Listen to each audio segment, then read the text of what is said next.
Well, a very good morning and welcome to the Kia Oval here on BBC Radio London, BBC Radio Solent, and also on the Surrey live stream. Day 2 of this First Division Championship match between Surrey and Hampshire. Glorious day down here in the capital. Blue sky, sun's out, lovely day for cricket.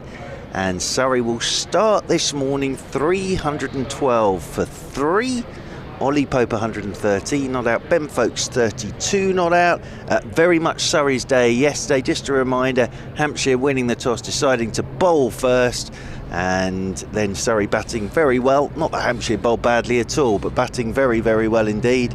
And as I say, this morning we'll be looking to build on the platform that they set up yesterday of 312 for 3. Ben Foakes 32, Ollie Pope 113. Of course, news this morning as well breaking that Joe Root is no longer the England Test match captain, something we'll discuss throughout the day, no doubt. But Kevin James is alongside. Good evening to you. Oh, good morning to you, Mr. James. It hasn't been that long a night as yet, but a gorgeous day down here in the capital, and I think all in agreement that it was Surrey's day yesterday. Oh, 100%. It wasn't a 312 for 3 pitch. It was a good pitch. But I think if we were to do that day again, maybe around 280, 290 for about 5, I think would have been a fair reflection.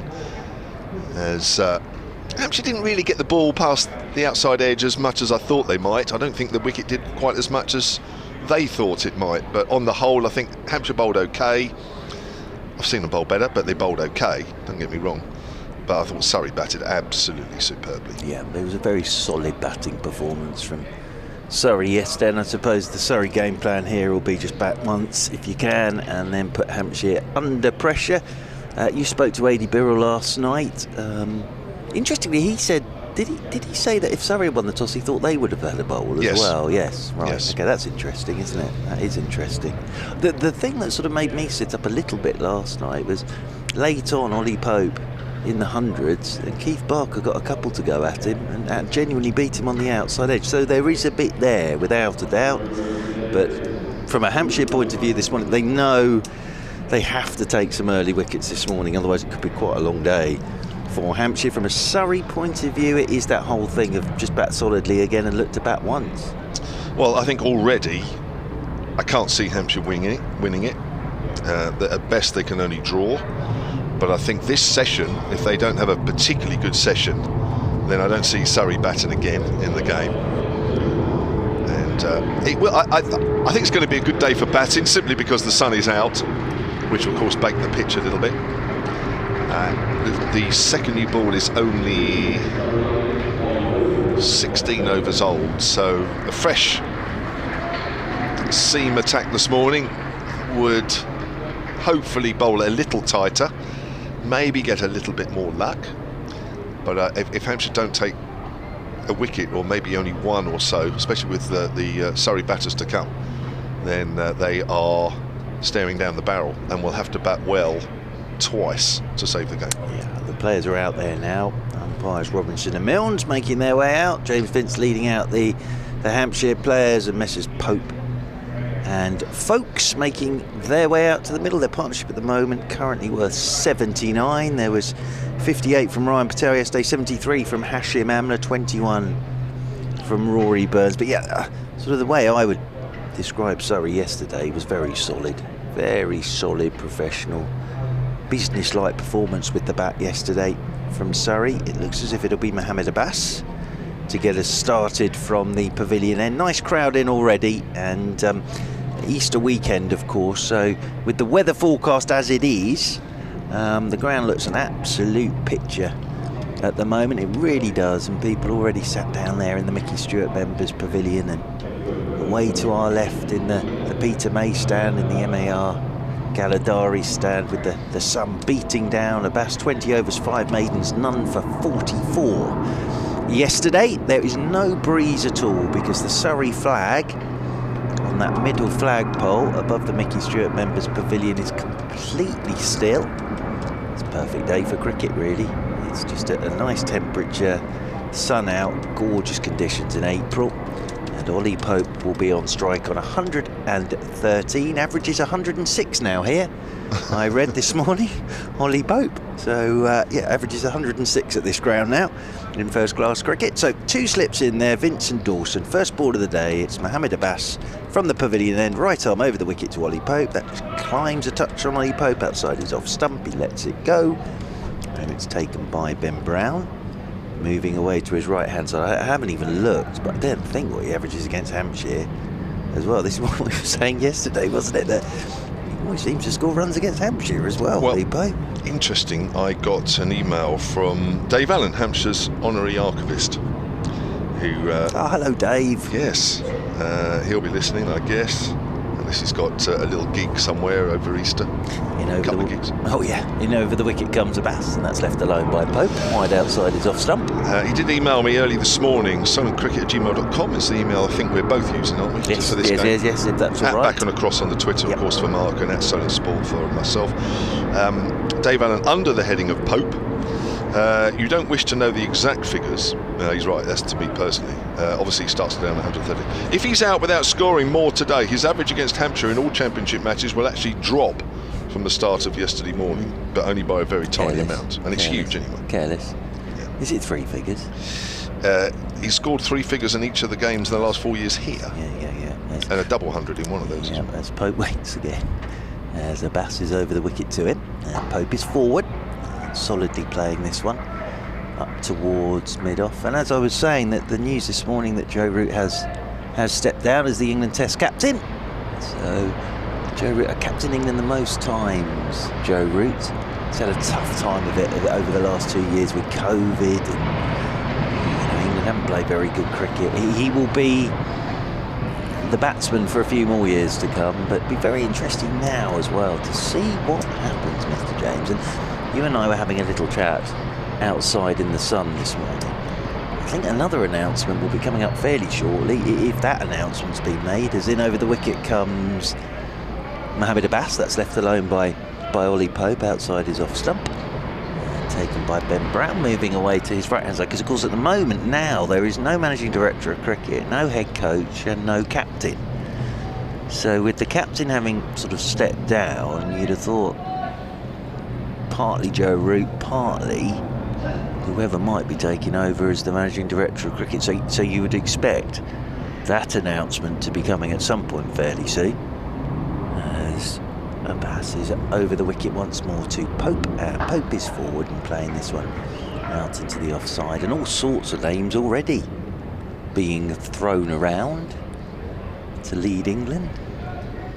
So it'll be fascinating to see sort of what happens, but obviously whoever's coming in as the managing director of cricket will have their ideas of what they want to do, and they will have their ideas of who they want to captain, as will the new head coach, whoever that's going to be. How many roles are actually need to be filled at the moment? Because I'm losing track. There's quite a few, as Abbas runs towards us, comes in over the wicket to Ollie Pope, and Pope, beaten. Now that's interesting this morning. That's a cracker from Abbas, and Ollie Pope obviously got to play himself in this morning, but there is movement there, and Ollie Pope groping for that one. Lovely bit of bowling from Mohammed Abbas. Maiden to start off with, and Surrey 312 for 3 on this second morning here on BBC Radio London, BBC Radio Solent. Foakes 32 and Ollie Pope's on 113. Terrific delivery to end that over, just showing that there still is a little bit of seam movement in this wicket. Not every ball, but it's still there if you're prepared to be patient and get every ball in the right areas. But again, we've seen an example there where, I don't know, just even though the ball hasn't beaten the outside edge as much as maybe we all thought yesterday, it did, but nothing seemed to catch the edge, or not much anyway. I think we need to throw the question out there, because we've got 2 candidates in this game absolutely that could very easily come into the equation, if not already in the equation, to lead England going forward.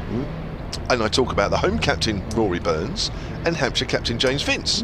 Here's Abbott, starts a new over from our commentary, and that's short and wide, and that's cut away. Wow, that's a lovely ball to receive early on in the morning, isn't it? Yes, I think probably Ben Foakes dreamt about that last night. Yes. I bet he couldn't believe his luck. Genuine loose, no, that from Mr. Abbas this morning, and put away very nicely by Ben Foakes for 36. He moves on to now. So I think really you can tweet us at Solent Sport or at Back on a Cross, or email solentcricket@gmail.com with your arguments for and against as to whether Rory Burns, James Vince could captain England or not. And any other names, because as I say, it's slightly open book at the moment. We'd love to hear your views as Abbott bowls. That's better. Foakes comes forward, pushes out to extra cover. I've changed my mind completely on the fact that what I don't want, and this is me personally, is someone just to step in for 12 months. I think what I would like is that whoever is going to be in charge says, this is my captain, and if it's a youngster, if it's a Burns, if it's a Vince, you've got it for the next 2 years. Rather than somebody comes in, does it? You might do a really good job and then they decide they don't want it anymore. Fuller from Abbott to the inside edge as Foakes is driving, and it goes out in front of square on the leg side. They'll pick up 2. I think Pope might want 3. He's going to take the throw on from Felix Organ. And that's a good decision as well from Ollie Pope. Organ perhaps not getting the power behind the throw that he would have liked as he turned quickly. 319 for 3. It's quite interesting you say that, actually, because I'm just looking at the hashtag BBC Cricket feed, where there is a lot of talk going on about that, and the guy Nick Mottram actually says, in the absence of a suitable long-term candidate, I think an interim captain is what's needed. So it just goes the other way. There's so many different views out there. Full again, and Pope drives to extra cover. It's a good diving stop. See, I put out there the other week that if you're going to go interim, if you're going interim, can you persuade A. Cook to come out of retirement? Because he'll still score your runs in Test match cricket, won't he? But I don't like that. I actually now, if you're coming in, look at what Fletcher and Hussain did back in '99, and they stuck at it. And it took time. Abbott to Pope. Pope drives again. Gubbins is in the game at extra cover. And the other interesting thing here is with the Burns and Vince thing, there'll be a lot of people saying number of runs they've scored in Test match cricket. I'm looking at pure captaincy. Okay, so these two can captain. You look at their records, they can captain in county championship cricket. They know what they're up to.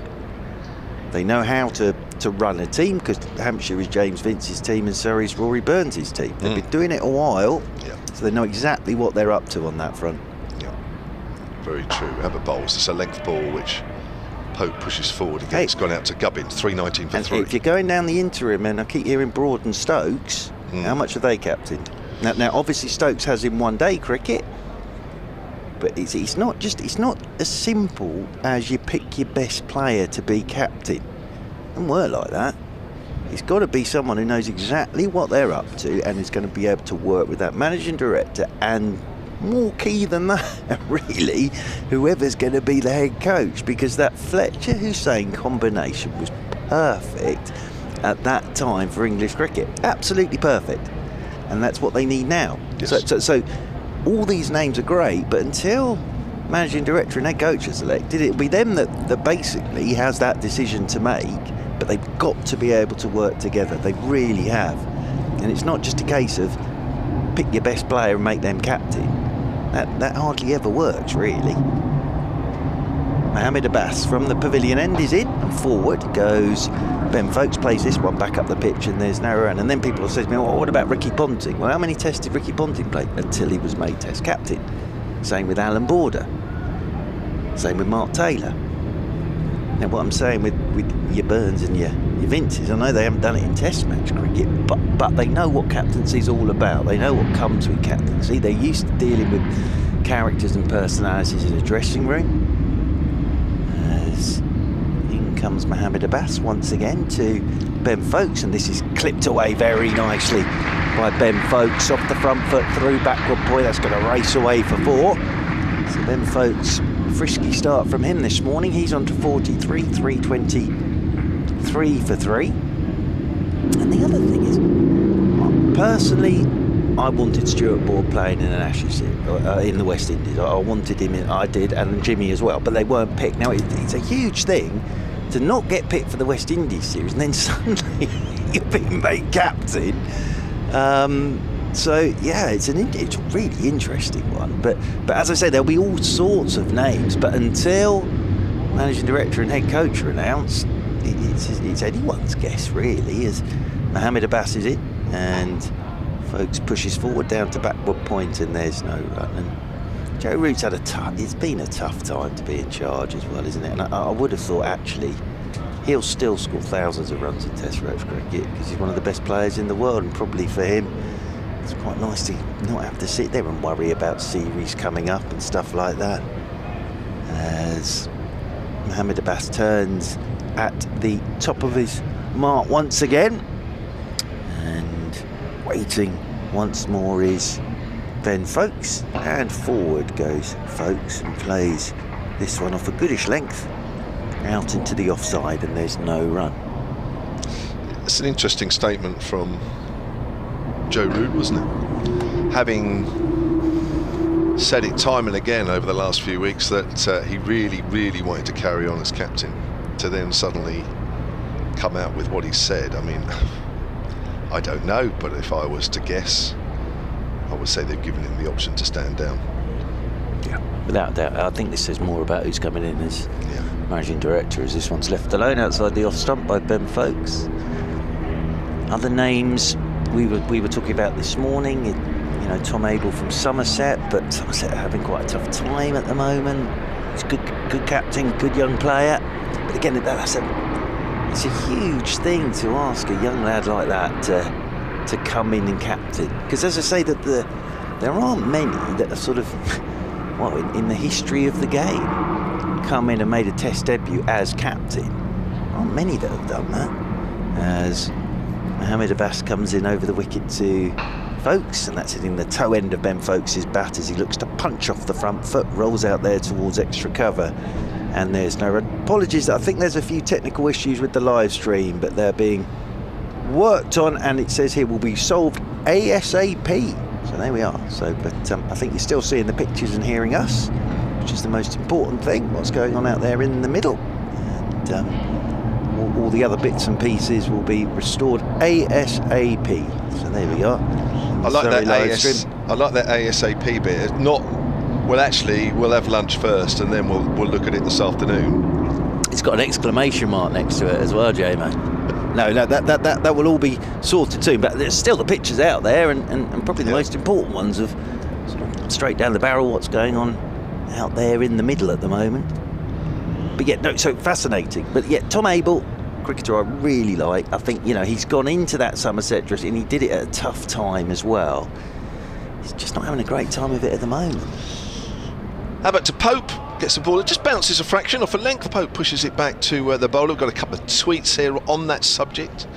Stevie Wint at Solent Sport says, not good enough with the bat is Vince to play for England. Had loads of chances and always failed. Vince won nothing as captain in red ball cricket. Well, he was 1 wicket away from winning the championship last year, and Hampshire were 3rd in 2019. So without actually winning it, they come pretty close. Here's Abbott, runs away from us and bowls to Pope. Pope drives, finds the gap, but there is a man sweeping out on that short boundary side away to our left. That's James Fuller. Pope moves on to 114. It's 324 for 3, and also Rhys Benjamin has tweeted both of us actually at Back and Across, and that's on Sport. It will probably be Stokes, but it should be Burns. Vince has been too long out of the side, whereas Burns has only missed the last 3 tests, as per Broad. Yeah, well, look, I think with James Vince as well, he's a good captain. I'm looking at this at captaining. It's a tough job. It really is a tough job. Fun at times, I guess. Length ball to Foakes, who pushes forward up to Barker at mid-off. My gut feeling is they'll go Stokes. But he's got enough on his plate as it is. Poor fella. Now, I don't know. How long does he want to do it for as well? I don't know. But as I say, we can throw all these names around. It's all great fun. Yes. But I think one of those appointments will be quite soon now that decision's been made. Here's Abbott again. Foakes works that ball from middle stump up towards mid-on. No run. Andrew, who's a Hampshire fan from Portsmouth, solentcricket@gmail.com, has emailed. He says, hi guys, great coverage, thank you. I'd be interested to see James Vince as captain of England. Maybe it'll change his batting approach. I think he was on course for a century at the Gabba a few years ago. He was, actually, I remember watching that all night. Denied by a great run out by Nathan Lyon. Left field, I'd say maybe Foakes, wicket keeper and captain. Blimey. Wow. New name alert. That's a length ball into the gap at cover point. Foakes picks up, but a single moves on to 44, and it's 3-2-5 now for 3. It's a good shout, Ben Foakes. He's done it, I think, top of my head, he has done it a couple of times for Surrey. There's Ben Foakes. Well, there's another name for you. He's out there in the middle at the moment. Actually, to be honest with that wasn't a name that sort of sprung to mind for me, but yeah, fair enough. Again, I've been looking at the hashtag BBC Cricket Twitter feed as that's driven out to deep cover by Pope for a single, 115, 3-2-6 for 3. I saw already Pope's name mentioned actually a little bit. Yeah, well, I don't know if that was a wind up a little bit. I don't think he needs to be fair to him, he's great at county level, he needs to sort out his batting at test level, I think, without being too unkind. End of the over. And the other thing is, as I say, if you look at the really good test match captains, they've always had a bit of test match cricket before they become captain. There aren't many, are there? I'm trying to think off the top of my head. Because if you're talking Tom Abel, he hasn't played a test match. It's a big old arse, that, isn't it? Well, I think if you're talking Burns, Vince, I think Abel now is way down that behind them now. Maybe middle of last season might have been a little bit different, but his stock's dropped. Yes, they're having a terrible time of it. And here is Mohammed Abbas coming in over the wicket from the pavilion end. And you know what this comes back to, JMO? And I've been banging on and on about it. But this gap between Championship and Test match cricket, with no proper England lines or academy, you haven't had a chance to have a look at anybody. You know, that's the other thing here, is, you know, with the old Lions tours and A tours and all that good stuff, and I know we've had COVID and that's not the argument, but you get an opportunity to have a look at people and, you know, put them in charge and see how they go. As over the wicket comes Abbas, and Ollie Pope's forward, little outside edge, but that bounces in front of Liam Dawson. But again, just a little bit of something there for Mohammed Abbas, just in terms of bonus points, because I always forget about the old bonus points, I really do. So we're into the 101st over. So after this one, 9 more to go. But Surrey won't be at all bothered about that. They'll just be bothered about, you know, if they get up somewhere near, they keep going like this, they'll get 350.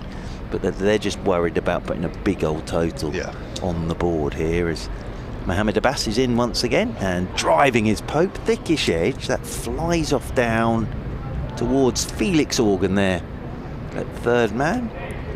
Jimmy Adams having a stroll around the boundary there, Mr. James.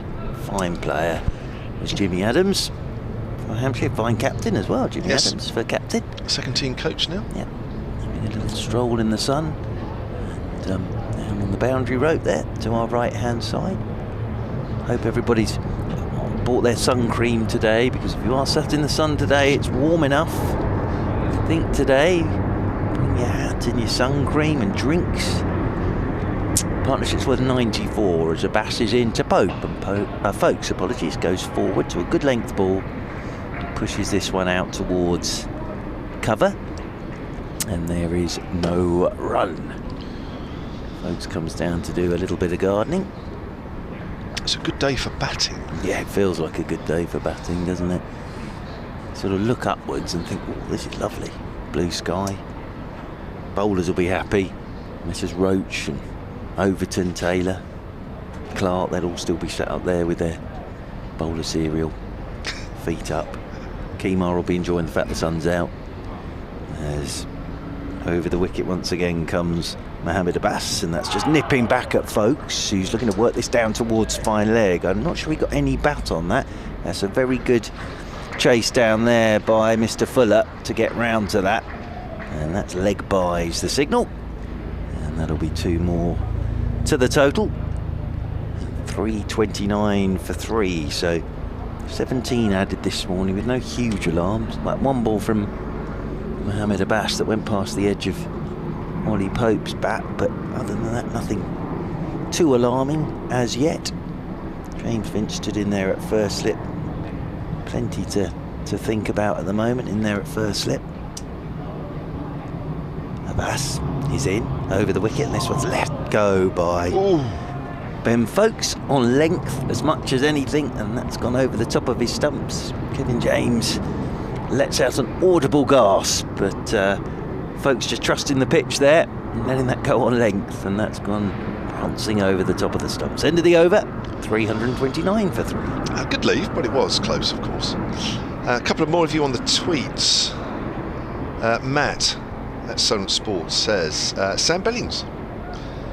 He should have been in the squad much earlier in his career and should have played in the West Indies. But of course, if he did, then Ben Foakes, of course, wouldn't be in that position.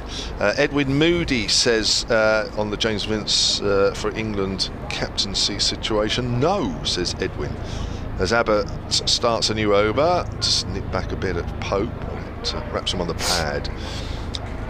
Yesterday's decision to put Surrey in at the Oval being a prime example of why he's not the man for the job. Not authoritative enough in the field also. You know who England need? I've just thought of this. They need a Graham Smith, don't they? Now he sort of got selected to captain South Africa. Was it on debut or whatever? Who was that? Graham Smith. Did he? I don't know. And then went on for That's pushed out into the gap in the covers by Pope. Single, 117, 330 for 3. Had he played a test match before he was made captain? I don't know. But then, of course, he came over here, didn't he, for that series, and NASA forgot his name in the first test at Lord's. And is that right? Well, he called it, and he didn't forget his name, but I think he called him, it wasn't Graham Smith, he called him something else, Smith. Anyway, and then he went on to get a double 100, and the rest is sort of history. But sort of he moulded his team in his own way, didn't he, Graham Smith? But is there anybody out there like that in? What about Mike Denness? I think he'd played. Oh, did he? Yeah, I think he had, because he took over from Greggy, didn't he, for a bit? So, down the line of leg stump, past a diving Ben Brown. That is going for 4 byes. It was angled down the leg side as well, so it was always going further away from Ben Brown, and that is the 100 partnership for the 4th wicket between Pope and Foakes. It's the second 100 partnership of the innings. For the 3rd wicket, Pope put on 114 with Amler. 101 from 186 balls so far between these two. 334 for 3. Sam Billings, his name gets a mention. Yeah, he's sort of another outside bat, I guess, isn't he? Abbas bowls. Foakes pushes out into the covers. The man is up this time. See, if as the name keeps getting mentioned, Key, he's coming in as managing director of cricket. Sam Billings is a lad he knows very well. Well, that's a point made by John Herbert. Oh. Morning, gents. How about a Rob Key and Sam Billings double act for England? I mean, would that go down well, a Kent double act?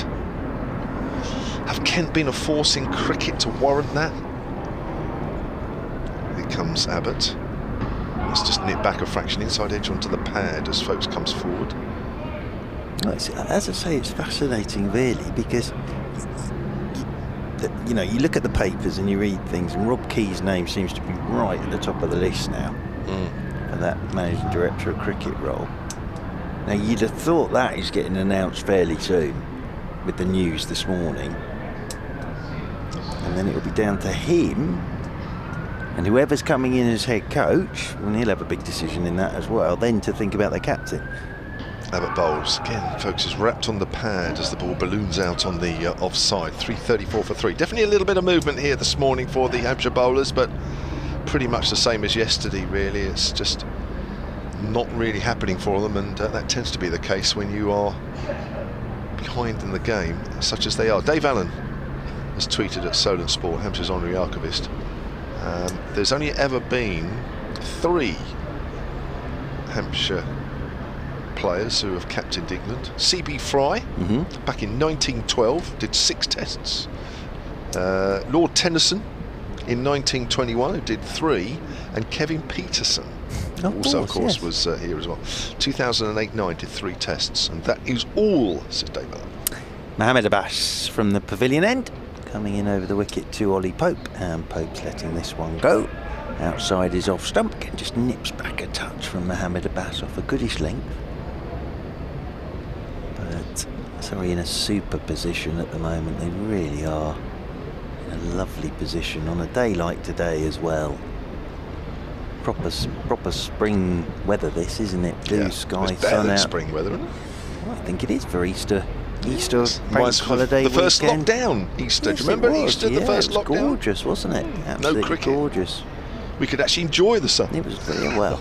In over the wicket once again comes Abbas, and this is turned away by Ollie Pope. Out towards deep backward square, and Ollie Pope will just pick up another single. Just ticking this round at the moment. It's been Foakes who's sort of ticked along quickly this morning. Pope's just playing himself back in for the long haul here. As you were saying yesterday, well, I was saying yesterday, if he gets in, he tends to go big. Does Ollie Pope, especially here. 2 slips in there, Vincent and Dawson. Ben Brown with the gloves on, of course. As Abbas is over the wicket to Ben Foakes. Foakes gets himself forward again. Good line, good length. Foakes just nods back to Mohamed Abbas as that ball rolls out towards cover, and there's no run, but not a breath of wind today either. That flag is absolutely stock still in the middle of the flagpole. There on top of the Mickey Stewart members pavilion, people dotted around in the top tier and the middle tier and the bottom tier. Be nice down to our right as well at this Vauxhall end today in the sun, I would have thought. As Abbas is over the wicket to Foakes, and Foakes again solidly forward he comes. Plays this one back up the pitch, but it'll be that sort of shot as well for Hampshire and James Vince this morning that will make them, oh dear. Just a very solid looking defensive shot after 25 minutes this morning from Ben Foakes. Keith Barker wanders across and just puts an arm round Mohamed Abbas. Abbas, in he comes once more, past umpire Milnes, right arm over, and that's cut by Ben Foakes to Weatherly. Stood out there at cover point. There is no run. It was quiet coming in this morning, but I must admit I completely forgot that it was Good Friday. Did you? So the train this morning was super. Lovely. Sat and read my book. And then thank you to James as well, who we saw this morning, and he bought us both a panettone Milano, which was very nice. We've both eaten our panettone Milanos from James. Very nice indeed. And well, Kevin James is actually modelling his panettone Camano, as this one's turning Ben Foakes around a touch. Nicely bowled, just straightened on him a little bit, and rolls away towards cover point. End of the over, 335 for 3. And I'm going to use my tin, and I said to James I would do this, I'm going to use my tin as a pen holder. So I'm not sure whether the old commentator, there you are, you see. So thank you to James, there we go, you see. And panettone Milano, very nice bit of pastry there, but also doubles up for me as a pen holder. Thank you, James, very nice indeed. Nice to see you're thinking about the planet at the same time as scoffing the contents. Abbas starts a new over. As wrapped on the pad is Ollie Pope, so it goes out on the leg side, and there is no run. I'll just quickly read out this email before I have to disappear for a couple of minutes. Brandon has emailed silentcricket@gmail.com, says loving the commentary, hoping Hampshire can get a few wickets this morning. I was at the Oval yesterday and it was my first county match and the first match I have seen at the Oval. In block capitals, I loved it. I'm very disappointed about Joe Root stepping down as England Test captain, but hoping we can get someone just as good. Fingers crossed for a few more wickets. Come on, Hampshire. That's Brandon and Dave Eckett, who were here yesterday. Drive from Pope, not timed. It goes up towards mid-on, and there's no run. So Mr. James is running next door to do a update, his first one of the morning for BBC Radio Solent, and settling himself down Over his bat once again is Ollie Pope. Little twiddle of that bat as always from Ollie Pope. Just the one slip in there now. So on the defensive, understandably, our Hampshire as Kyle Abbott's into him. A Pope drives handsomely. It's a great shot for one, that. That'll look great on a replay. And the throw comes in over the top of the stumps. If you just saw the shot and not where the ball went there from Ollie Pope, you'd have thought that screamed away for 4. But of course they've got the sweeper out there, so that's a very, very good shot for 1 run for Ollie Pope. He moves on to 119. Surrey moving on to 336 for 3 on Good Friday here at the Kia Oval in South London. As Foakes waits with bat raised as Abbott's into him, and Foakes, good length delivery, just clips this one up towards James Fuller. Stood up there at mid-on. So Fuller at mid-on. There's the mid-wicket, which is Felix Organ. Mohammed Abbas is down at long leg. It's a pretty short third-man boundary with the right-hander on strike and the bowler coming in from this Vauxhall end. It's Dawson down there. There's the backward point, there's the cover, sweeper on the cover rope, the mid-off.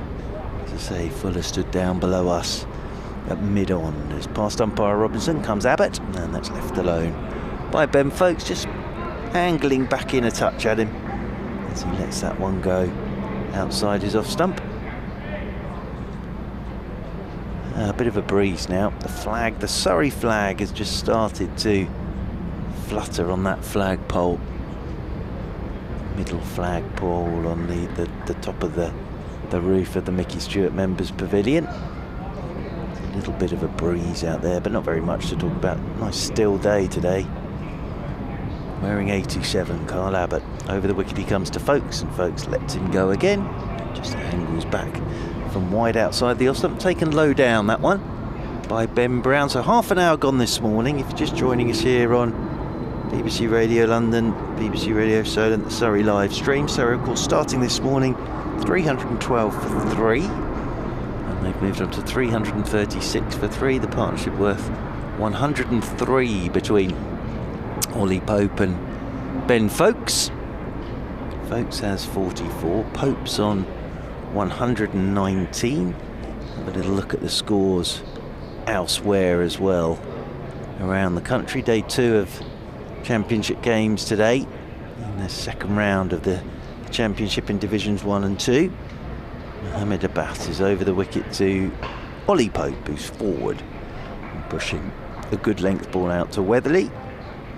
A cover point, and there's no run. Lancashire 372 for 400s for Stephen Croft and Dane Villas yesterday. Croft is 129 not out. Phil Salt's out there as well for his new county. He's 44 not out. Essex 117 for 4. So they've lost some wickets this morning. Now Essex against Somerset at Taunton as Abbas is in, and this is beautifully played by Ollie Pope. The little late cut down to third man. Organ will get round to do the fielding. That's very nicely played by Ollie Pope, and he'll pick up a couple, I think. Cook's gone this morning, Wesley's gone, and Sam Cook has gone this morning. So 3 wickets falling there at Taunton. Somerset 109 in their first innings. Gloucestershire 227. Yorkshire 49 for 2. Marcus Harris 100 for Gloucestershire on his Gloucestershire debut in that game as Abbas' right arm over the wicket. Oh, it's a beauty to Ollie Pope. That's what will keep Surrey interested. That's a man on 121. And he's got him groping there. It's a lovely delivery from Mohammed Abbas, and that just shows there is something there. Cracking ball that to Ollie Pope, it really was. Nottinghamshire and Glamorgan. Nottinghamshire 302, Glamorgan 52 for 2 in reply. Durham 378 for 7 against Leicestershire. And Derbyshire continue on their merry way. 359 for 2 against Sussex. And Shane Masood continuing, he's 222 not out. Driving back up the ground is Ollie Pope. So Sharma 222 not out. Wayne Madston 98 not out. Sharma started like an absolute train for Derbyshire this season. Can he signing that by Mickey Arthur? 338 for 3. Sorry, Kevin James is back, having done his update to BBC Radio Solent. Wasn't a very good one. While still consuming his Panettone Milano. As over the wicket once more is Abbas, and just dabbing this one down towards third man, and Dawson got across quickly, gets the throw away, and Pope sent back, had to dive back into his ground. Great bit of work from Liam Dawson. If that had hit, that would have been interesting. But it was a very good bit of work from Liam Dawson, because he anticipated the shot, went to his right, dived full length and through from the ground. And Ollie Pope sent back by Ben Foakes, dived, and now wants some new gloves because he'll have got dirt in his gloves there from that dive, Ollie Pope. So he's just signalled up to the Surrey dressing room for new gloves, please. And he'll get those at the end of this over. As final ball of the over, I think this is, and Abbas is coming over the wicket to Pope, and Pope looks for the late cut again, and that one's down into the turf and up. And Dawson, crowd catch from him. End of the over. Pope 121, Foakes 44, and Surrey a 338 for 3. Ralph Brooker has tweeted at Solent Sport. He says Tom Abel was being discussed as a replacement for Root in the event that should Root stand down. On the commentary last week at the Aegeus in the match against Hampshire, or between Hampshire and Somerset. Well, it was probably more discussed by the Somerset commentator than myself. I probably just went along with it a little bit for an easy life. But you're right, Ralph, it was mentioned. So, but his stock's falling by the week, isn't it? Really, I don't think he's got a case the way things are at the moment. There's a plane quite low overhead. There's another one from Abbas, just nips back a bit on Foakes. It's amazing, isn't it, when balls nip around a little bit and just move off the seam, how sometimes they can look very innocuous, and yet at other times, the minute the ball moves off the straight, it looks like it could take a wicket. But when you're 338 for 3, it's always a case that, yes, there is a little bit of movement, but in this instance, it doesn't look as though it's too much of a problem. Although Abbas has bowled a couple of absolute burners this morning from that pavilion end to Ollie Pope. Beautiful deliveries. Here comes Abbott again. Punch drive up to mid-off, fielded by Barker. Dave on the tweets at Solent Sport, not Dave Allen, another Dave. Pretty sure Mike Dennis took over from Ray Illingworth. Ah, right there. He had played a little, but not many matches. Give it to Rory, says Dave. It won't make his batting any worse. Well, I think we can all have our names, but the key thing, and it might be the appropriate word here, the key thing is, until that managing director of cricket and the head coach are appointed, it will be them that makes the decision. It will. Until then, we can speculate all we like, as that's turned away square on the leg side. Organ will pick it up. There will be a single though. And Foakes moves on to 45, 339 for 3. And on that point about Graham Smith, where we weren't sure, were we, whether he came straight in as captain. Andrew has emailed solentcricket@gmail.com, says Smith had only played 8 tests when he was made captain. So it wasn't his first test, but he played 8 test matches. Right. Only aged 22 as well. Exactly. He was described as having few leadership qualities when he was made captain. But somebody spotted something. They did. They probably don't get the credit they deserve. Or maybe they did. Length ball to Pope. Pushes that up towards extra cover. Abbott's bowled a bit tighter this morning. Well, so still no reward. No, and Hampshire understandably already just trying to keep these runs down. 339 for 3, and we're only into the first hour of the second morning. So understandably it's a defensive field for Kyle Abbott. Abbott again then in. Pope drives slightly on the up, but straight to Nick Gubbins. John McCombie, I hope I've got that right. Apologies if I haven't. Ian Holland is the only player on the field who might captain their country in the next 2 years. That's the USA, of course. I saw the USA have been given automatic qualification for the next T20 World Cup, haven't they? Because it's partly in America, and of course the rest is in Caribbean. I do think both Vince and Burns would be more than capable captains, says John. But if Stokes wants it, then it'll be him. Pope pushes that up towards Gubbins at extra cover once more. Also had to get USA cricket in somehow, says John. We've got it in. Good mention. 3:39 for 3 at the end of that over. Well, yeah, I think as well, though. Again, with Mr. Stokes, it's whoever's coming in as managing director and head coach. Do they want to give it to him, or do they just want him to play? That's the thing. So yes, it's all great fun, this, and I do like names being thrown around and theories, but as I say, there's nobody really at the moment steering the good ship, is there? So they sort of need to, sort of just drifting along at the moment. They need to get someone to put an engine in it, or put the sail up, don't they? Otherwise, it's just going to be going around in circles for a while. Is it just limping around it's just in the harbour? Literally, yeah. He's anchored down somewhere. As in over the wicket then comes Abbas, and this one's left alone by Ben Foakes wide outside his off stump. So Abbas is just hanging it out there with this field to Ben Foakes and Ollie Pope. So, Ollie Pope and Mohamed Abbas again, just having a chat and a bunch of, well, not that Mohamed Abbas is wearing gloves, but if they were just discussing that ball that beat his edge again there. Mohamed Abbas.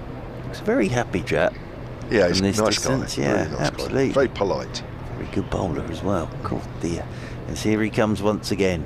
Over the wicket and forward goes Ben Foakes. Plays this one back up the pitch, and there's no run. This hasn't been Abbott and Abbas's ground, has it, the last couple of seasons? I mentioned yesterday they took 1 wicket between them in the game here last year, and they've yet to take a wicket between them in this innings. It's yeah, they took almost 90 championship wickets between them last year, and neither of them played all the games. No. And yet for some reason this ground they look pretty innocuous. Over the wicket once again comes Abbas, and that's pushed down in front of him by Ben Foakes. Takes a bit of skill to do what he's doing at the moment, though, Mohamed Abbas, because as I say, he's set his field up here, single on the leg side if you want it, and he's just hitting line and legs, hanging it out there outside the off stump. We saw Ollie Pope just open the face and guide one down to third man for a couple of runs in the last over. But yeah, this is just a holding pattern at the moment for Hampshire, perfectly understandably with where they are in the game. Mohamed Abbas running towards us, comes in over the wicket to Foakes, and Foakes up on his toes. So really time this to punch that off the front foot to the left of Keith Barker at mid-on. Just got it a little bit too straight and didn't really time it. But there was Foakes was trying to manufacture something there from this off-stump line from Mohamed Abbas, and on that occasion he was just trying to go punching off the front foot, but trying to go in through mid-wicket. Just got it a bit too straight on that occasion. Over the wicket again comes Abbas. A couple of balls in this over remain, and Foakes again just tucks this one, but straight up the ground to Keith Barker. So Abbas has been very tight this morning. And as I say, he is bowling to his field, and it takes a bit of skill to do this as well. It really does, because you know you can't afford to get it wrong. But you've noticed with Ben Foakes in this over, playing every ball on its merits, but the last couple of balls has just been trying to manufacture a shot to get it into a gap on the leg side. As Abbas once again is in, and Foakes again just turns this one up towards Keith Barker. Stood up there at mid-on. Maiden over again from Mohamed Abbas.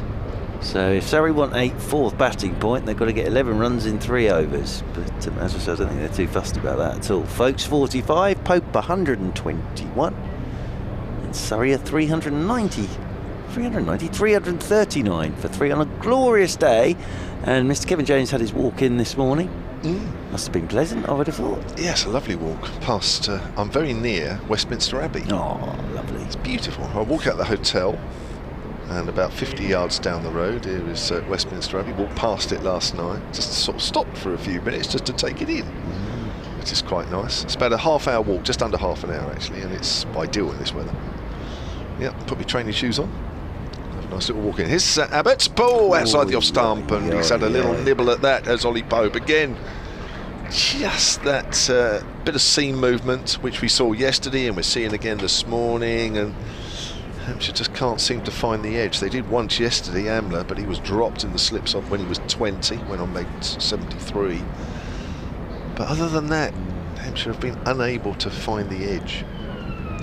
339 for 3. But when all that's said and done, perhaps the ball didn't beat the bat as much as they would have expected yesterday when they put Surrey in. It's warmer today and it's sunnier today as Abbas comes in again, straighter, and Pope works that away through square on the leg side. And Organ fields that one. Pope moves on to 122 with that single, 340 for 3. Couple of more of you on the England captaincy situation. Alex Poe at Solent Sports says potentially Darwin Milan as captain. He's shown great qualities as captain in county cricket, particularly during his time as Middlesex. It's a new name. Lou Barnes at Solent Sports says the ECB will decide on a big name, as he's not sure. Again, he's beaten outside the off stump. It's just it's a little bit more regular this morning, the ball beating the outside edge, than it was yesterday morning. That's a good ball. Carl Abbott, he's a bit like one of those. It's just not the quizzical look, isn't it? The thinker. I know. Yeah, I know what's going to happen now.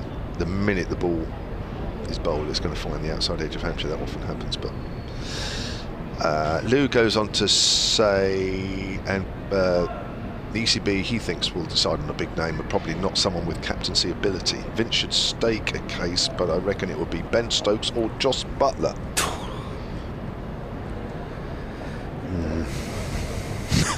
Abbott to Foakes. Foakes drives, and did Abbott get a hand on that? He's asking the umpire as the ball cannons into the stumps. I think Pope was back in his crease anyway. Tarquin at Solent Sports says it will be Stokes, and it really shouldn't be Burns or even Abel stroke Vince, who aren't even in the team. In 2017, England should have made Owen Morgan all-format captain. I suspect English cricket would be in a much better state. All good opinions. Lots of opinions, as we knew there would be, and there are. But Bowles, he's been outside the off stump again. Well, I might be slightly exaggerating, but I think the ball has beaten the outside edge more in this 47-minute period than it did at least for 2 sessions yesterday. Definitely. And this over is an absolute cracker from Abbott. It really is. But as I said, Surrey won't mind seeing this at the moment, actually. Well, I know. I mean, it's not ideal from a Hampshire point of view, but I think Surrey will be doing a bit more batting yet. Oh, without a doubt. So that might calm down by the time Hampshire come in. Abbott bowls. Oh, a snip back, and he's bowled him. Just clipped the top of the stumps, and Abbott finally has his reward. And I don't think anybody will begrudge him a wicket. It's been a fine spell this morning. Fine piece of batting as well from Ben Foakes, who is bowled for 45, and Surrey are 340 now for 4. They've lost their first wicket this morning. It's always going to take a good bit of bowling to get rid of Ben Foakes at the moment, because he's in form, and that's just been a terrific over from Carl Abbott. It really has, and he's got that one to jag back. I think that's jab back bounce, and that's either hit the glove or the inside edge and gone straight back down onto his stumps. It's a terrific piece of bowling from Carl Abbott, and as I say, Ben Foakes is in great nick at the moment, so it's going to always take something pretty special to knock him over. He went past his outside edge with the ones that just straighten, and then that one's jagged back. Terrific piece of bowling. Nice innings from Ben Foakes, but gone for 45, and that will bring Jamie Smith out at number 6, and Surrey 340 for 4. The well bowled Carl Abbott. Well, the ball seems to... I think maybe the bowlers have just settled down a little bit. Maybe there were a little bit of stiffness there for the first few overs. I think Abbott certainly got into a very nice rhythm. And I think the warm weather's helping. Well, it loosens you up a bit quicker as well, doesn't it? That's the other thing. Just doing a bit of math. I think that partnership was worth 107 runs. I've done my maths correctly there, between Ollie Pope and Ben Foakes. Yes. So there we go, 107. That was worth, but that was a terrific over, really, from Kyle Abbott. And Jamie Smith out there in the middle. He'll be down at the non-striker's end. Just a quick check on what he made at Edgbaston last week. He only got the one innings and 10. I think he was a bit unlucky with the decision he got. Jamie Smith at Edgbaston, but made 10 at Edgbaston last week. Out there with Pope, who's on 122. 340 for 4. Abbas is coming in over the wicket to Ollie Pope, and Pope forward driving. That's a lovely shot. The placement is as good as anything, and you'll get a couple here. Well, Ollie Pope just got it to the right of extra cover. So Ollie Pope picks up a couple more. He's on to 124 now, and it's 342 for 4. Nice placement that from Ollie Pope. Jamie Smith, hugely talented player as well. Out there in the middle now. But yes, there has been a little bit there this morning. And that was a lovely over from Kyle Abbott. It was, the build-up was fantastic, wasn't it? And then, as I said, gone past the outside edge twice, and then he just jagged that one back at Ben Foakes as Abbas is in, and Ollie Pope plays this late down towards third man. Will get a single, and that will bring the right-handed Jamie Smith onto strike for the first time. Pope's moved on to 125, and it's 343 for 4. Yeah, genuinely got out. Ben Foakes averaged 43 in the championship last year, Jamie Smith. Yeah, he's a good player. 656 runs. A couple of names people have mentioned Moeen Ali. Yes. Which actually, as Abbas is in to Smith, and Smith lets this one go. His first ball on a goodish length outside his off stump. And that's taken by Ben Brown away to his right. So there's another name that's being mentioned, Moeen Ali being mentioned. Just looking where Ollie Pope's having some running repairs to his bat done by umpire Milnes here. He's got his nail scissors out. Umpire Milnes. The umpires have all sorts of kit and caboodle these days. As in over the wicket once more comes Abbas, and Jamie Smith is forward and pushing this one up towards Keith Barker at mid-on. But I think he got his nail scissors out there, did umpire Milnes, to cut a bit of tape off Ollie Pope's bat. But they do have a lot of stuff these days, don't they? Light meters. I think that's why umpires look bigger than they actually are. Yeah. And then, of course, when they're all mic'd up as well, they have all their microphones and bits and pieces. Come back at the start of the season, you say, oh, he's had a good winter. Oh, absolutely, but it's all their new stuff. As over the wicket once again comes Abbas, and forward goes Jamie Smith, plays this one up towards mid-off, and there's no, because the players always get excited about their new kit, don't they? Their training kit, their new stash, as they call it. Yes. I wonder if umpires do as well. Extra pocket. Oh, lovely. In their coats. Well, of course, the last couple of years they haven't had to hold people's hats and jumpers and everything due to COVID, so they're back to their coats with the little hooks to put the jumpers through. I haven't seen that for a couple of years. Over the wicket once more comes Abbas, and forward goes Jamie Smith, and there's no run. I played in a game once, Kevin James, where the umpire had his new coat for his jumper, and the first time he put the jumper in, for some reason, while I was taking my guard, his trousers fell down. No. Yes. So I looked up, and I'll have whatever I was having, please, and he was pulling his trousers up at the other end. Now, how that happened, I do not know, but he was fiddling away, putting the jumper in the hook, and as I looked up, his trousers fell down. It wasn't the greeting I was quite expecting. Out in the middle. It wasn't done deliberately to put you off. No, I don't think so. I think possibly he had a new pair of trousers and had forgotten his belt, but that kind of happened too many times, I don't think. But yes, he was fiddling around with his hook to put the jumper in, and his trousers fell down. Poor chap. The Abbas and Abbas partnership continues. That's the only two bowlers we've seen this morning. It's coming up to 55 minutes worth of play, where Surrey resumed on 3-12 for 3. Abbas picked up the wicket in the last over, the only wicket to fall this morning.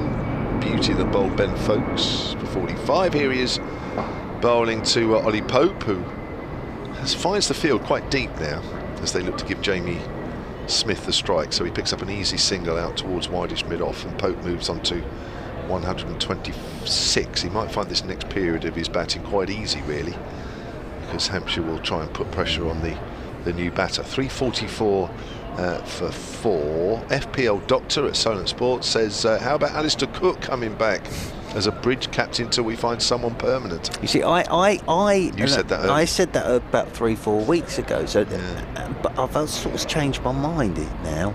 Is not. But I think if you get a point, let them do it for a while, not just stopgap.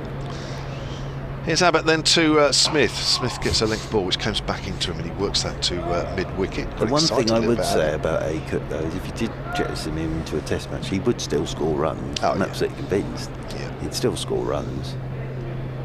I mean, that would be a massive backward step, though. But yeah, no, but you know, I would thought along those lines. Yeah. About 3-4 weeks ago, while I was sat on a park bench. Changed my mind now. Did you? Yeah. Here's Abbott again then. To Jamie Smith, 2 slips for him. Pushes forward.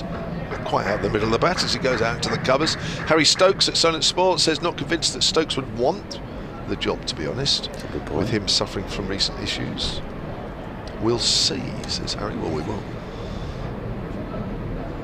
Well, that's the interesting point, really, isn't it? That as I'm laboriously saying, we can throw all these names around. Yes. Until those are put into positions of power that are going to make that decision. But they must sort of know what's going on. Anyway. Here comes Abbott. Next ball to Smith. Plays that into the ground. Out on the offside. Samuel Harrington has emailed soniccricket@gmail.com. Morning, enjoying the 4-day weekend by watching Hampshire against our supposed arch nemesis in Ollie Pope, and in some ways Surrey themselves. That's what we mentioned, that Pope has scored 100, including a double 100 in each of the last 4 meetings between these two sides on this ground. A few spring to mind on the topic of players that always seem to do it against Hampshire. Pope, Amler, Gary Balance, gosh, he went through a period where he scored millions against Hampshire. James Hildreth, Darren Stevens, I don't remember him scoring loads and loads, but maybe he has. All seem to turn up with 101% effort against us. Come on Hampshire, says Sam. But bowl, Smith drives up to mid-on. Now the field was quite back there because they're going to keep Jamie Smith facing the majority of the balls if they can. Just to say, if Surrey want a 4th batting point, Ollie Pope's got to hit this ball for 6. Because this is the final ball of the 110th over, but as I said this morning, I thought they might get to 350, but they're not bothered about those. Don't seem to be, do they? No. Last ball of the 110th, isn't it? Yep. So he's got to hit this. He's got to hit this for 6. There's Ollie Pope. Sure that's not in his mind at the moment. There's a big gap on the leg side if he wants to single. Here's Abbott. So he's getting wrapped on the pad, trying to work it away. He goes out on the offside, end of the over. So that is the bonus points situation done and dusted for this game. Oh, no, sorry, for this innings. Surrey have picked up 3, Hampshire 1. 110 overs gone then, 345 for 4. Callum Smith has emailed soniccricket@gmail.com. Morning, guys. I think it was all set up for Josh Butler to be the next captain, but his form just hasn't been good enough at test level. I wonder if Bairstow is in line with a shout. New name alert. Another name there. New name bowling from the pavilion end, I think. Keith Barker is coming into the attack down there at the pavilion end.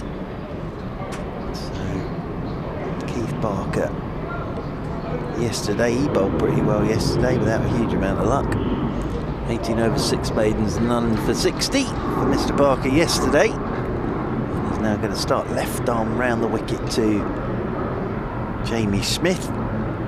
2 slips, deepish backward point, cover mid off, mid on, straight mid wicket. Deep backward square across the scarred pitches that have had the marquee on them during the winter months, and then there's the long leg as Jamie Smith leans forward on his batters.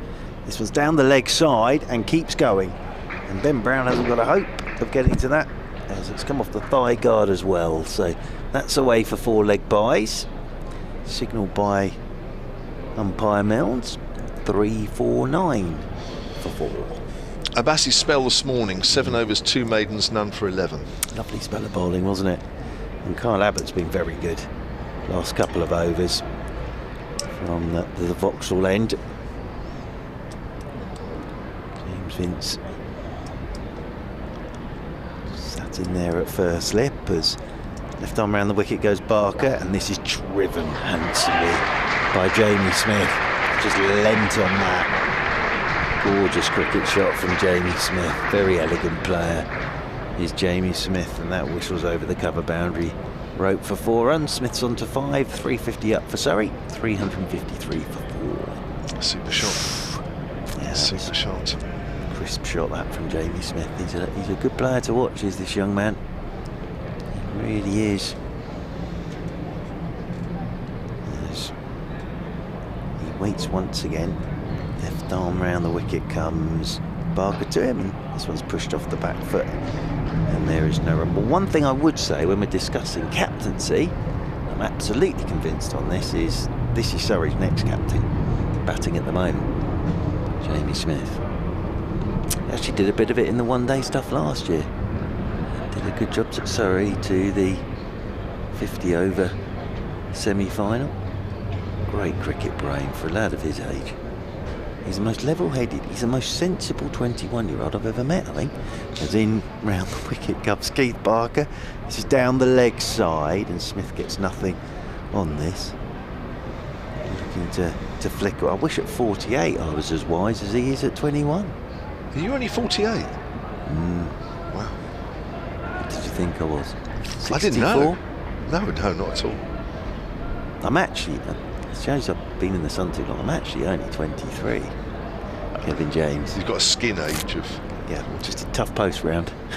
As in round the wicket once again comes Barker, and this one's pushed into the leg side by Jamie Smith. But yeah, moving away from the England stuff, sort of said it last year, this lad is definitely the next Surrey captain. He's a very talented boy, this one. Keeps wicket as well. It's just his temperament's very good. Sun glinting down here at the Kia Oval. Keith Barker round the wicket once again, and Smith covers up and plays this off the front foot up towards mid-off, and there is no run. End of Keith Barker's first over today. 353 for 4. Smith has 5. Pope's 126. The man to go today. Ben Foakes bowled by Kyle Abbott for 45. Smith got 78 in this fixture last year. Johan Rue has emailed sonatcricket@gmail.com, and he's emailed from Cape Town in South Africa. Oh, lovely. Love following the live stream in Cape Town. As an outsider, I would say Foakes as England captain. Interesting, that's 2 now. Yeah, would make me the most worried about Protea's chances later this summer. He just has the right demeanour and will have less pressure compared to a top-order batter burdened with captaincy. Interesting. We've got a change of bowling commentary in the Vauxhall end here at the Oval, with Kyle Abbott replaced by James Fuller, who will bowl a little bit quicker than the rest even. Here he is, then runs away from us. He's trying to cut, misses his Ollie Pope. Not much bounce there outside off stump as it goes through to Ben Brown. Down on one knee there was Ollie Pope. Very Caribbean shot that. Of course, it was Fuller yesterday. He came on, a second ball got Ryan Patel hooking it to Mohamed Abbas yesterday. Holland bowled nicely yesterday as well, didn't he? Pick of the bowlers. Yeah. 2 wickets. Here's Fuller again then, just the one slip. That's almost a Yorker, dug out by Pope, and it goes back to the bowler on 1 bounce. So Abbas has now completed 26 overs in this game, 2 maidens, 88 runs and just the 1 wicket. I'll work out his spell this morning. In fact, I can work it out now. 7 overs as well, a bit like Abbas's spell this morning. As Fuller comes in again then, right arm over, that's full again as it goes out into the covers, fielded by James Vince, who's having a little breather from his position in the slips. Has spent most of the game so far in that position, keeping Brown and Dawson company. So Abbas this morning, 7 overs, no maidens, 1 for 16. No, I thought those last couple. 2 good spells this morning, wasn't it? Keeping it tight. Really good. Yeah, that's all Hampshire can do at the moment. Of course, take more wickets, but I feel that's happening. Drive by Pope out towards the short boundary side, straight to the fielder in the deep. 354 for 4. Pope moves on to 128. Just looking at the Surrey live stream, that's on there's a very nice block of flats to our left behind our stand, and there's a nice roof terraced area on one of them, sort of the executive flats, I think. And we've got a little gazebo this year to sit under and watch the cricket. So very nice indeed. I think I'd sell that area if I had a flat. I'd rent it out when there's cricket on. Fuller comes in again, it's full, it's not timed by Smith as it goes up towards mid-on, fielded by Abbas. Now, I mean, you could make a few quid there. Everybody talks about, you know, renting out a room or renting out a house if you're lucky to have another one. If you've got a roof terrace overlooking the Oval, there's the way to make a few quid. It enables me to tell my 2005 Ashes story, and a man who shall remain nameless, because he had a shocker, poor lad. Fuller again to Smith, cuts but pulls out of the shot really, and it dies on Ben Brown, who takes it on the second bounce. End of the over, 354 for 4. So a few years ago, there's a block of flats. Are they still there? I think they are. There's a block of flats just to our left of Vauxhall. I think Surrey had a couple of those for players and backroom staff. And Surrey physio in those days, one of the loveliest blokes you could ever wish to meet, Australian. But the whole deal was with that, you can't, if you go on an away trip, can't have other people in to stay in it, you know. So Surrey were away at Edgbaston for the 2005 Ashes over, and he said to two of his mates, yes, you can, because you can watch it from there, but you've got to keep it quiet, right? I don't want to, if anybody finds out, I'll be in all sorts of trouble. Now, anybody who watched the 2005 Ashes series will remember there was a group of Australian supporters. As left arm over the wicket, then comes Keith Barker, and this one's left the load outside the off stump by Ollie Pope, who made a massive cardboard shark. And every time one of the England players was out, the shark came down, and they had little cardboard cutouts of each. Anyway, they were doing that from this great man's balcony, and there must have been 30 people in there. And he was sitting watching the telly at Edgbaston, and was all of a sudden, the flat that he was not meant to be letting anybody use, as in over the wicket comes Barker, this one's left alone outside the off stump. Not only was it live on the telly, every time a wicket went down, the cameras then went across and did some filming in the flat with them as well. So anybody who ever watched that series, that was one of the funniest things I've ever seen, where don't let anybody in, and then all of a sudden it's all over there. But they made a massive cardboard shark, so every time, I don't know, Trescothick or Strauss went, the shark came down, and in comes Barker once again, left arm over the wicket. And Ollie Pope's having a flash at a wide one. That was very wide. Ollie Pope's eyes lit up there, because he knew if he got any bat on that either side of James Vince, that probably would have screamed away for 4. But didn't get anything on it at all. But yes, I've always thought when I get to that age, and I'm not too far away from it now, that I wouldn't mind a little retirement flat at a cricket ground. It'd be ideal for me, that. Just wake up in the morning, open the door, and Watch the cricket. Is in over the wicket comes Barker. Driving. Pope's gone. Outside edge. Dawson hangs on. Sharp chance at slip. Just the one slip in there. Ollie Pope looks a little annoyed with himself. But Barker again just hung it there. And Ollie Pope's super innings comes to an end. Outside edge. Picked up by Liam Dawson at first slip. Pope goes for 127. And Surrey are 354 for 5. Well, a really, really good innings, first and foremost, but also Keith Barker's bowling for that. He's keeping it well outside the off stump, but he's inviting Ollie Pope to go after it. He did it a little bit last night as well, and Pope played and missed a few chasing it, but a warm round of applause, and he deserves that as well. Ollie Pope accepts it as well by just lifting his bat. So also bangs the bat on his pad. He wanted more. But Barker quite deliberately, in fact, if anything this morning, I think he's bowled a fraction further outside off stump and letting the ball go across. And it's really, I suppose, in this situation for Ollie Pope to keep the scoreboard moving along. So Barker knows exactly what he's doing. Pope, in this situation, really did have to play a few shots, knowing that he runs the risk of edging one or two. He played a miss once or twice out there, and Barker in the end has got his man. Will Jacks is the new batter. He is indeed. Nice catch from Liam Dawson as well, because that was flashed off the outside edge. Dawson actually made that look pretty straightforward, but that was travelling. Quick. Travelling. A good catch from Liam Dawson. He only slip in there, of course. So Will Jacks makes his way out to the middle. And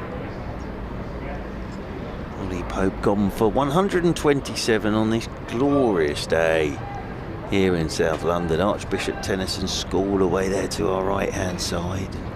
Well, there's people in shorts today. That's always the first sign, isn't it?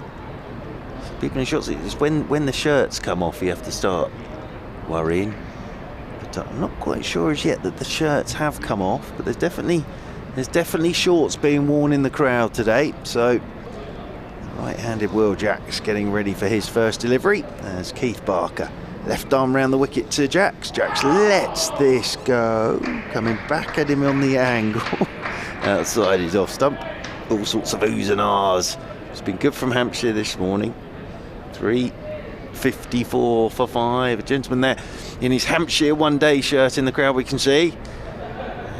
And yes, you see, look, some shorts there being worn. That's Colin. Oh, you know Colin, he goes to a few away games, good old Colin. Got his shorts on. As in comes Barker. Oh, and that's hit Will Jacks amidships there. That would have hurt.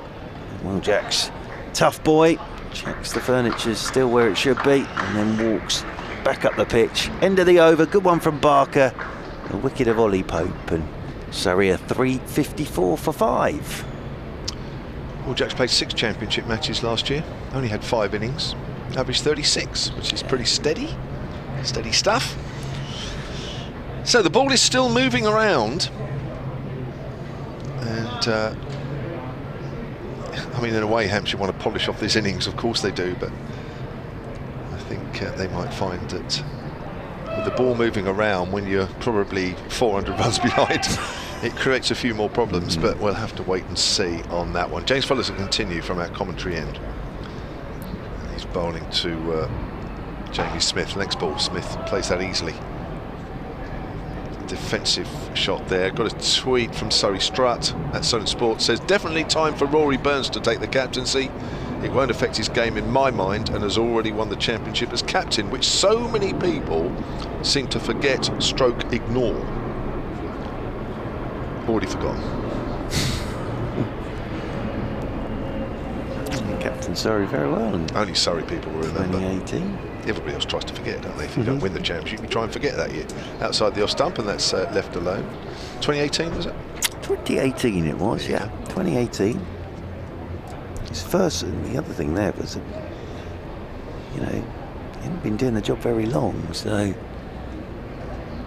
a very good job there. But look, all these names are terrific, and there'll be lots of names thrown around and put in the pot and stirred and whatever else. And then, but that's what cricket's all about. It's chat, isn't it? It's pushed up towards mid-on. Everybody has an opinion, which makes it Interesting. The game that it is. Yes, indeed. Would you have fancied it, Jamie? What, England captain? Yeah. I think anybody would be mad to say they wouldn't.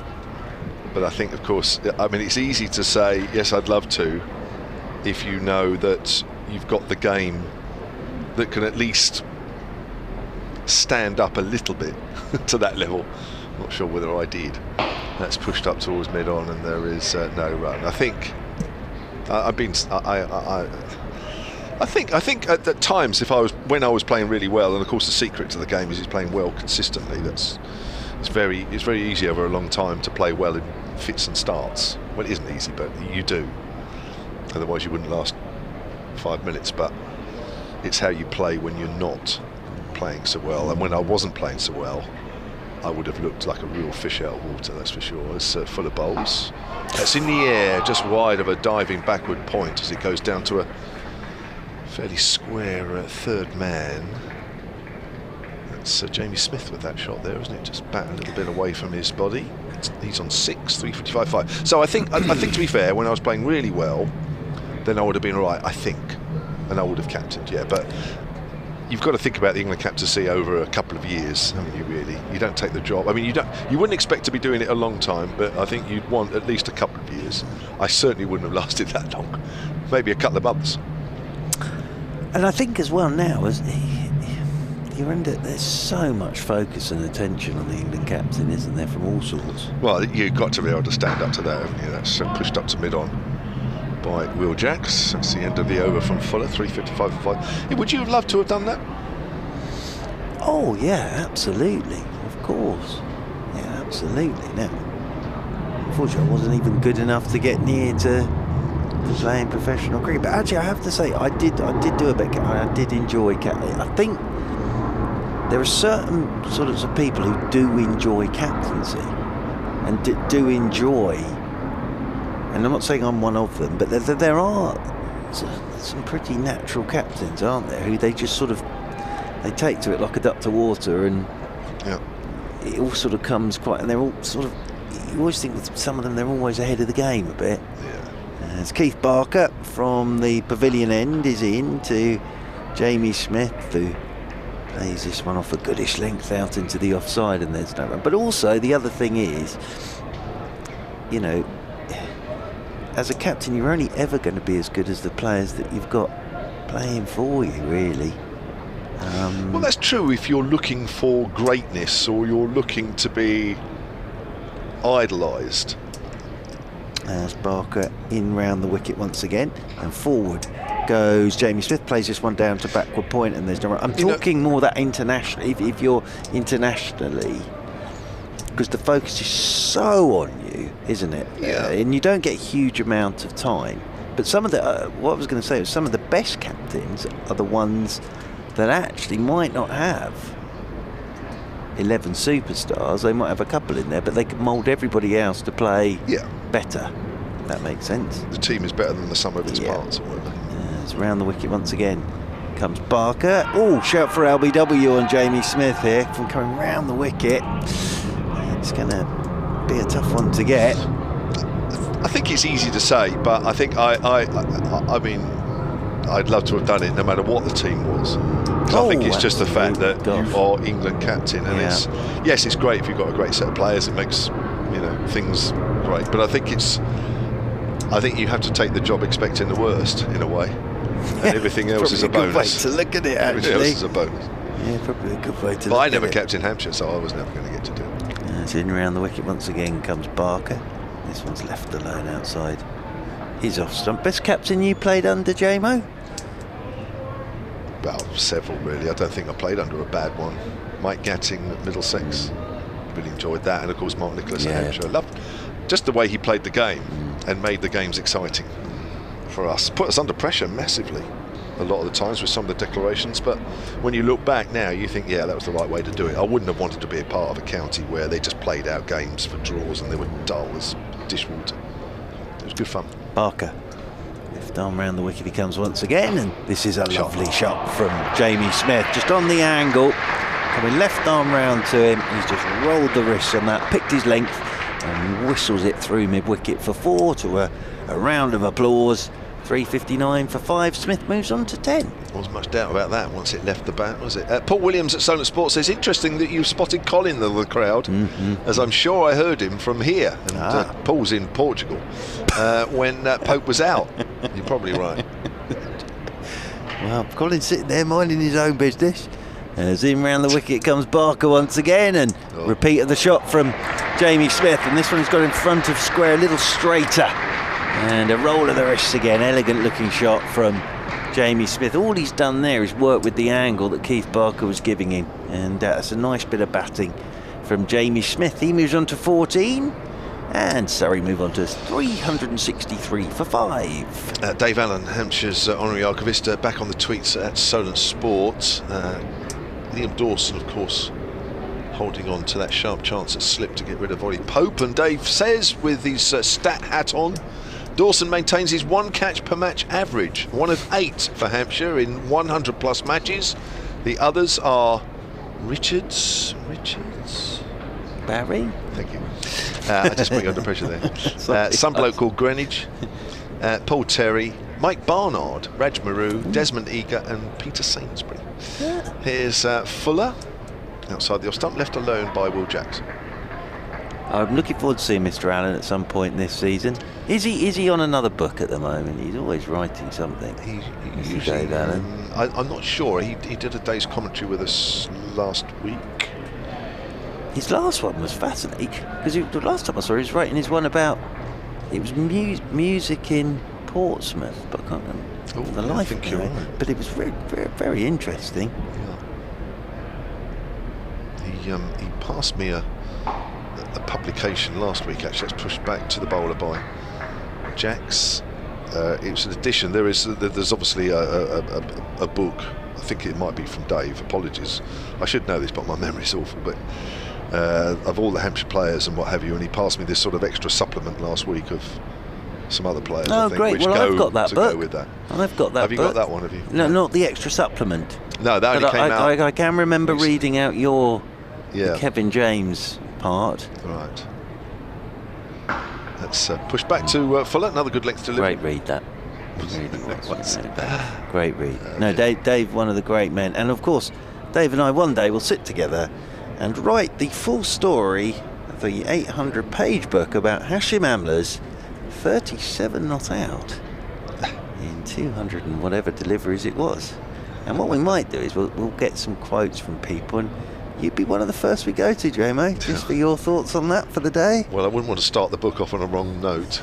Plays and misses outside the off stump. Bit of extra bounce there from James Fuller, as Jax was trying to punch that away through the offside. That was a day where I was delighted I had Mr. Allen with me, because he was getting as excited as I was, wasn't he? You were the perfect combination. We were the perfect combination. I've still got my maidens column somewhere, as I got more and more excited every time. Keith Barker had those amazing figures at one point. I think something like 17 overs, 15 maidens, 3 for 2 or something. Here comes Fuller. It's full outside leg stump, and that's driven away, and Will Jackson's off the mark, and that's going all the way to the mid-wicket boundary away to our right. Nicely timed by Will Jacks. He moves on to 4, 367 for 5. Just me, or did that sound horrible off Will Jacks's bat? But it's absolutely whistled off to the boundary, right? It sounded very hollow. I'm sure this JM Finn stand has something to do with it, doesn't it? The acoustics. But you're right, that didn't sound particularly bat on willowish. Sorry, ball on willow. Sound that you'd expect. Same again, isn't it? There's something about his bat, but anyway, that was driven back to Fuller, who sticks a hand down low and picks it up. End of the over, 367 for 5. L Beetroot, Solent Sport, says, couldn't Kevin Peterson come out of retirement and be the new captain? He'd calm things down. I'm not actually sure it would all calm down, would it? There you go. Or head coach. Yeah. That'd be interesting, wouldn't it? I think that noise off Will Jacks' bat is actually because he hits the ball so hard. Will Jacks. He's he's a hugely talented cricketer, is Will Jacks, but I think he's sort of been, because of his exploits in T20 and things, people sort of now look at him as just the white ball stuff, but actually he's got a big future in red ball, and his off breaks as well don't hurt. Yeah. Bowls good off breaks. Left arm round the wicket then is Keith Barker to Jamie Smith. He's pushing this one straight back up the pitch, and there's no run. Dave Allen's got an answer for you. Thank you, Dave. He says, I shall pass the supplement to Churchy when we meet. Super. And he says, black, white and blues about jazz. That's the it, book, jazz. Yes, that was about it. jazz, ska, blues in Pompey in the 1960s. And I didn't know, but some of the great names played in Portsmouth. Amazing book. As in round the wicket once again comes Keith Barker, and forward goes Jamie Smith. On a serious note though, Dave, it was one of the most pleasurable days I've had. As that is now in the top 3 days of my life, obviously. Birth of Isabel, my daughter. Johnny Wilkinson's drop goal in the World Cup final of 2003, and Hampshire members, that's not out. But I'm delighted I have Mr. Allen alongside me. Yeah. Because it also, we had fun watching you, JMO, as we were getting very maiden 57. As in round the wicket comes Barker, shot from Jamie Smith for no runs. Middle that, straight to the fielder at extra cover, but good looking shot that, and the fielding done by Gubbins, and there's no run. Well, it's I think obviously myself, listen, I did appreciate it, of course I did, but not quite in the same way. And some of the other younger members of our commentary team back at the Aegeus Bowl, they wouldn't have given you the same support as Dave Allen did. It's round the wicket once again. Comes Barker, forward goes Jamie Smith, and plays this one straight back up the pitch, and there's no run.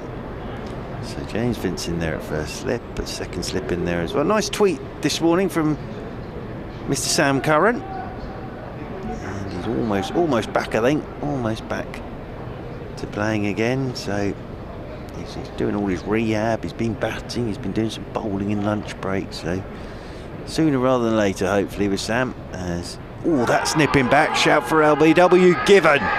Keith Barker from round the wicket's just got that one to nip a touch at Jamie Smith, hit the front pad.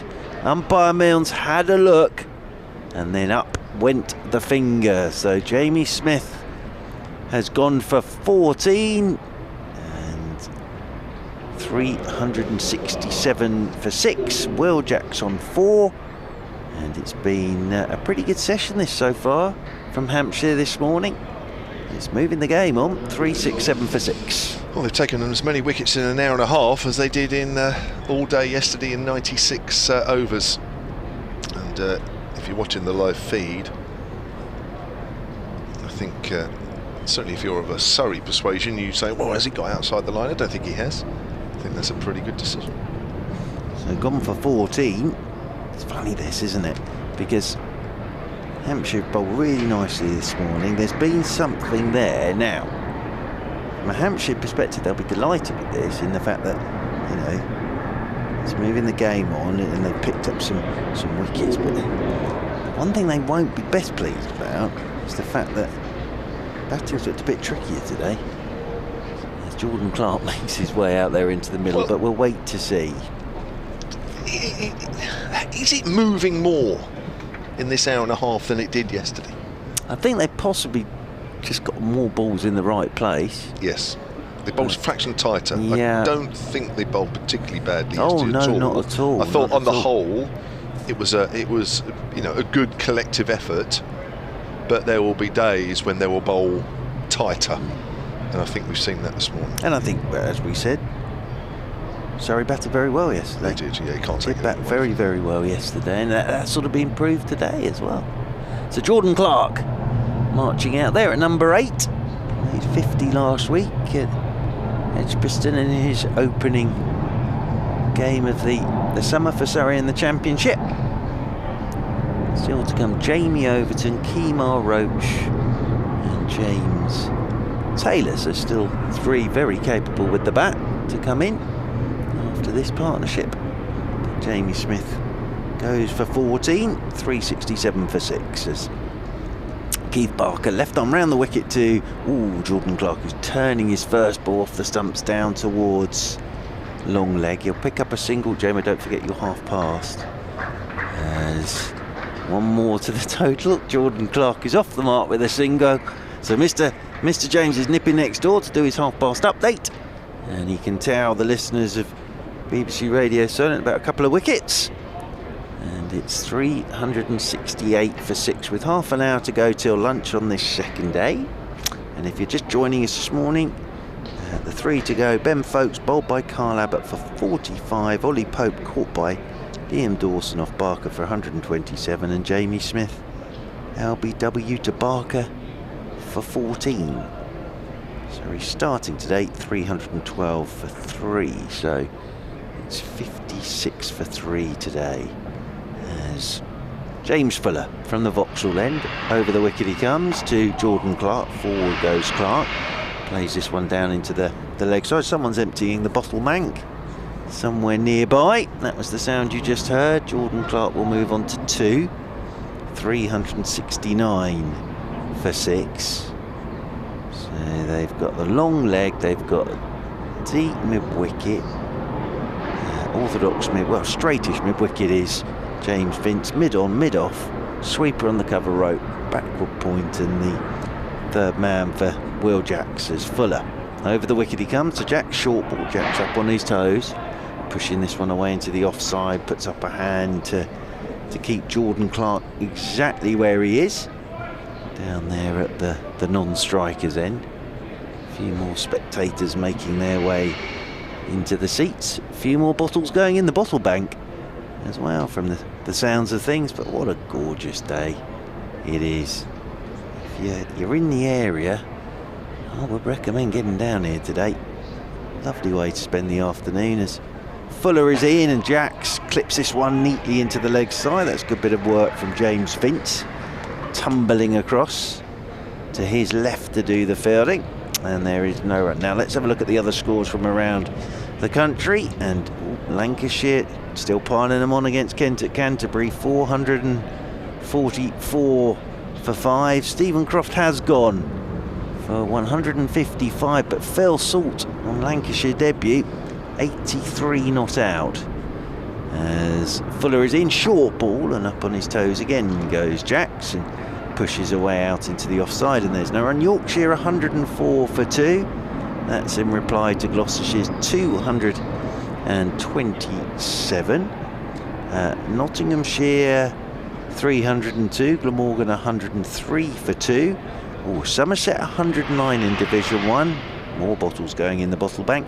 Essex 145 for 8. So they've lost 6 this morning. Essex, as over the wicket again goes Fuller, and that's left alone by Will Jacks outside his off stump. Craig Overton 6 for 39 for Craig Overton. So he's done some damage today as Craig Overton, 6 for 39. Somerset rule out for 109. Durham 416 for 7 against Leicestershire, and Derbyshire 396. 401 now, it's just popped up. 401 for 4 against Sussex. Fuller is in, and Jack's outside edge, that'll fly away down to the third man boundary rope for 4, because there's just Liam Dawson in there at first slip. I'll tell you what, someone's had a good night with the sound of those bottles going in the bottle bank. And forward to Jacks, he moves on to 8, 373 for 6. And just to say, Shan Masood is now 238 not out for Derbyshire against Sussex. He really has started extremely well for Derbyshire and is looking a very, very shrewd signing. Keith Barker down there in the distance. Continues, picked up a couple today as Keith Barker, and he will have Jordan Clark on strike. 2 slips in there as Barker left arm around the wicket he comes to Jordan Clark. That's wide outside the off stump. Jordan Clark just shoulders arms. There's that one go, taken by Ben Brown, moving away to his right. Sound of an aeroplane. going overhead, either going towards or leaving. I think that's going towards Heathrow, because that sounds like it's landed to me. As left arm round the wicket once again goes Barker, and Jordan Clark turns this one with the wrists into the leg side. He'll pick up a single, moves on to 3, and 374 for 6. I was saying Essex are now 149 for 8 at Taunton after Somerset 109. Craig Overton's taken 6 for. That game's moving on rapidly. Oh, I tell you what, there's a lot of bottles going in that bottle bank today. Is in round the wicket once more comes Barker, and Jacks covers up, pushes this one away off a goodish length out towards Nick Gubbins at cover. Must have been a good party. That's what I was thinking. What a lovely day it is. What a lovely, lovely Good Friday. Couldn't ask for more than this, really. So when you get to the start of the cricket season, this is the sort of weather you dream of, really, isn't it? Nice temperature, blue skies. Barker left arm round the wicket. Whoop, Will Jacks, that just holds on him a touch, I think. He was about to try and whip that through the leg side, and then thought better of it. Laid it back down the pitch. Barker's bowled nicely this morning from that pavilion end. No Reece Topley in the Surrey side for this one, so they haven't got that left arm option in this game. Barker, strong man, comes round the wicket to Jacks, lets it go. Does Will Jacks outside his off stump? Yes, Hampshire will be pleased with this morning. This equates to 62 for 3 today. Surrey, good effort that. It was many wickets in an hour and a half as all day yesterday. As we said, Surrey would still be looking just about the ones, but kept it very tight today as well. As, oh my goodness, in round the wicket once more comes Barker, turns this one down into the leg side as Will Jacks rolls up there towards mid-on, and there is no run. End of the over, 374 for 6 then, Surrey. Clark has 3 and Jacks is on 8. Bill Seeger on the emails, solentcricket@gmail.com. Afternoon to you, Bill. He says the only criterion required for the England captaincy should be that he has to have a minimum of 4 initials. That should narrow the field for the selectors. Enjoying the game and the commentary on this lovely spring day. I'm not sure there's too many with 4 initials. Can't think of one at the moment. That might have been different 50 years ago. I think there might have been a plethora. Most definitely, absolutely. Well, Ollie Hannon-Dalbury, then, he's got a few, hasn't he? No, is he? I didn't know. Here's Fuller, outside the off stump, left alone by Jordan Clark. Vincent Costa at Solent Sports says, how about Owen Morgan as the captain for the Test team? He's proven his mettle already by winning a World Cup. If he can right the ship, scoring centuries shouldn't be too high on the priorities. There's a few names that are sort of recurring, aren't there? You get the odd left field candidate. It's Fuller. I'm not sure it's going to be a left field appointment somehow. I think he's pulled the bat inside the line there, Jordan Clark, as it goes through to Ben Brown. Yeah, I think. I just hope it's not underwhelming. Yes. I'm not sure. Who would be an underwhelming appointment for you? Now there's a question for that's harsh. That is hard, isn't it? Let me have a think. It's put you on the spot a bit, isn't it? Underwhelming appointment.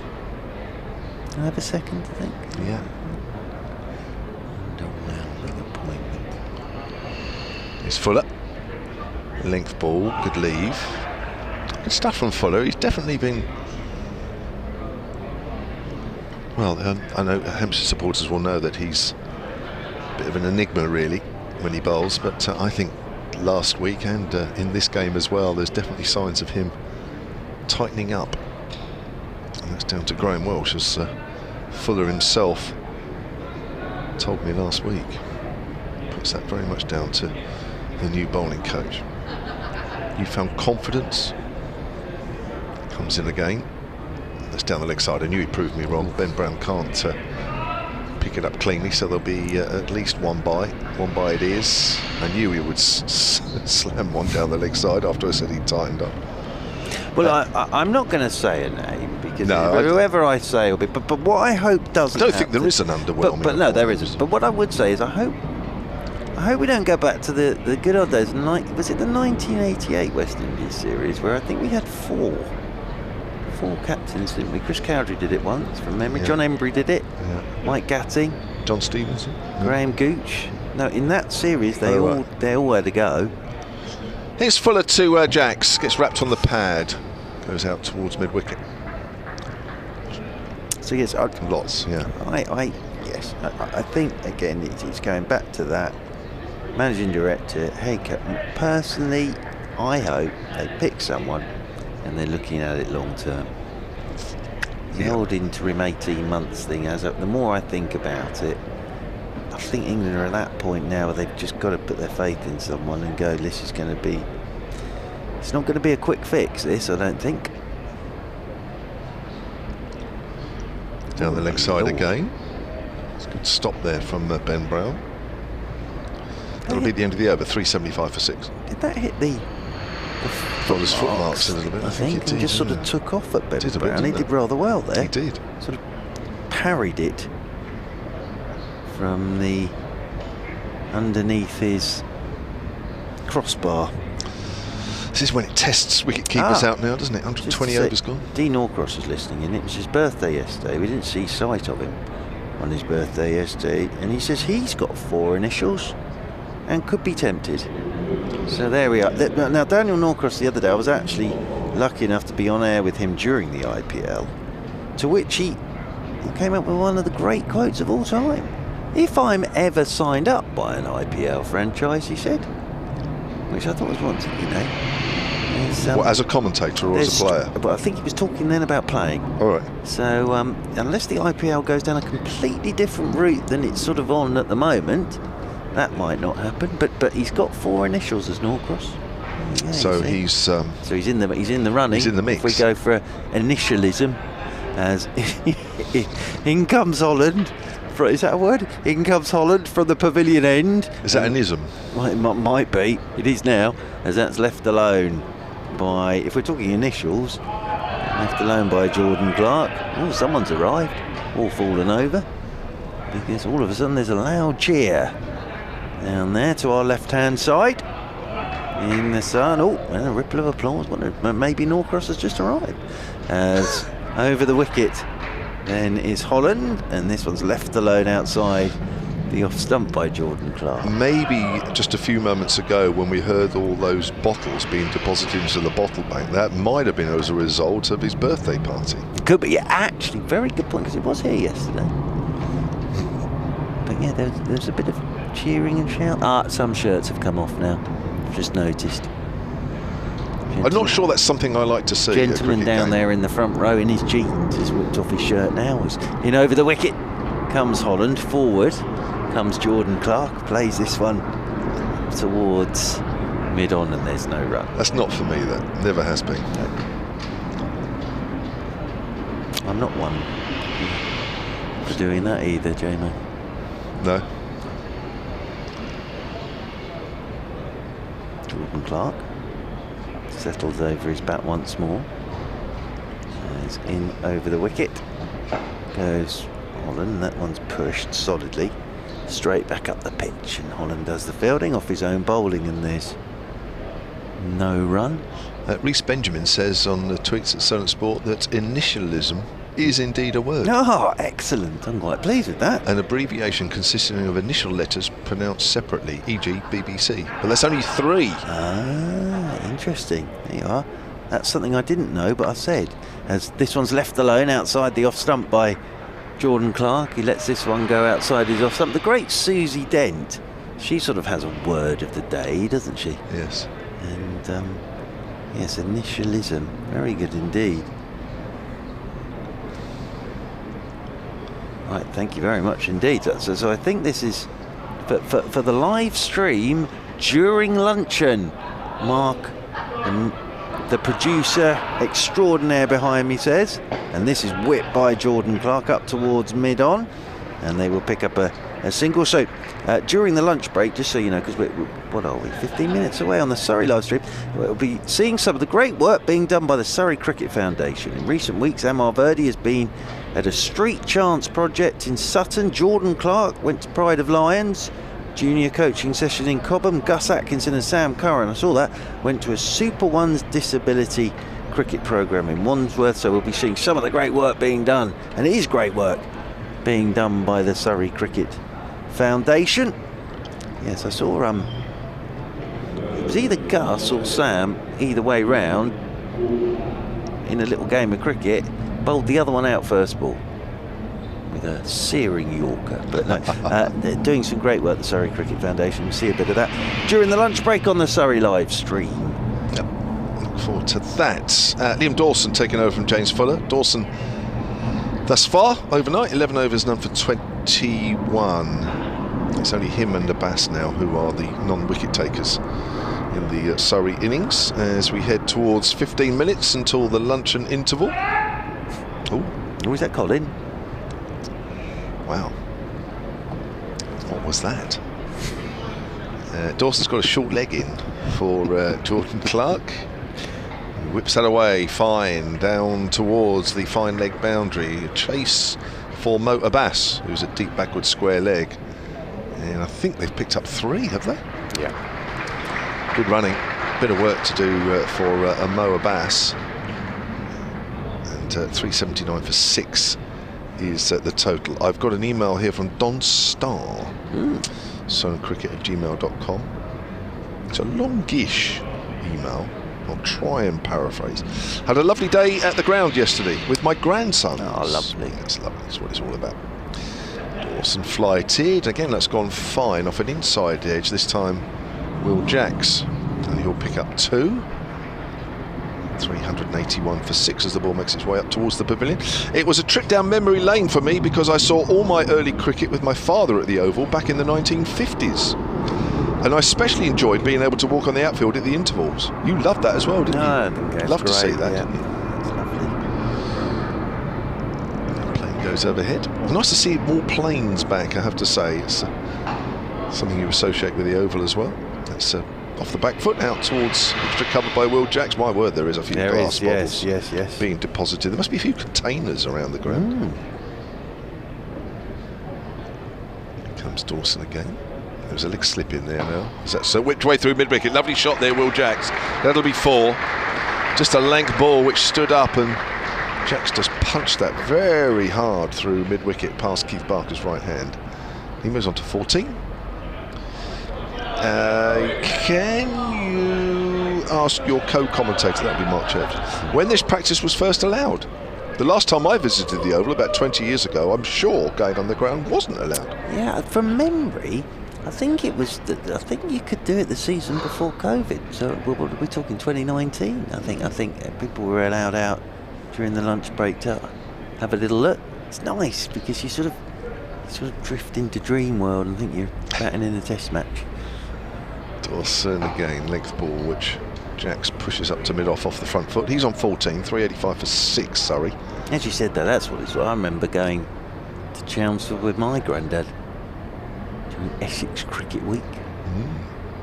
Dawson again runs away from us, full, driven to Fuller at mid-off, and that's the end of the over. 385 for 6, 122 overs completed in this Surrey first innings. Always took a while, mind, because he had a 2 CV. Do you remember those? Oh yeah. And it didn't go up hills, so he had to go a sort of long way round to Chelmsford, so it was all downhill. Because otherwise we wouldn't have got there. Because it genuinely didn't go up a hill. Did you remember those? And the gear. The gear was in the dashboard, wasn't it? Knob and in and out. Yeah. Anyway, it always took a while to get to Chelmsford. Nice once we got there, mind. As here is Holland coming in over the wicket to Jordan Clark, and Clark's driving down the ground. Will take a single. Oh, and Mo Abbas dives at this. He sort of dived over it a touch there.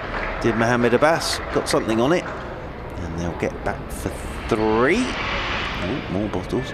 3 more to the total. And is there, Clark moves on to 10, 388 for 6. I think. Is there a glass collection centre? I think that. Well, I've actually just had a tweet, and I've walked past them a number of times. But thank you. I think it was Martin who said he went to investigate, as you do, and there are lots of recycling green bins, and I think all the bottles are being put in those at the moment. As forward comes Jackson, plays this one down towards backward point, and there's no run. I take it that's inside the ground. Yes, inside. So what did you ground. get, 2p a bottle or something, and Surrey's raking the money in or something? Well, now what I do know is very shrewd young people during test matches. I've seen them do it. I think if you take the plastic glasses back, you used to be able to get a bit of money back again, and that's why they're all going around collecting up the plastic cups. This one is Jack's driving, thickish inside edge, and that runs away into the leg side, and there's no run in there towards short mid-wicket. 386 for 6. Good detective work from Martin there, though. Yeah. He's leapt from his seat wherever he is in the ground. A bit like, well, the greats. Bergerac, of course, as in over the wicket once more comes Holland. This is tucked away by Will Jacks down towards deep backward square. They'll pick up a single. 389 for 6. I'm a big fan of Nettles, John Nettles. Midsummer Murders, of course, as well. Bergerac was a very fine series. It really was. There go more bottles. As on to strike comes Clark. 389 for 6. As over the wicket then goes Holland, and that's it in the pad, going down, but just getting it to come back. He's getting a stride in there. Here's Jordan Clark. That rolls away into the leg side, and there's now 9 overs until 9 minutes until the lunch break. Just one slip in there at the moment. Finch is catching it short, extra cover as Holland is over the wicket to Jordan Clark, who turns this one out towards deep mid-wicket, takes a single. That'll be one more to the total. Carl Abbott does the fielding. One more to Jordan Clark. He moves on to 11, 390 for 6, Surrey, and 9 minutes until the lunch break. Simon Jones has tweeted at Solent Sport. I think he's also tweeted you, Churchy, at back and across. He's from the Hampshire Cricket Board. He says, on the subject of books you have read, which we were talking earlier, weren't we, because of Dave Allen's, you were saying about the music scene in the 60s in Portsmouth. Hashtag Different Class by Duncan Stone, ? Says Simon. Features amateur game in Surrey, but also examines history of the amateur game to explain why the pro game is where it currently finds itself and why. Here's Dawson, length ball to Clark, who pushes that back to the bowler. I just quickly looked it up. Yeah. Obviously with Surrey in that, I guess there's a relevance there, isn't there? Yeah.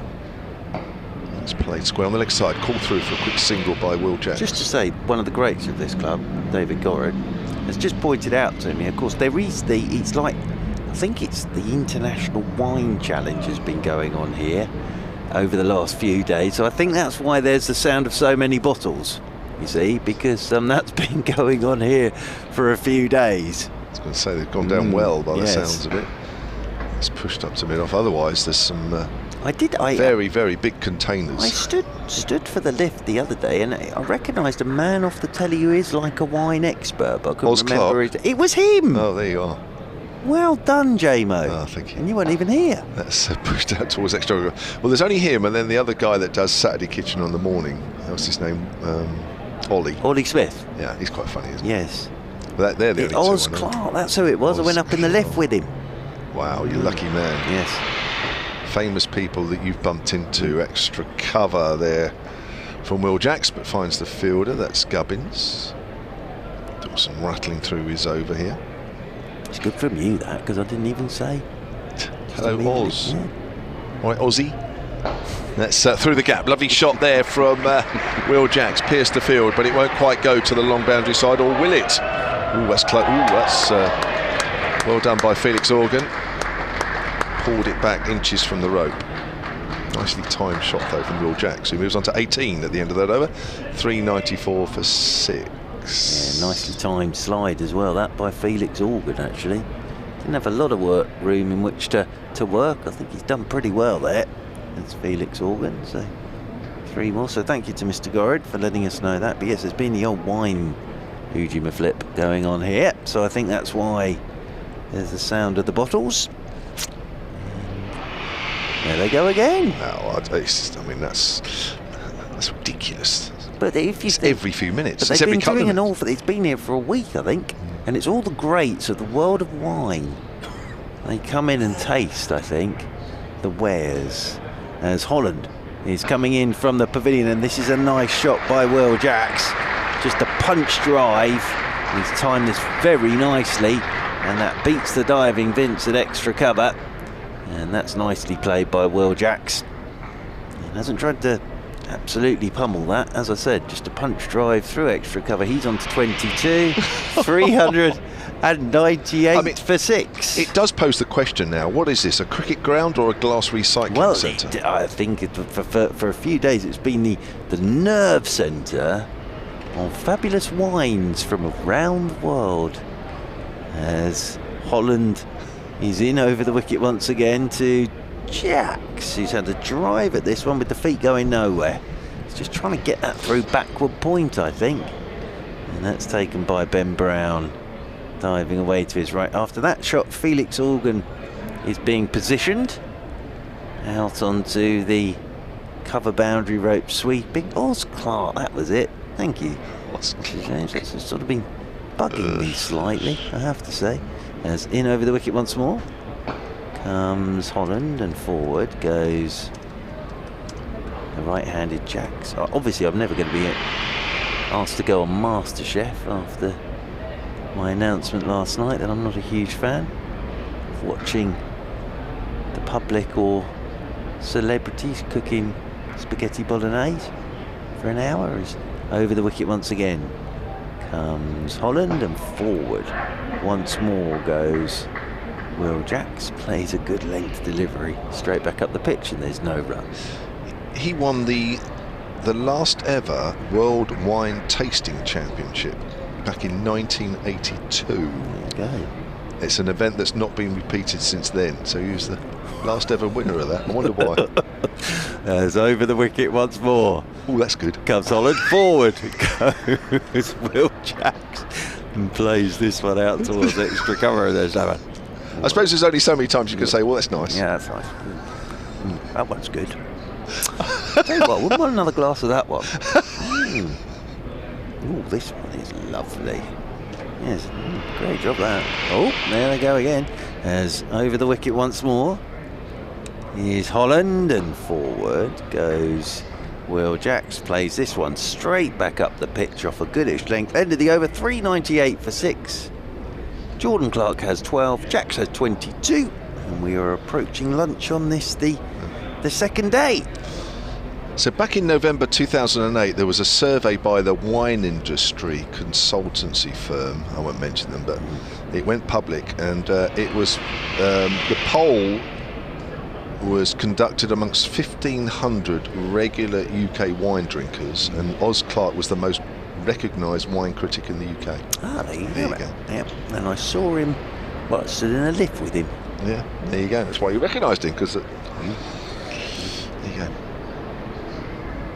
So this will probably be the last over before lunch, and we've got a bit of off-spin now from Felix Organ. Now Keith Barker has bowled, I think, almost exclusively from the pavilion end, so there may be some rough just outside the right-handers off stump. We'll wait and see if that makes any difference. Can't quite see that on the live picture feed, so perhaps there isn't too much there for Organ to bowl to, as that's pushed up and driven to mid-off, and there's no run. Jordan Clark on 12 facing. There's a short leg in there for one that may just turn out of the rough. We'll wait and see, as I say. Forward is Jordan Clark, out on the offside. I think it's been a reasonably good morning for Hampshire. I think they'll be fairly happy. Always want a few more wickets than you've taken, but Surrey haven't got away from them. That's just allowed to hit him on the front pad. Jordan Clark, so that's going down the leg side. Well, the other thing it's sort of done in a way is move the game on a bit, isn't it? Yeah. 3 wickets this morning, and see where Surrey end up tea time-ish. Hampshire could be batting. Here's Organ again then with his off-spin bowls, and it's well pitched up again.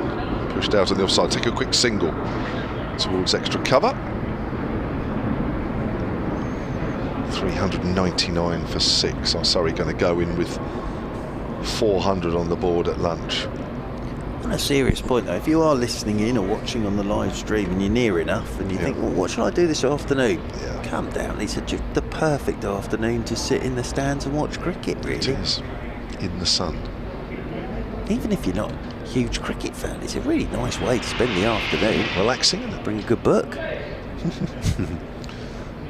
Bowls, and that was work behind square on the leg side by Will Jackson. The applause, of course, is for the 400 up for the home side. Yep, and not for another load of wine bottles going in the recycling bin, but no, 400 arrives for Surrey just on the stroke of lunch, so that's got a nice sort of symmetry to it. Added 88 runs this morning, plus whatever happens in this final ball before lunch. And it's hit into the ground and fielded at short leg, and that will be the completion of the morning session on day 2 here at the Oval. 400 for 6. Will Jacks is 23 not out. Jordan Clark is 13 not out. Couple of wickets for Keith Barker this morning, 1 for Kyle Abbott. Ben Foakes adding 13 to his overnight total before he was bowled by Abbott. Ollie Pope adding 14 to his overnight total before he was caught in the slips by Dawson off Barker. And Jamie Smith LBW to Barker for 14, the wickets this morning. Thank you, Kevin James. Go and get some lunch, Mr. James. That's been an interesting morning of cricket. It really has. JMO and I will be back with you on BBC Radio London and BBC Radio Solent at 40 minutes at 1:40. But as I was saying, here now on the Surrey live stream, with Surrey at lunch on this second day, 400 for 6. Let's have a little look at some of the brilliant work that's being done by the Surrey Cricket Foundation. Fantastic to be here at Scarrett Park School today. This is one of 9 Super Ones groups that we run across the county. The groups are aimed at 12 to 25-year-olds. This group here is largely young people in their teens. For a lot of young people with additional needs, Super Ones is the entry level. We will adapt the sessions to fit with the requirements of the people who come along. What we aim to do is use cricket as an end in itself, with the social benefits of getting back out there with some friends and also developing some other skills. Sam and I have come down today just to play a bit of cricket with the kids. It was very interesting to see, and I had a lot of fun, and I hope the kids did as well.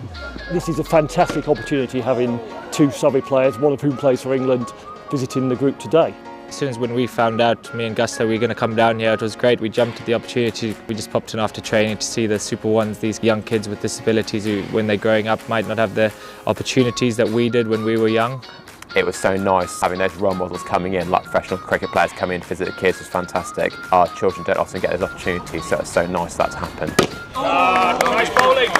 The cricket is so awesome, and we had fun having a turn, bowling and batting. And we had fun playing with the mates and make sure they have fun with each other. We were here for over an hour with the kids, just kind of learning, and you could see their confidence grow. One ball the guy would miss, and the next ball he'd smash it at the net. There was some serious talent on the show. I was very surprised, some proper players. The opportunities are there to play locally with your friends, but also to take it further forward and play representative cricket if that's what you want to do. Hopefully some of them will want to take it further and emulate their heroes.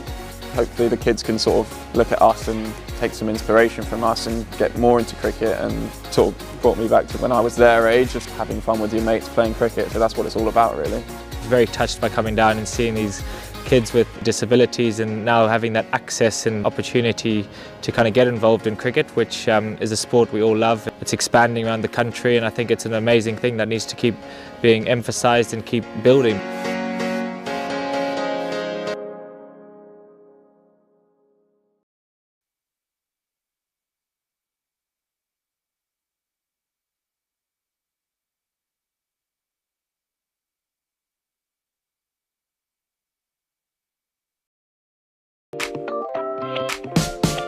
Hi, I'm Tushar. I'm the coach for Sutton Chance to Shine Youth and Young Adult Sessions. I'm a casual coach with Surrey Cricket Foundation. I organize these sessions. These sessions is going on for 3 or 4 years. Different abilities of children with different community backgrounds. 60 to 70% they haven't taken the bat for the first time. So since I have started, they're even brothers and sisters, they feed into the next one and it goes up and up and up. When I was growing up, the opportunities available at clubs like that weren't as big as some of the other clubs, more recognised clubs. So definitely platforms like this will really give that opportunity for kids that maybe don't feel comfortable to go to those bigger, more established clubs. But being a system like this where they can still get the same opportunities and same opportunity to progress if that's what they want to do in the sport.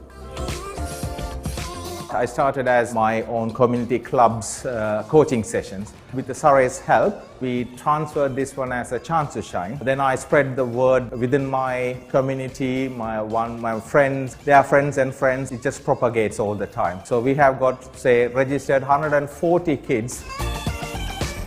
When they start early, we can have a talent ID program, so as an independent thing, rather than going through all these recommendation or club application session, from Chance to Shine directly to the trials or talent ID sessions, and they can have a look at it and see if there's a potential, and most likely that they can go up with the help of Surrey and further. I think you've got to have trust in the system, and I think that you've got to be willing to put the hours in and do the bit of the hard graft with the travelling, getting to the training centres. But I think the main thing is you've got to invest that time to the training, and I think going to platforms like this and being in maybe county systems and things like that will really help push forward. A lot of my dreams were to play for Surrey. I think when I was growing up, being given that opportunity to play in the first team was really my big dream, and then kind of since I've been there now it's like, okay, I want to play for England as well. So hopefully, getting a test place at some point in the future would be amazing. But I think for now it's just doing my best I can for Surrey in the first team, especially in red ball and all the other formats as well. There are more potential that there are few players, good potential to play further up. And I would see them in Surrey hit very soon. That's what my target as well, make sure that they play for Surrey and further up if they can.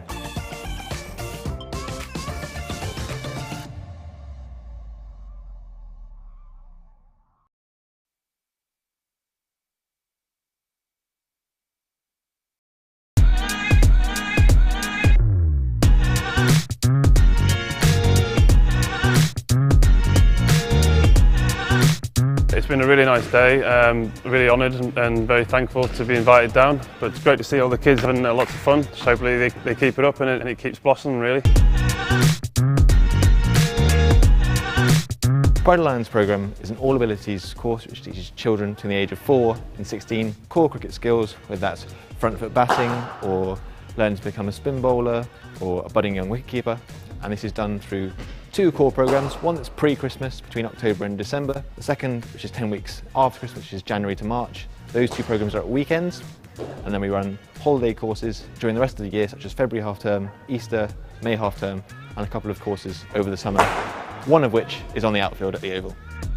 Certainly recommend the programme, and it doesn't matter what ability the kids are at. Come into the programme, you notice that all the kids improve over 10 weeks. The individual coaching that they get is fantastic.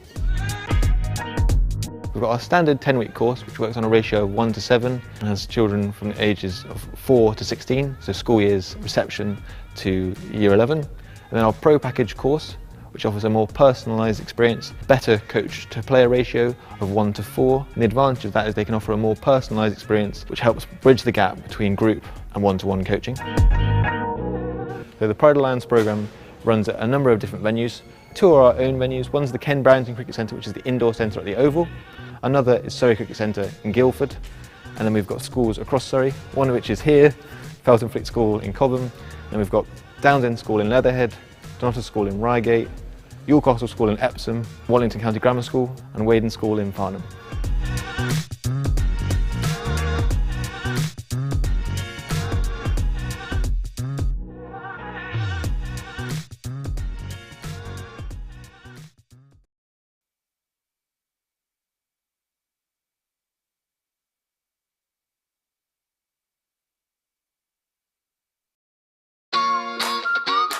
Fantastic to be here at Scarrett Park School today. This is one of 9 Super Ones groups that we run across the county. The groups are aimed at 12 to 25-year-olds. This group here is largely young people in their teens. For a lot of young people with additional needs, Super Ones is the entry level. We will adapt the sessions to fit with the requirements of the people who come along.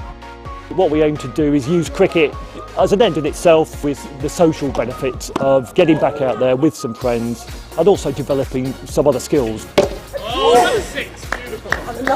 Sam and I have come down today just to play a bit of cricket with the kids. It was very interesting to see and I had a lot of fun, and I hope the kids did as well.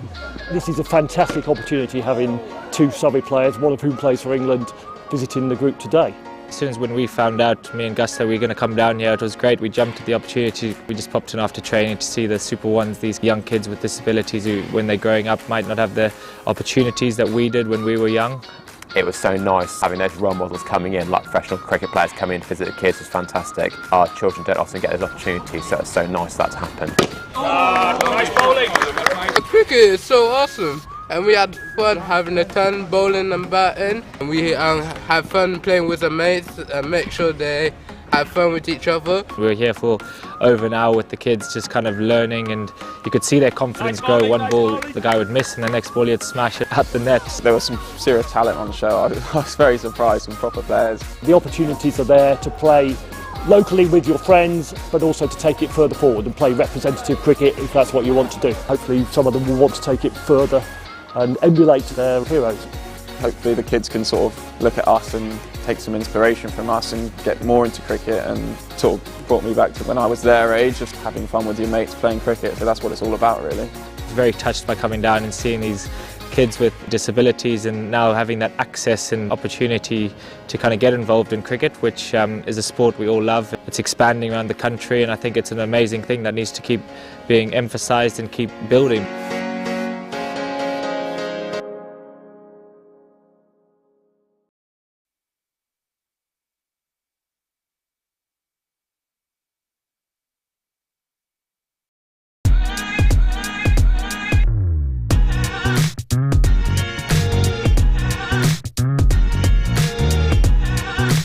It's been a really nice day, really honoured and very thankful to be invited down, but it's great to see all the kids having lots of fun. So hopefully they keep it up and it keeps blossoming, really. Pride Alliance programme is an all abilities course which teaches children between the age of 4 and 16 core cricket skills, whether that's front foot batting or learning to become a spin bowler or a budding young wicketkeeper. And this is done through 2 core programmes, one that's pre-Christmas between October and December, the second which is 10 weeks after Christmas, which is January to March. Those 2 programmes are at weekends, and then we run holiday courses during the rest of the year, such as February half term, Easter, May half term, and a couple of courses over the summer, one of which is on the outfield at the Oval. Certainly recommend the programme, and it doesn't matter what ability the kids are at. Come into the programme, you notice that all the kids improve over 10 weeks. The individual coaching that they get is fantastic. We've got our standard 10-week course which works on a ratio of 1 to 7 and has children from the ages of 4 to 16, so school years reception to year 11. And then our pro package course, which offers a more personalised experience, better coach to player ratio of 1 to 4. And the advantage of that is they can offer a more personalised experience which helps bridge the gap between group and one-to-one coaching. So the Pride Alliance programme runs at a number of different venues. 2 are our own venues. One's the Ken Browning Cricket Centre, which is the indoor centre at the Oval. Another is Surrey Cricket Centre in Guildford. And then we've got schools across Surrey, one of which is here, Felton Fleet School in Cobham. And we've got Downs End School in Leatherhead, Donatus School in Reigate, Ewell Castle School in Epsom, Wallington County Grammar School and Weydon School in Farnham.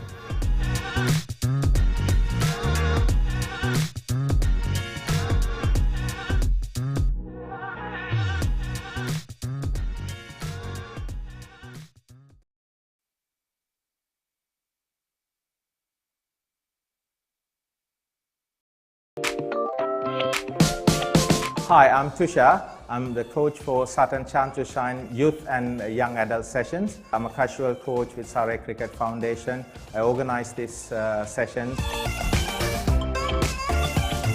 These sessions is going on for 3 or 4 years. Different abilities of children with different community backgrounds.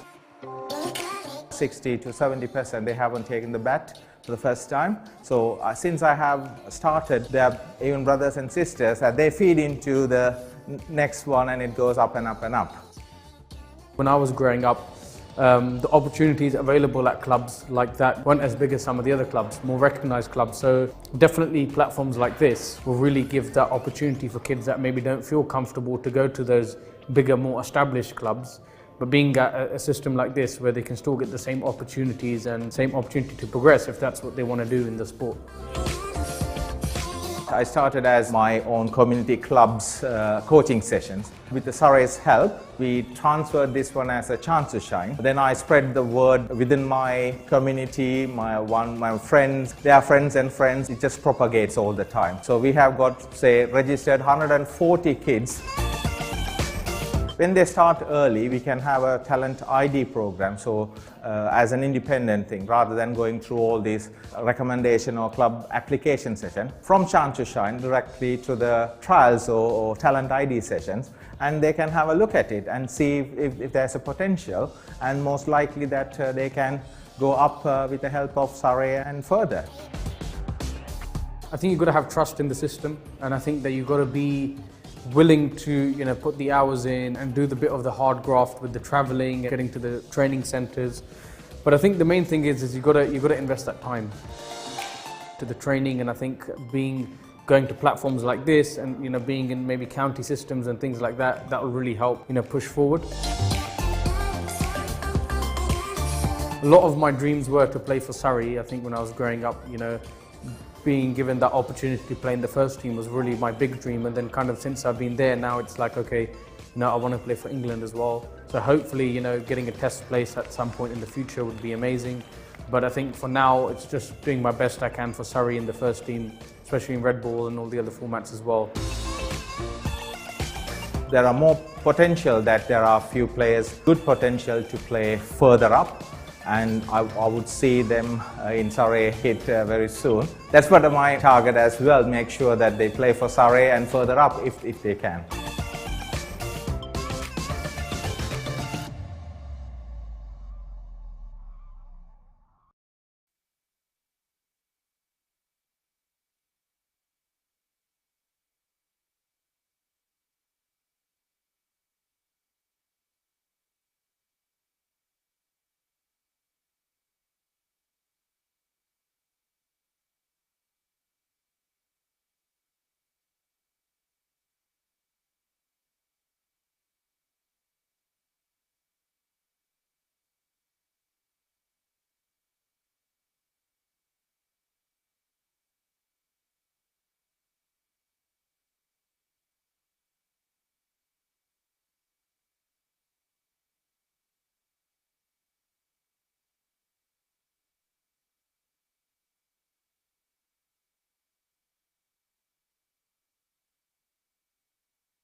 Well, a very warm welcome back to the Kia Oval here on BBC Radio London and BBC Radio Solent and the Surrey live stream, of course. And during that lunch break on the Surrey live stream, the wonderful work that the Surrey Cricket Foundation are doing, and across the counties, some brilliant work being done in county cricket at the moment with the foundations and the Surrey Cricket Foundation.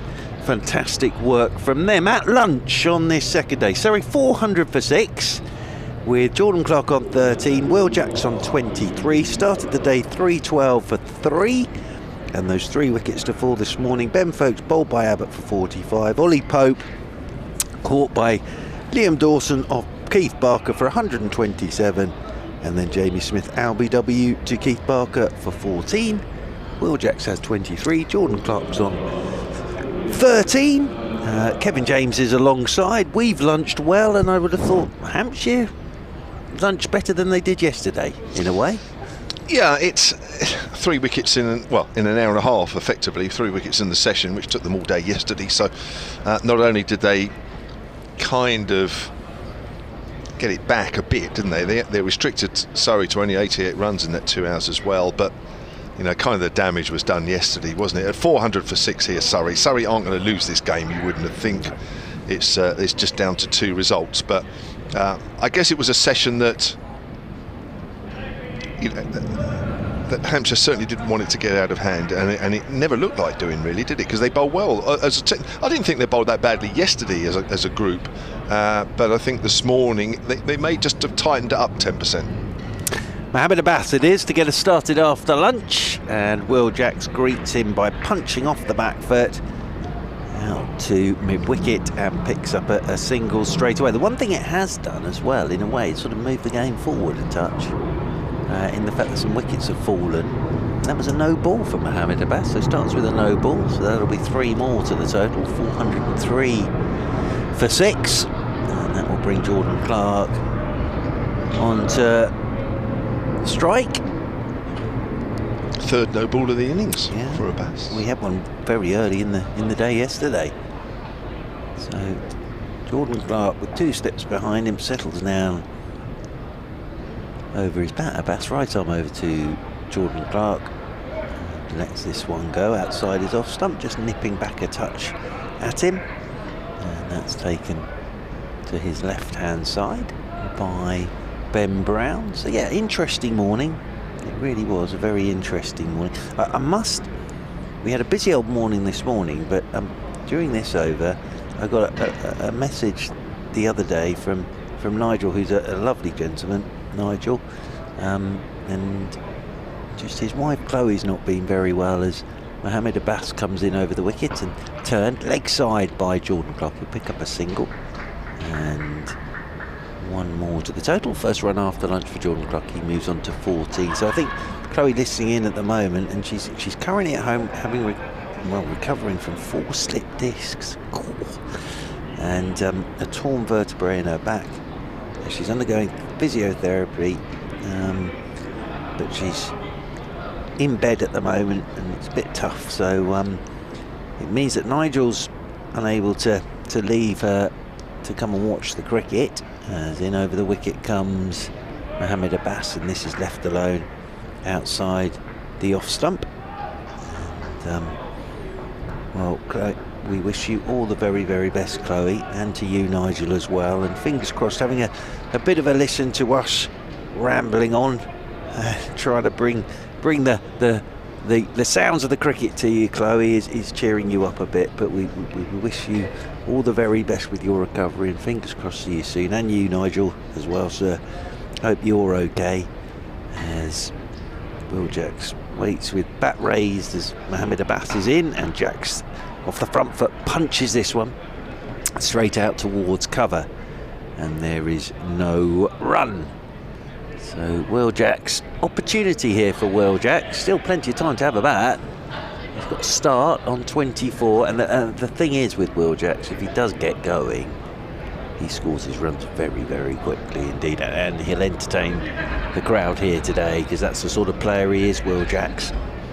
He's got all the gifts you need to be a batter in red ball as well as white ball, as Abbas is into him and he's forward and playing this one back up the pitch. Abbas does the fielding off his own bowling and there's no run. But yeah, Chloe, I hope you're okay, and as I say, fingers crossed some of the sounds of the cricket will cheer you up.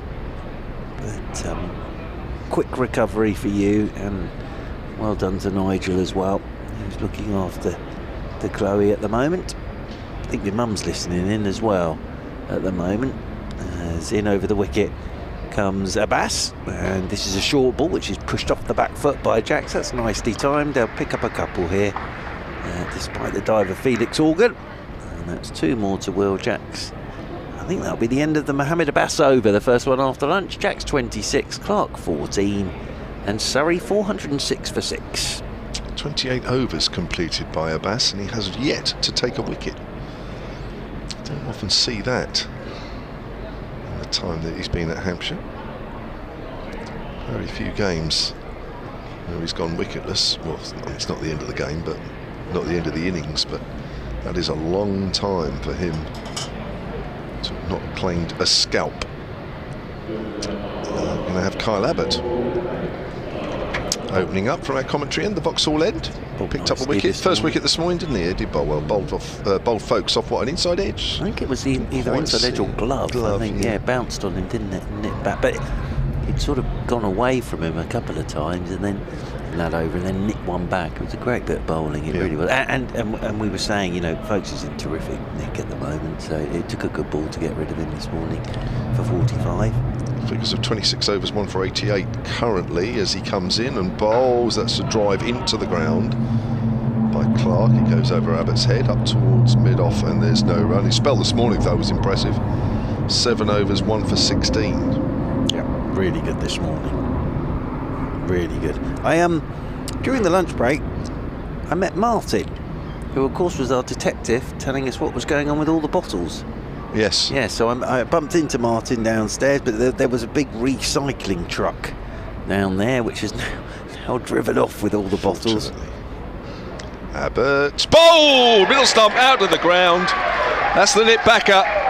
Jordan Clark went for the drive. May just have come off an inside edge there as well as it nipped back a fraction. Abbott picks up his 2nd wicket. And Surrey now 406 for 7. Yeah, it's definitely nipped back. Yeah. Watching that on the live stream. It's one of those that will do the rounds as well, because for any bowler, seeing that middle stump going out the ground is a lovely moment, isn't it? But yeah, Jordan Clark annoyed with himself, tempted to have a big drive at that. I wonder if he did just get an inside edge as well. It's definitely nipping back. And A.D. Birrell, who's doing a little stroll after lunch down there in the distance round the boundary rope. It's a nice start for him and for Hampshire after lunch. Jordan Clark gone for 14, and that will bring Jamie Overton out for the first time this season for Surrey. Didn't play up at Edgbaston, but playing in this one. Jamie Overton can bat, no doubt about that whatsoever. So still a bit of work here for Hampshire to do, because James Taylor, highest first-class score in the last game at Edgbaston, and Kemar Roach can bat, so still some work to do. But yes, Kyle Abbott enjoyed that one, you could tell, couldn't you? There's any fast bowler, see the middle stump out the ground's wonderful. Yeah, he's looked a little better today. I suppose it's easier to say when he's gone wicketless yesterday and picked up 2 wickets today, but he just looks a bit happier, doesn't he, running in, and has found probably a better length, maybe just 2 or 3 inches further up, small margins, but that's quite often the difference. Overton has been playing in the 2nd team, wasn't he, during the week up down at Taunton? Yeah, they had a game at Taunton as well, yeah. So Rhys Topley not in this one, so Jamie Overton coming into the team. As I say, he can bat, Jamie Overton. Be interested to watch him with the ball as well today at some point. Well, there's a length on this pitch, a bit like last year when I thought we bowled too short, didn't he? That's foolish, and it almost got underneath the bat there as Overton dug that one out, goes square on the offside. I think if I remember rightly, last year, even though Hampshire were bowled out for 92, his opening spell didn't really look like, and because we were saying that even though Hampshire were bowled out cheaply, there wasn't early wickets, wasn't there? It took a little while, and then it went bang, bang, bang. but he bowled too short, and I think he might, you know, if he's not careful, he might end up being the same here, because Abbas has found now that just that couple of inches further up brings better reward on this particular surface. Abbas bowls to Overton drives. Ooh. Lovely shot. Past a diving Keith Barker. No. That's a good palm off from Barker from mid-off to mid-on, where Fuller does the sweeping up. I tell you what, that's a brilliant bit of cricket all round, isn't it? It's a lovely shot from Jamie Overton. That was a terrific stop from Keith Barker as well. Thought I got through. Yeah, I did as well. Great stop from Keith Barker. Good looking shot from Jamie Overton to get off the mark as well. Yeah, Surrey always sort of say this in 2020 as well, don't we? You sort of get the blueprint from the opposition before you go out there and do that bit. So I think we know the length you want to be bowling on here. Here's Abbas bowling to Jacks. Jacks gets a length ball, plays that back to the bowler. I mean, the wicket hasn't been too dissimilar to last year. I don't think it's done quite as much as last year. Certainly not in the air. But it's not a million miles away. No, not at all. It wasn't yesterday, certainly. Not at all. You know, I think, and the other thing here is, I've got a good total on the board. That's the other thing. They are past 400, which is always your first port of call, isn't it? If you're batting first, if you can, get yourself past 400. Shouldn't lose from here. It's just about trying to win the game now, isn't it? As Abbas bowls, good length ball. Again, it's given proper courtesy from Jacks, who plays that back to the bowler into the over. 407 for 7. Jacks has 26, and Overton just the single. Yeah, great respect from Will Jacks there to Kyle Abbas. Full face of the bat, straight back down the pitch. And a wicket there for Kyle Abbas. That of Jordan Clark, who, of course, it was Jordan Clark in the first innings last year for Surrey that picked up 6 for 21. Yeah, his best figures. Bowled really well. Bowled well last week at Edgbaston as well. Bit of swing, bit of way movement from the right hand. And last week at Edgbaston, late on the second evening, I think it was, he got it to start going again. He's a really good bowler. As Abbas comes in over the wicket to Jamie Overton, who's forward, pushes this one back up the pitch, and there's no run. Thank you to Surrey for the lamb kofkas, I think they're called, during lunch, and some very nice salady, ricey stuff. It was very, very good. So thank you very much indeed. Thank you, John Trode. Yes, thank you. See, that's why I'm never on MasterChef, because the only edition of that I ever enjoyed was there was a gentleman who he produced sausage, chips and beans. Good on him, and he managed to burn the beans. As in over the wicket once again is Abbas that beats the edge of Overton's bat as he pushes forward. That's the length from Mohamed Abbas. He must wonder what he needs to do to get a wicket here, Mohamed Abbas, because he's bowled some absolute beauties today and taken by Ben Brown. But yes, he produced, genuinely, he produced sausage, chips and beans, but burnt the beans. I thought he should have just gone round to the next round for just having the bravado to do that. That's instant I say dismissal, but that's not the right word. He didn't make the knockout stages. As over the wicket comes Abbas to Overton, and Overton again is beaten, just pushing forward, and then Overton practices just letting that go, but that's a great length from Mohamed Abbas. Just enough movement, isn't there, which won't worry the Surrey side now in this situation. In fact, they'll be pleased that even though we're into the afternoon session here, there's still a bit of help, and this ball is 49 overs old, this second new ball. Abbas in once more. He's got quick arm action, and now Overton's looking to let this go. It hits the face of the bat, runs off down towards third man. It's a very animated crowd today. It's excellent, isn't it? With the sun out, there's picking them up on the effects mic. They're enjoying themselves today, quite rightly. And as I was saying before lunch, if you're nearby and you fancy an afternoon, do come down, because even if you don't like cricket, on a day like today, it's a nice atmosphere. So you can read your book and have a drink, a soft drink or something a little stronger if you so wish. Bit of a snooze at some point this afternoon, round about 4 o'clock.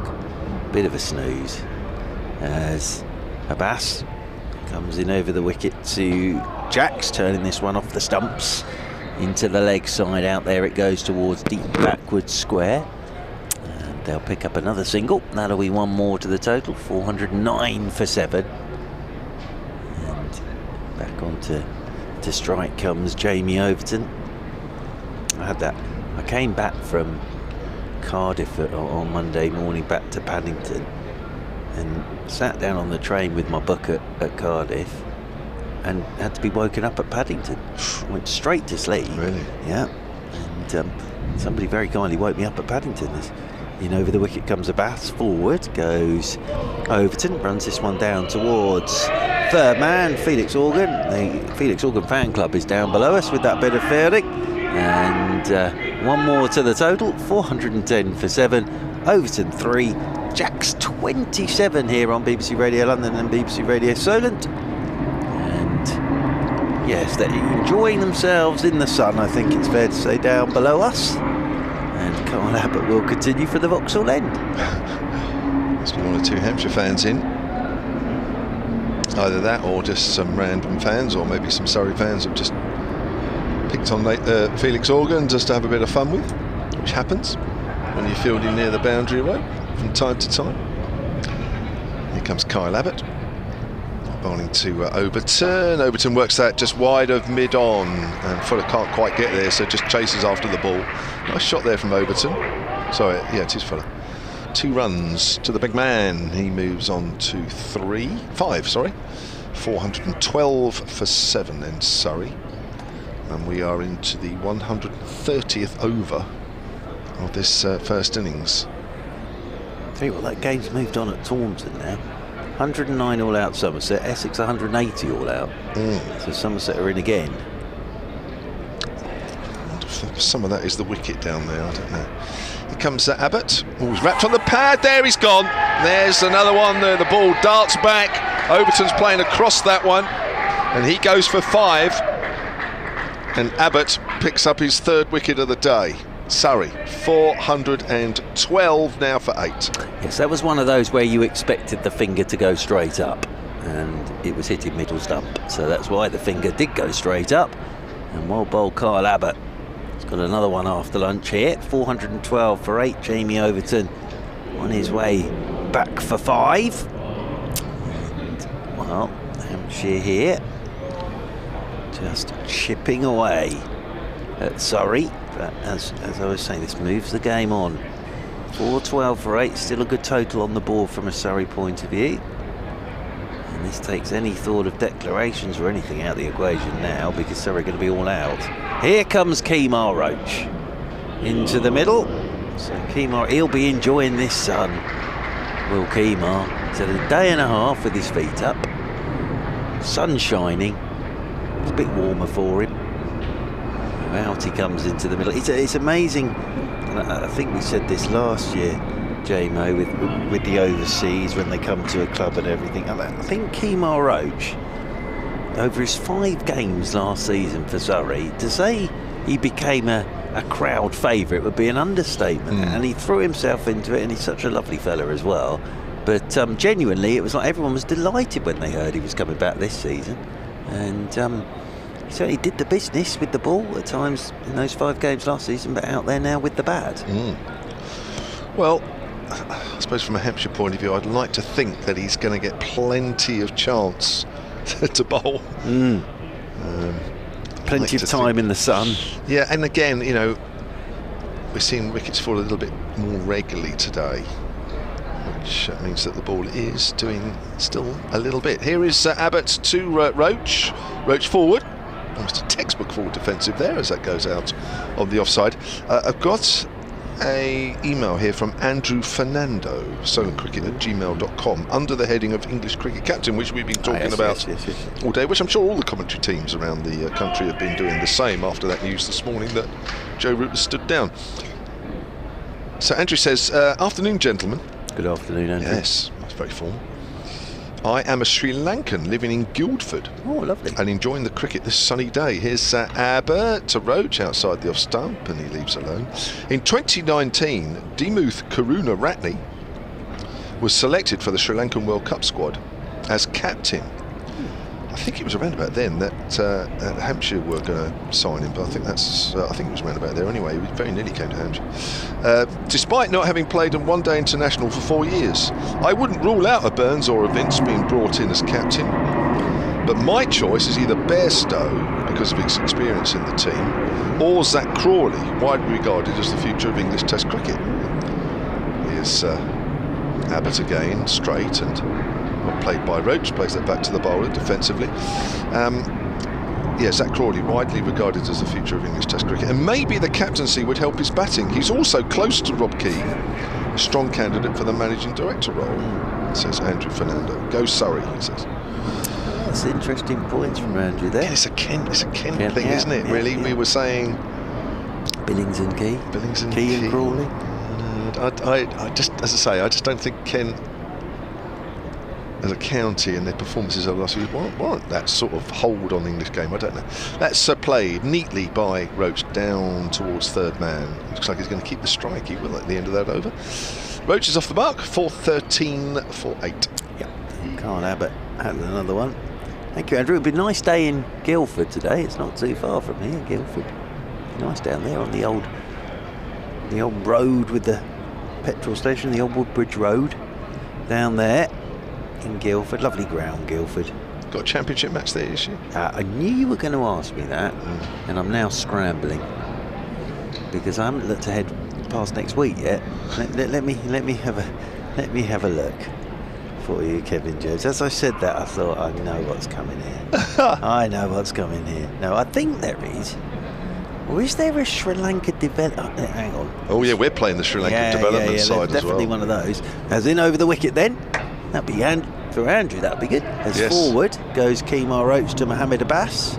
Little mini tour. Plays this one out. I know we're off to Scarborough. Oh, so are we. Barbados. Oh, are you going as well? Yes, we got a 4-day game and a 50-over game. Oh, that's ideal, isn't it? Couldn't find a hotel. Camper van.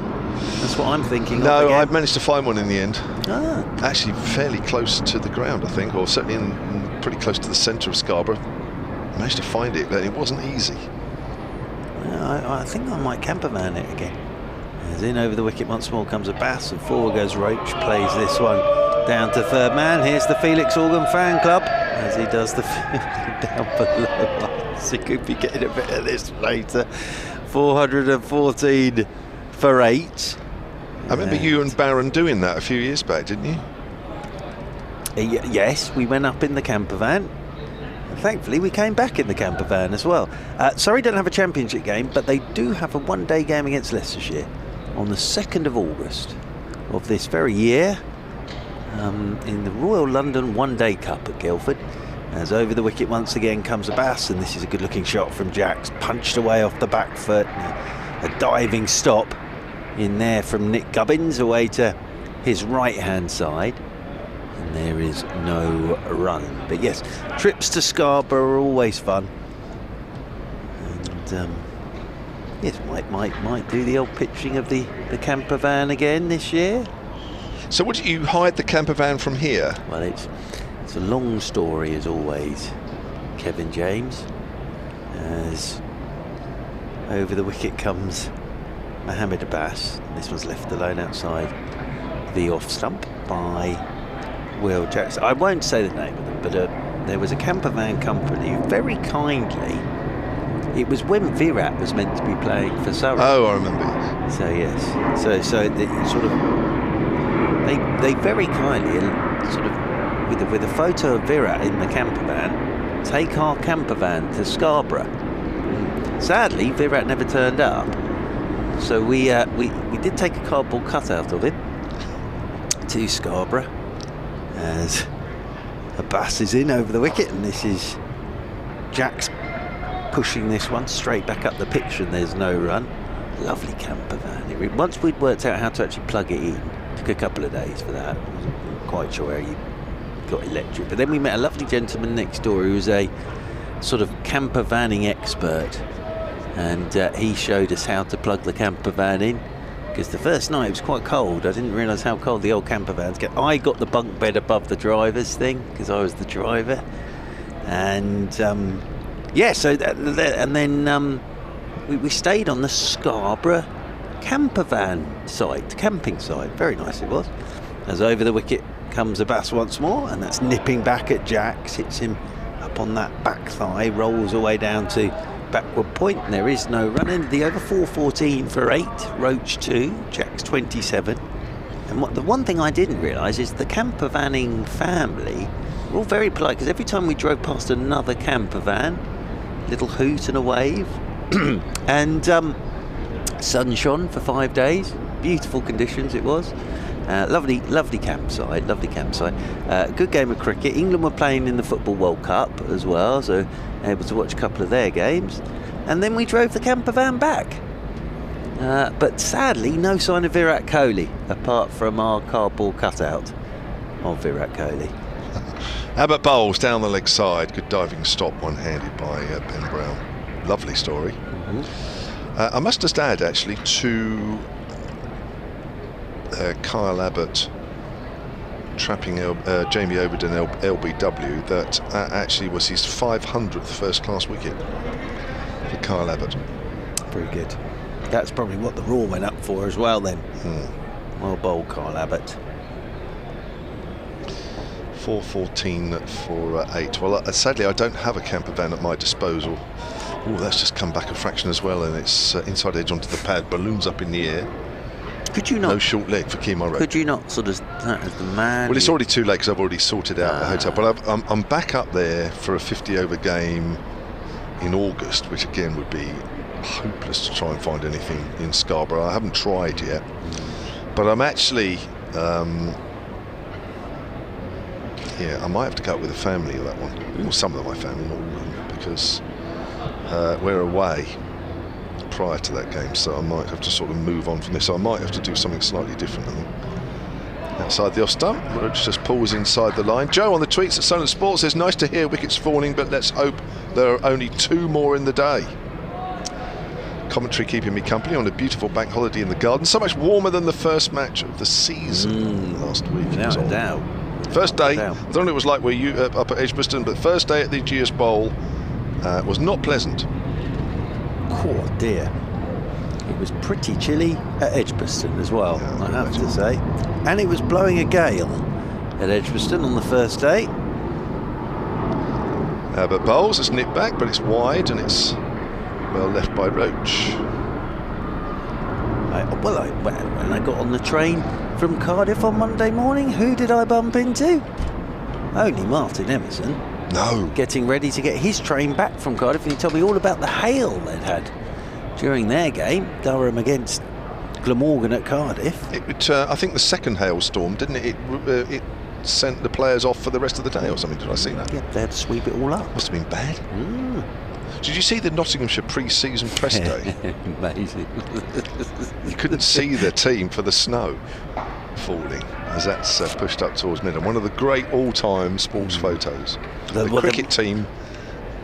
But we were talking about Durham and saying happy birthday to Durham yesterday. There's that wonderful photo of David Boone when he arrived, Captain Durham, and it was like his first shoot, or it might have been his first game or whatever, and he just stood in about 1.5 foot of snow. All his jumpers on and everything. But there's one here. We had a massive snowstorm here, and lightning hit the top of the pavilion and fused all the electrics. And that was in May.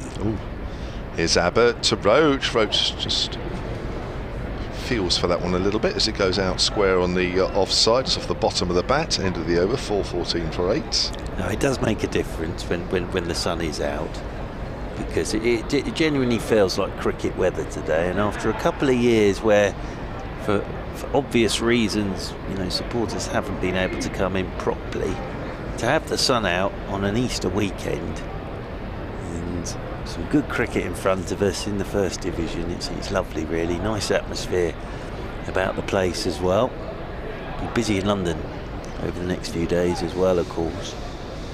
But no, really nice to see everybody back. And Will Jacks is settling himself down over his bat on 27, 4-14 for 8 then, as Mohammed Abbas is in over the wicket to Jacks, and he's looking to work that leg side, gets an outside edge, just straightens on him, rushes off down to Felix Organ at third man. They'll pick up another single, that'll be one more to the total.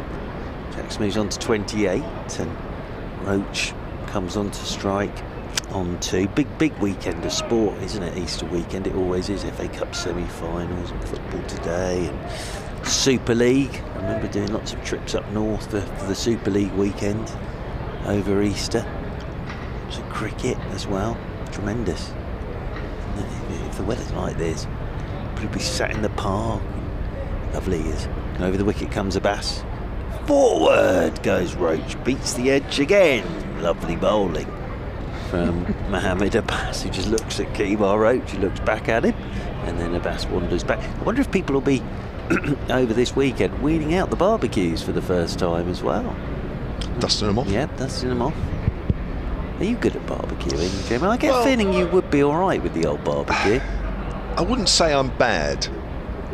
So you know what you're doing, that's what I'm saying. Sort of. Excellent. Sort of. You? Dreadful. Are you? Absolutely abysmal. As over the wicket once more comes Abbas, and that's hitting the thigh guard of Kemar Roach. Leg buys will be the signal. One more to the total. I think I take after my old man because he was absolutely shambolic at barbecue, but thought he was brilliant. Right. And it was the build-up to his barbecue. Well, it started at like midday, then he fired up the cylinders. It was like scene from Top Gun. But what he didn't know was Mum always cooked another meal in the kitchen, so when he burnt everything and it was inedible, then she'd bring out jacket potatoes and burgers. As in over the wicket comes Abbas, and forwards, playing out of his crease there is Will Jacks, thick inside edge out towards deep backward square. They'll pick up a single. 29, 417 for it. The other thing I never really quite understood about that with Dad was by the time he served the food, he was in such a bad mood because he spent all day getting it ready and then burnt everything. He'd had a couple of glasses of wine by that point as well, and then Mum would very, very cleverly sort of remove everything he cooked and then put food out. So no, didn't he notice? Not at that stage of the evening, J-Mo, I can assure you. As in over the wicket once again comes Abbas, and this one's left alone by Kemar Roach on a length outside his off stump. But no, I get the impression that you would know what you were doing with a barbecue. Well, to a point. To a point. I feel confident enough that nobody would need to worry about getting food poisoning if I cooked. I think I'm at that stage. But whether or not, you know, when it's dished up, it's optimal best. Burgers, steaks, a few bits. Yeah. But I quite enjoy it from time to time. I find it quite relaxing, actually. Forward comes Kemar Roach to Abbas and plays this one off a goodish length straight up towards mid-off, and there is no run. End of the over, 417 for 8 then Surrey. Roach 2, Jacks 29. But yeah, I'm pretty sure sort of on the way home tonight for everybody you'll see the old barbecues going, because it's that time of the year where when the sun comes out, so do the barbecues. It'll be sort of tucked away, although these days you can sort of have inbuilt things, can't you, in the back garden, I think? Oh, the old outdoor kitchens and what have you. I'm not sure on my route back to my hotel, which is quite near Westminster Abbey, there's too many facilities with people cooking barbecues outdoors. You know, they're not that type of dwellings. Although what you so I won't be smelling that on the way back. But there are, like on the Thames, there are the boats that you could sit on the top of and have a bite to eat. It's a rather nice way to do it, as long as you don't get seasick. Yes. Here's Fuller taking over from Abbott. I'll give you his figures in a moment, and that's swatted away up to mid-on by Will Jacks, but Abbott does the fielding. My eldest daughter actually was up in London last week, I think it was, and she said that there are these little boats now you can hire that have hot tubs.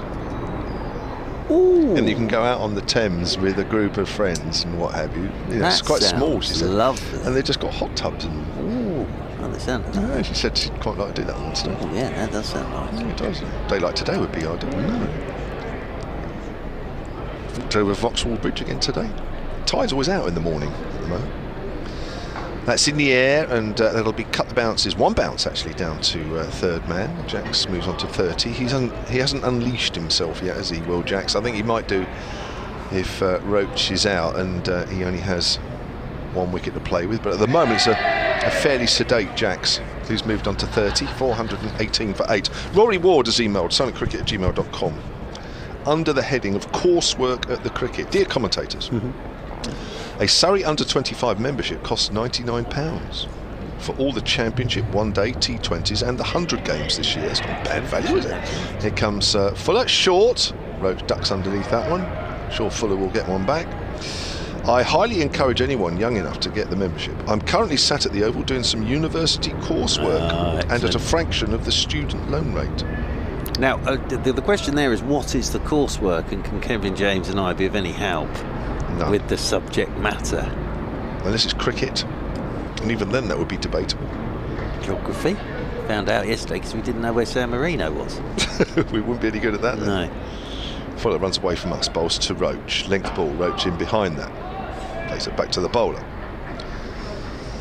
No, so I'm not sure what subject actually. I wasn't any help to my children coming through school. My poor Isabel with me. Maths, no. Absolutely no chance. No. English, yeah, not too bad. Not too bad at the old English. The science stuff, dear me. I haven't got a clue what she's on about half the time these days.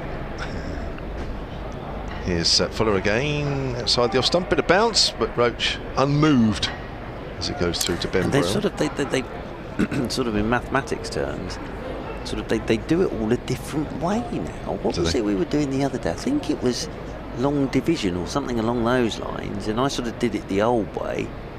And no, you don't do it like that, Daddy. It was sort of changing numbers and all sorts of things, and nearest number and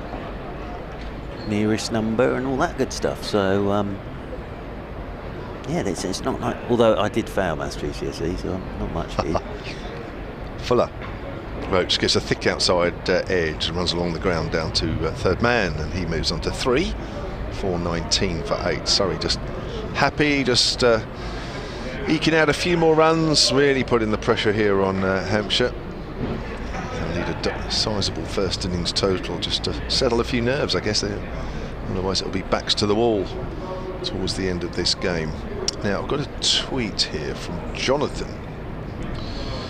who's at the Godstone Vineyard. Jonathan in Malta, it used to be. Dear Jonathan, just to say on the Surrey Live stream. Oh, sorry. No, I'm just saying that was during the lunch break. Some of the kids playing cricket with a crowd during lunch on the outfield. Seems to be just the one delivery there on a loop, but yeah, it's very nice to see the kids out there doing it. Quite a big crowd as well, isn't it? A lot of interest. There's a lot of people out there actually, as there was yesterday. Watching that young man bowl the same ball 5 times, by the looks of things. It's going to be Keith Barker from the pavilion end, left arm round the wicket to Kemar Roach. So Keith Barker back into the attack, and Kemar Roach, he probably had a nibble at that one actually, and it's taken by Ben Brown. Jonathan's in the tractor cab. Lovely. At the Vineyard. Lovely. Nice. Driving your tractor around the vineyard. Nice way to spend your afternoon. Other vineyards available, of course, selling wine, I guess. Yeah. Around the country. Found out only this morning. Is in round the wicket again. Comes Barker, and that again beats the forward push of Kemar Roach. He's just sort of rehearsing his forward defence there. So Jack's on 30, Roach on 3. And Surrey 419 for 8. Kemar Roach does a little wander off towards square leg and then settles himself down over his bat once more. As Barker runs towards us, comes left arm round the wicket to Roach, and Roach, it's a repeat performance really. I think he's probably played inside the line of that, but he just kept going. And Ben Brown has dived away to his left hand side, but again Barker just getting the ball to nip around a touch. A bit more cloud cover now. It's come in over the ground. Lovely warm day today, as we've been saying. Lovely to see the footage of those. I remember doing that at Hove. J-Mo playing out on the outfield in the breaks. And that was only last year. As round the wicket comes Keith Barker. That'll be out, LBW. Height might have been an issue there, but Keith Barker coming left arm round, and it looked tight, hitting Kemar Roach on that front pad. The only thing I thought was possibly height, but it looks a pretty good shout when you see it again. And umpire Mills putting the finger up. So 4.19 for 9. Kemar Roach on his way back to the pavilion. Gone for 3. LBW to Keith Barker. That's Barker's 3rd wicket today. And Surrey are 4.19 for 9, and then I'll bring James Taylor out to join Will Jacks. It's 3 wickets for 16. Surrey have lost. The innings has just lost a bit of impetus, hasn't it? I think Will Jacks might start to play a few shots. I'm sure he will. But it's just gone a bit quiet, the innings, hasn't it, really? I think Hampshire have done a good job today. Surrey could have easily run away with it. Starting the day at 3-12 for 3. Then Foakes batting nicely, Ollie Pope batting nicely. But I think Hampshire have fought back well here. And just, whilst they are still an awful long way behind in this game, they haven't given themselves an awful mountain to climb. It's just a mountain. It's not Everest, it's just Scarfell Pike, or whatever his name is. Isn't that a type of fish? James Taylor making his way to the middle, averaging 52.66 in first class cricket for Surrey. He made his career best last week, 31 not out at Edgbaston. He can bat, James Taylor. This will be more about Will Jacks, I think, now. We'll play a few shots. So James Taylor taking his guard. And Surrey 4.19 for 9. Highest mountain in England at 978 metres. Scarfell Pike, in the Lake District. It's good knowledge, good mountain knowledge from you. Kevin Jack. Maybe that's what that young man's doing his coursework on. Yeah, if he needs some mountain advice, I'm your man. You're your man. As in round the wicket comes Barker. Oh, shout for LBW. First up to James Taylor. Tight. But not out, says umpire Mills on that angle. It's got to be spot on. Otherwise it's going down. But right up there again from Keith Barker. But yeah, well, any mounting questions, Kevin James is your man. What's your favourite mountain, Kevin James? There you are. There's a phone-in topic, if ever there was one. I suppose the first thing to do is to separate what's a hill and what's a mountain. I mean, I think unless you know that, very true. You're nowhere in that subject. As in, round the wicket comes Barker, and this one's beating the edge of Taylor's bat. This is a lovely over from Keith Barker. End of it, the wicket of Kemar Roach. 4.19 for 9. Sorry, Taylor yet to get off the mark, and Jacks has 30. I think if you reel off the names of a few mountains, but you stick in a hill there somewhere, you've lost all your credibility. Yeah, all I remember about hills is that you could build a castle on the top of them because it was good for fortification. You see? Mountains I don't know a huge amount about, I have to say. I'm not a huge mountain expert. You're not? No. Everest. That's a good start. Nevis. That's a good start. Olympus. It's pretty impressive. Thank you. That's about it, really. Any others? Another thing. Mount Blanc. Here's Fuller. That's pulled away by Jacks. Along the ground out to deep square leg. He's not running. I think there's the giveaway. Jacks is going to play some shots, and not surprisingly the field scatters. If he is to hit a boundary, he will have to hit that right out of the middle. Other mountains. He's on 30 with the total on 4.19 for 9. What will he do in terms of progressing this total? Here's Fuller. Bowls. That's short outside the off stump. Has a waft. Misses that as he threw to Ben Brown. So Will Jacks at the moment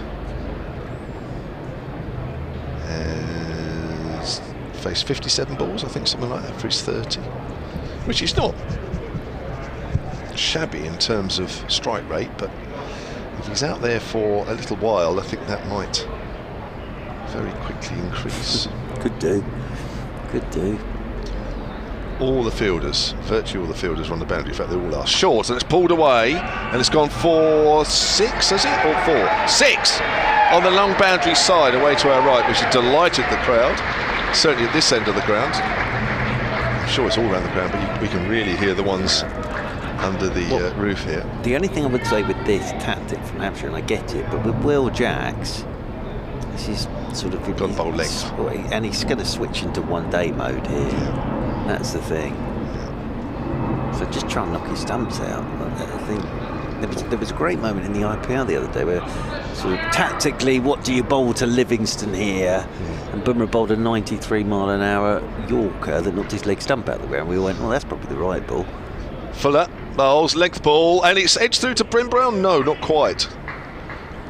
Ball definitely deviated off the seam. It looked as though it caught the edge, but not so. That's the length he's got to bowl. Yeah. Well, this was the thing with Bumrah, and you know, tactical nows from Church on IPL commentary, asking Ravi Bopara, what do you bowl here, Ravi? Do you get men out? Do you? Yeah, and Bumrah just ran in and knocked his leg stump out of the ground. Almost took his feet off. Yeah. So, yeah, no, that's the way to do it. Now the field, here we go, field's coming up now. So the big shot is on here because there's a shot over the top of the field. He goes for the scoop and he misses as he tried to scoop that over the keeper's head where the slips would have been, but misses. 4.25 for 9. Rory Ward is doing his coursework, has said it's architecture. Oh, well, you've come to just the right. Well, yes, I love a bit of architecture. Well, that's good. It's good you say that, because he then says, what do you think of the newish pavilion? So you are just the man. Well, so please, fire away. Magnificent. The glass frontage is what stands out to me, Kevin James. I'll tell you why. Thank you, Brunel. It's worked out through the covers. And that'll be a single, and Jacks will keep the strike. That's exactly what he wanted to do. Jacks moves on to 37. 4.26 to 9. What's the Channel 4 presenter does? Yes, I like a bit of the old grand designs. Yeah, so I mean that could have come straight out of one of his. Thank you. Summations. Yes, yeah, indeed. Right, actually, on the new structure, the view from the top is magnificent.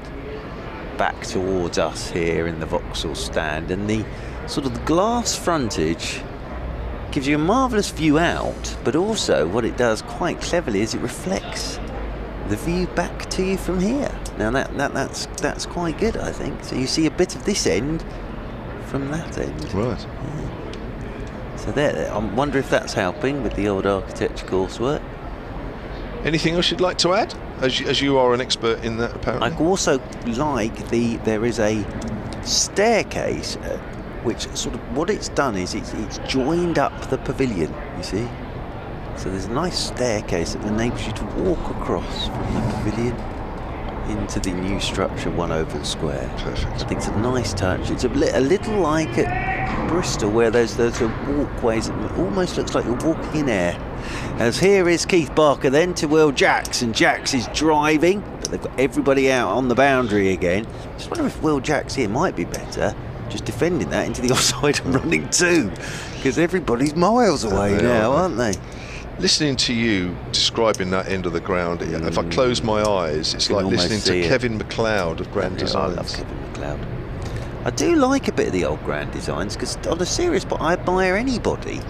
Because personally, not that I do, but if I own a house, I want it all ready when I move in. As in, over the wicket comes Barker, and this is slapped away again by Will Jacks, but straight out to the sweeper on the cover boundary road. But I like people who sort of, they go and buy an old water tank or a water tower and then convert it into a house. A palace. Yeah, yes. Very clever. 426. There was the gentleman. He built his own house in the woods out of all the trees and everything. Very clever. 426 for 9. Waiting once more is Jacks. Where's he going now? Barker's into him. He's going to try and go over the leg side, but then he has to reach because Barker saw him coming, pushed it out wider, slaps it down towards deep backward square. It's a good stop from Felix Organ diving forward, because it was one of those horrible ones that bounced in front of him, I think a touch, and could have sent him to the dentist. But it was a good bit of bowling that from Barker, because you could see where Jacks wanted to go. He wants to go short side on the leg side. That's going to be tough against Barker bowling left arm to him, but he still reached across with the bat and got something on it and picks up 2 more. 428 for 9, Surrey. Jacks is on to 39. Barker's into him. A swing and a miss from Will Jacks. He's looking to deposit that one into one oval square towards those glass fronted boxes. Got nothing on it at all. And now the field will move up with, what have we got, 2 balls of this over to go. Isn't it interesting though with Will Jacks in this, sort of in the white ball stuff, because he goes out with this intention. He middles everything, but he's played very sensibly. Now he's got to switch into this mode, and it's just taking him a while to get his radar right. If he does get hold of it, it's going to go a very, very long way. We've seen that with 1-6 already from Will Jacks, but good bowling from Keith Barker. Jack Sanderson has emailed. He says, climbed Scarfield Pike with my granddad before he passed. He was a huge Hampshire fan and would love to hear you guys talking mountains whilst watching the cricket. There you are, you see. That's nice, isn't it? I'm not sure I've ever scaled a mountain. So you do know your stuff. As in over the wicket. Once more is Barker, and this is punched by Jacks off the back foot, trying to get it to the left-hand side of Gubbins, but he does the fielding. And there's no run. You've got all the right terminology. I don't think I've ever talked mountains and cricket in the same. Is it the old crampons that you have to go up the mountain with as well? And you've got your walking sticks and all sorts of things, haven't you? Now, we're just seeing changes in the field here because they want to keep Jacks off strike so they can bowl at 10. So they're plugging that gap down towards third man. They brought the field up. So Will Jacks has got options. Yeah, you can't get this wrong if you're Keith Barker. He's in now, and that's down the leg side. That's Ben Brown with the throw from his right hand as he took that down the leg side. But we're playing one-day cricket now because James Taylor's run a by to the keeper. So that keeps Will Jacks on strike. And Surrey pick up another single. 1 more to the total. 429 for 9. It's entertaining for the crowd, this, at the moment. 429 for 9. So Surrey, since lunch, have lost 3 for 29. And the innings has taken on a completely different feel now, hasn't it, really? With Jacks playing it like the end of a 20-over game. It's quite bizarre, really, in an effort to just eke out a few more runs, maybe get up to 440, 450, which really does take Hampshire totally out of the game if they haven't already. It's just about making sure you only bat once, isn't it, really, if Hampshire get going in their first innings. Here's Fuller to Jacks, length ball. Jacks just comfortably plays that past the bowler who's never going to run, doesn't matter. In comes Abbas off the deep mid-on boundary. What does Jacks do here? I suppose if the ball's in the area, he'll go after it. But if it's a good length like that, he might just bide his time and wait till the final ball or two of the over. The other thing is, as James Taylor showed last week, he can bat. That's the other thing here. James Taylor can bat. He's gone for the scoop shot, and he's almost been bowled. Come off his boot there. He's throwing the ball back to James Fuller, which is nice. Quite full there from Fuller, did well. He's trying that little ramp again, isn't he? Up and over the keeper is Will Jacks. Just trying to pull out all the one-day stuff. I think that's actually hit him in the chest in the end, because he'd gone down so low to try and ramp it. I think it might have hit him under the armpit. Poor chap. It's a man at fine leg. That's Abbas, who may yet come into play if Jacks decides to play the same sort of shot. There's a length ball. He swats that away on the leg side again, doesn't get hold of it, and decides not to run. James Vince finds himself out at deep mid-wicket. Often I say that. Yeah, not a lot's happening at the moment, is it, really? See the Surrey players up there on the balcony, getting themselves ready for a bowl at some point. There's not a lot happening though at the minute. Here's Fuller again to Jacks, gives himself a bit of room and swats that away. That's a good shot over extra cover. That's going for 6. Just step back to the leg side. and just heaved that wide of mid-off. That is the thing with him. When he's doing this, if he hits it, oh dear, it stays hit. And that one, he just backed away.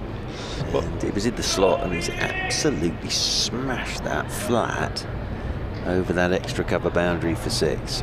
He was on to 45, 435 for 9. Now Vince is having a word with Fuller. I think, you know, this is like the final few balls of a T20 game, final couple of overs or so. Now, I'm not sure you'd be bowling length balls at this stage. I think you've got to rethink now and get it right up there and try and make it as difficult for Jacks as possible. I mean, if he improvises and gets it away and he goes over the rope, that's fine, that's good batting, but I think to bowl length balls now is probably not ideal. But what does Fuller do? 435 for 9, comes in and bowls to Jacks once more. Short, Jacks heaves, misses, and goes through to Ben Brown.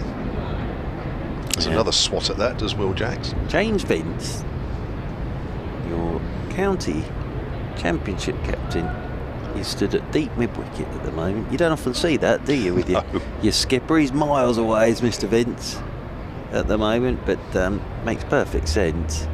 1 ball to go. This will be short again, won't it? Well, it either has to be very short or it needs to be Yorker length. I think the batters will run. Even if it goes through to Ben Brown, I think they'll run again. He's full of them. Comes in and bowls short, and it's swatted away. Has he got hold of that? I think he has. Yes, he has. Where's it gone? It's through mid-wicket, 4 runs. 1 bounce for 4. He was waiting for that, was Will Jacks. It was almost like a tennis shot, really, wasn't it?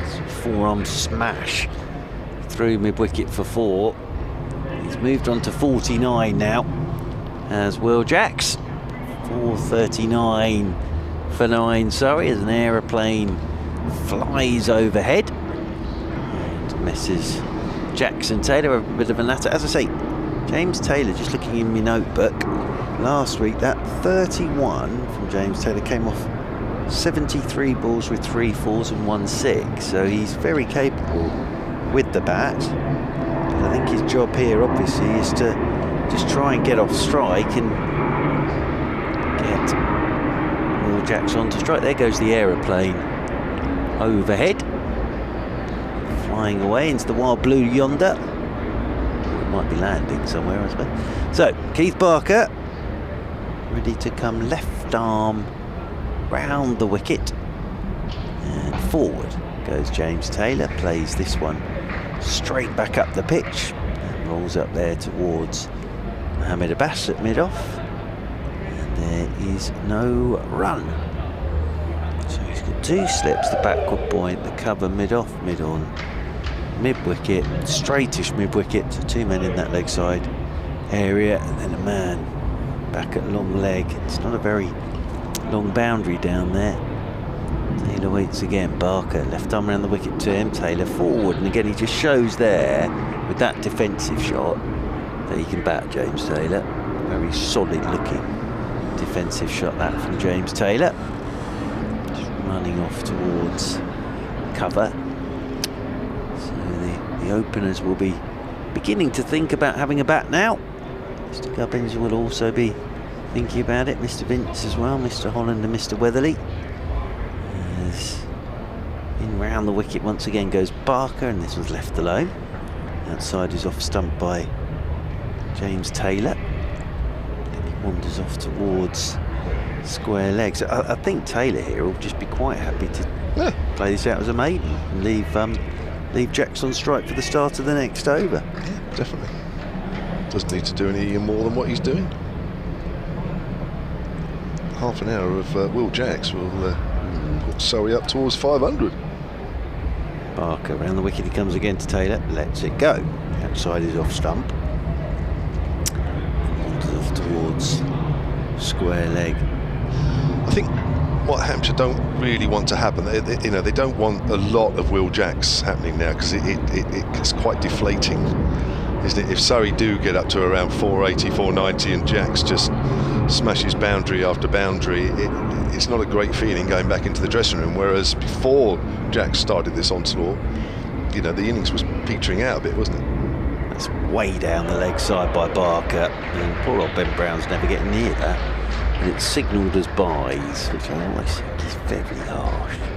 How is Ben Brown meant to get anywhere near that unless he grows by 6 foot? Because it kept swinging. Well, I'm quite surprised, because I mean, my initial thought was, oh, that's just ricocheted off Taylor's thigh guard or something, not playing shots. So I thought that's all right, but Ben Brown was a long way away from that, wasn't he? He just kept going and going and going. So it's 4 more, 4:43 for 9. This will already be a bit frustrating for James Vince, which is the last ball of the over. And there's the Yorker. That's well bowled, but pretty well played by Taylor. Got something on it. And I think what that over has proved is that James Taylor knows which end of the bat's which. So end of it, 4:43 for 9. Taylor yet to get off the mark, and Will Jacks sits on 49. That's the sort of ball there they've got to bowl at Jacks from now on. Try and get as many of those balls right in the block hole as they can, because we've seen that he's got a lot of power on the offside.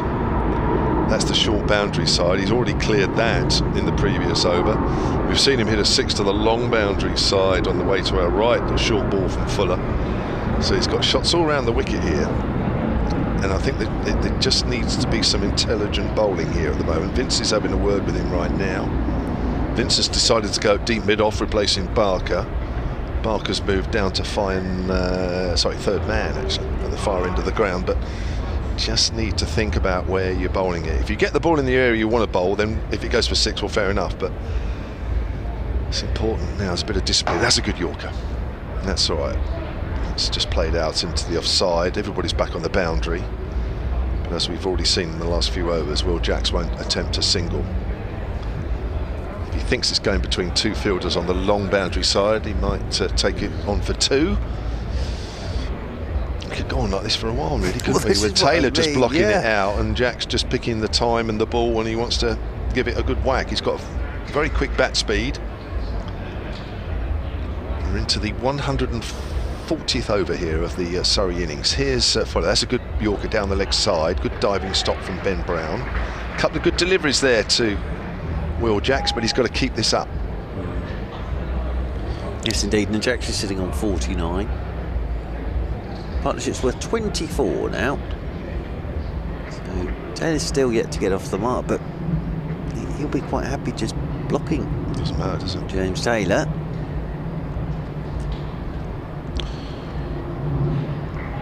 Fuller at the top of his mark, 4:43 for 9, as he runs away from us and bowls, and that's in the slot almost, but he didn't quite get hold of that. Jacks hits it hard out to deep mid-on where Kyle Abbott fields, and again there's no run.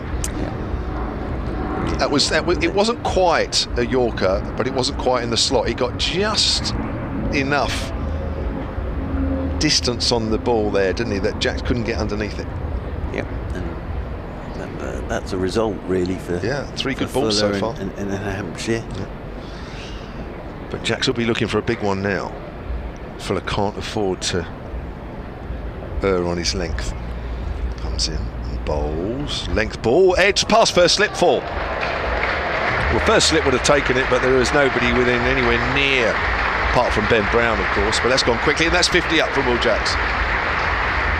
And that's why we're having Will Jacks at 7. It's such a good thing. You see, that's the thing here. They've picked up some quick wickets round him, but he hasn't actually really. I know that sounds a strange thing to say, but it hasn't actually really got going yet. But 77 balls in the second half of his innings is very much quicker than his first part, and that's the 10th time that Jacks has passed the half-century mark in first-class cricket. Yeah, 100 as well. Jacks against Kent and Beckenham. 4:47 for 9. The Surrey innings continues. Now the field has come up on the offside as we have 2 balls left of this over. Opportunity here for Will Jacks. Length ball. Jacks just turns that away on the onside. Will pick up a single. Trusts his partner, as Mark Church says. Taylor looks more than capable of keeping going the way he's playing for a while, and Jacks trusts him. Jacks. 54 not out, but having someone at 7 who can do this really is handy. And the thing about these, and he, as I say, he's had some swings where he hasn't hit them, but you know, these lads are so used to now hitting long balls, and it's just that switch into this gear it's just pretty natural, really, isn't it, for Will Jacks? There's no great history on it. He's just range hitting at the moment. It's like you see them doing it in the net. Just one net and they're banging balls out the park. That's all he's trying to do at the moment, isn't it? So Fuller with one opportunity here to get Taylor out in this over. Full, and it's worked up to mid-on. And we'll have at least another over here. 4:48 for 9. Be interesting to see what Will Jacks does in this next over, which I presume will be bowled by Keith Barker. Looks like he's moving into position. Jacks has 54, Taylor yet to get off the mark. And useful last wicket partnership worth 29 now. Which Taylor hasn't got anything, but he's done his job so far, although he hasn't had to face too many balls actually. Now he's been out there for 9 deliveries, James Taylor. So Taylor and Jacks get together for a bit of a natter, and it will be Keith Barker on that pavilion end of the ground, ready to come in, left arm over the wicket to Will Jacks, and that's wide outside the offside. That'll be signalled wide because he's just trying to stop Jackson. The one thing that Keith Barker does have is a very long offside boundary going left arm over. So he's going to hang it out there, try and defend that big boundary. What Jacks would love to do is get something that he could go towards the MAR Galadari stand. As in over the wicket comes Barker. There he goes, off to the long boundary, outside edge, and that's just bouncing awkwardly in front of Nick Gubbins. And they won't take a single. An outside edge that flew out towards that cover boundary. Gubbins came running into pretty well actually, because it skipped in front. We got something in the way of it. But they don't take the run. There's a man who enjoys batting here. Nick Gubbins. I've seen him get hundreds here for Middlesex. It's a kiss of death if ever I've heard. No, he likes about the oval. As in over the wicket goes Barker, and this is slapped again by Jacks. Now they're going to look for 2 because he's worked it to the left of long off. He's coming back for the second, is Taylor, and he's home. It's good running from James Taylor. Captain James Vince swung round and got the throw away, but Taylor was always tearing back for 2. 451 for 9. Found the gap there. Probably more because it came off the toe end of the bat into that space, enabled Taylor to get back for the second. In comes Barker again, and he wants to go towards the MAR Galadari, and he's jumped outside his off stump, looked to sweep that basically bottom edge, and that's run down to Mohammed Abbas. He's trying to go over mid-wicket to that ball. That's the shorter boundary. Jacks will get a single, moves on to 57. Quite happy for Taylor to come on to strike. Are you on a retainer or something? Like that. With that stand? Yes. Well, you can't miss it, can you? Yeah.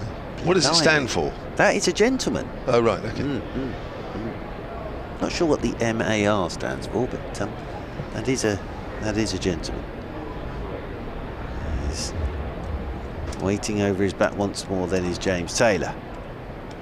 Left arm round the wicket goes Barker. Taylor solidly forward again.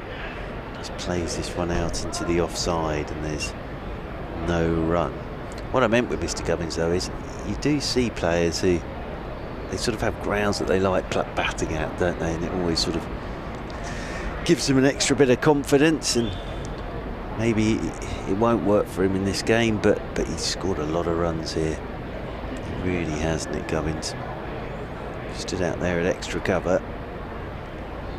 As Barker round the wicket, he comes once again to Taylor, and Taylor is forward, and again just a very solid looking defensive shot from James Taylor, who wanders off towards square leg.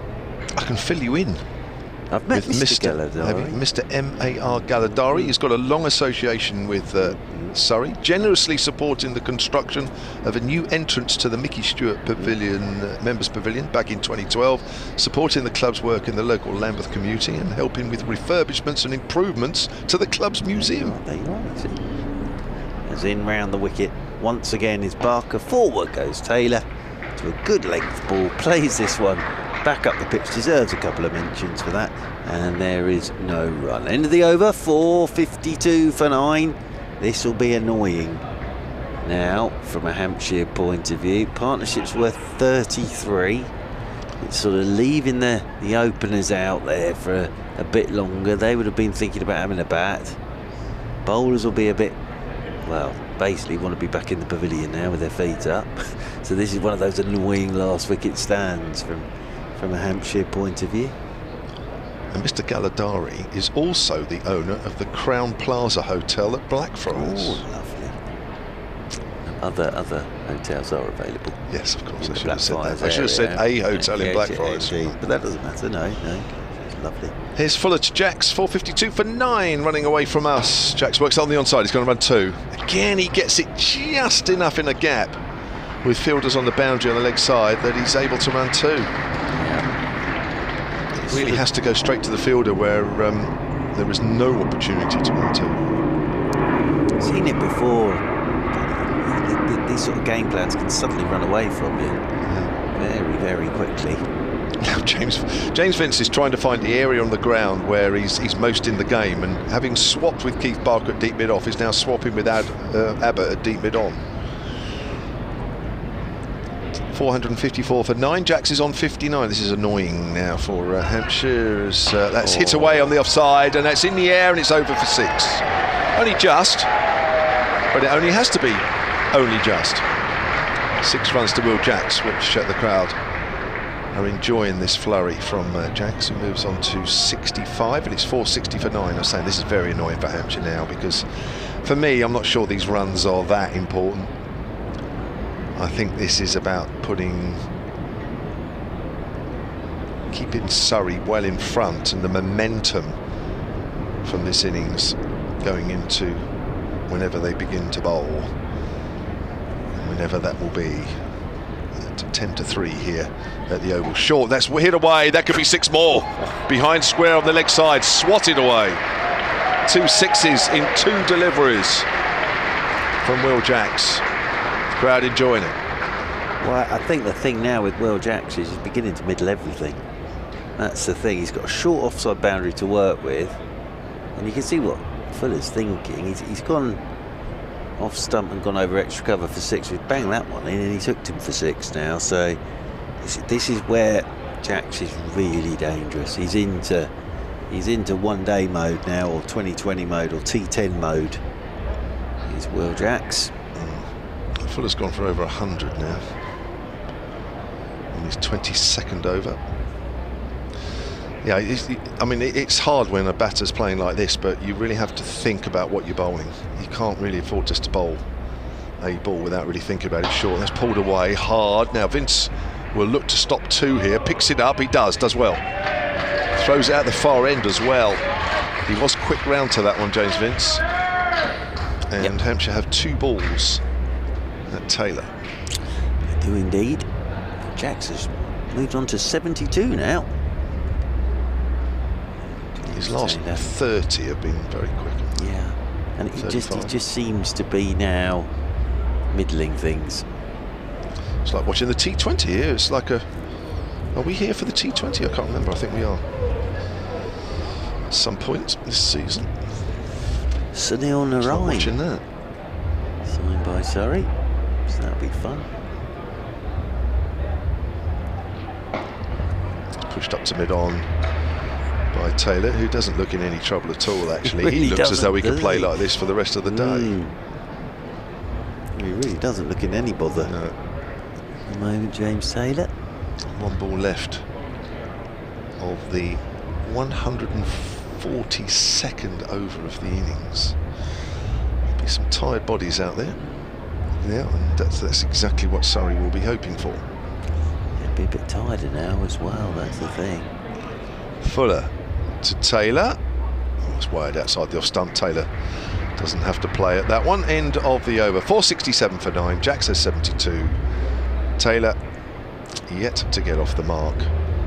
And Surrey, who were 419 for 9 at one stage, are really putting Hampshire under the cosh here. Yeah, 48 this partnership now worth. Elsewhere, Lancashire all out for 506. Kent have just started their reply. They're 5 without loss. Somerset 23 for 3 now. So trailing Essex by 48 runs at Taunton. Gloucestershire 227. Yorkshire 186 for 4. Nottinghamshire 302. Glamorgan 174 for 3. The North East has got some runs in. Has he? Oh, there we go. Let me have a little look at that. Of course, Mr. North East now plying his trade. He's 62. Not out. And Durham 428. Leicestershire 34 without loss. Nottinghamshire 302. Glamorgan 175 for 3. I've just read that one out again, as in comes Barker, and hits the pads of Jack's gone LBW, and that will be the end of this Surrey innings. Jack's going across his stubs, trying to find that short leg side boundary, but he's done some damage there, and that will mean that Keith Barker has finished with 4 in the innings, so well bowled to him. And Jack's the last to go for 72, and it means that Surrey are 467 all out, Kevin James. Well, I'll tell you what, that ball swung quite late. And it was a good Yorker. That's what I'm talking about, intelligent bowling. You know, in that situation, you have to get the ball right up there. But that was helped by some late swing from Keith Barker, and again, that's not absolutely ideal from a Hampshire point of view, seeing that ball hoop like that. But well played, Will Jacks. Highly entertaining for the second half of his innings. And Surrey, well, if they weren't already in a commanding position, they certainly are now. Hampshire will have to bat very well now to save this game. Surrey will be buoyed by the fact that there's still a bit of seam movement there, still a little bit of swing, and even though the sunshine is out, Hampshire will have to bat pretty damn well between now and the end of this game. We'll leave you for around about 10 minutes here on BBC Radio London and BBC Radio Solent on the Surrey live stream. We'll leave you with the ground staff doing their stuff. We'll be back with you in 10 minutes time for the start of Hampshire's reply to Surrey's 467 all out.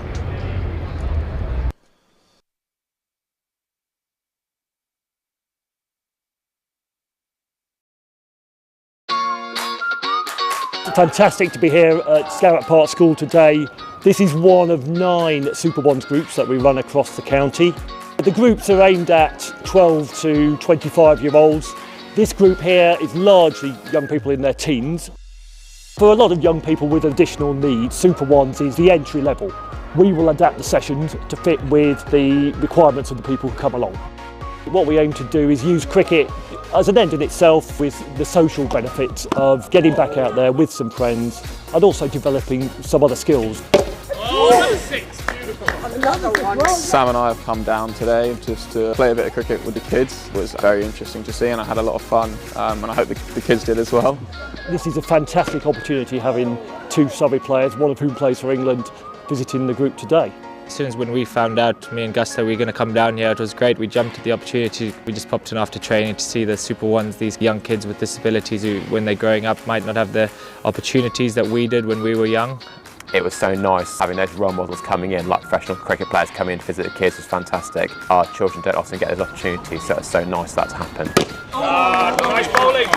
The cricket is so awesome. And we had fun having a turn, bowling and batting. And we had fun playing with the mates and make sure they have fun with each other. We were here for over an hour with the kids, just kind of learning, and you could see their confidence grow. One ball the guy would miss, and the next ball he'd smash it at the net. There was some serious talent on the show. I was very surprised, some proper players. The opportunities are there to play locally with your friends, but also to take it further forward and play representative cricket if that's what you want to do. Hopefully some of them will want to take it further and emulate their heroes.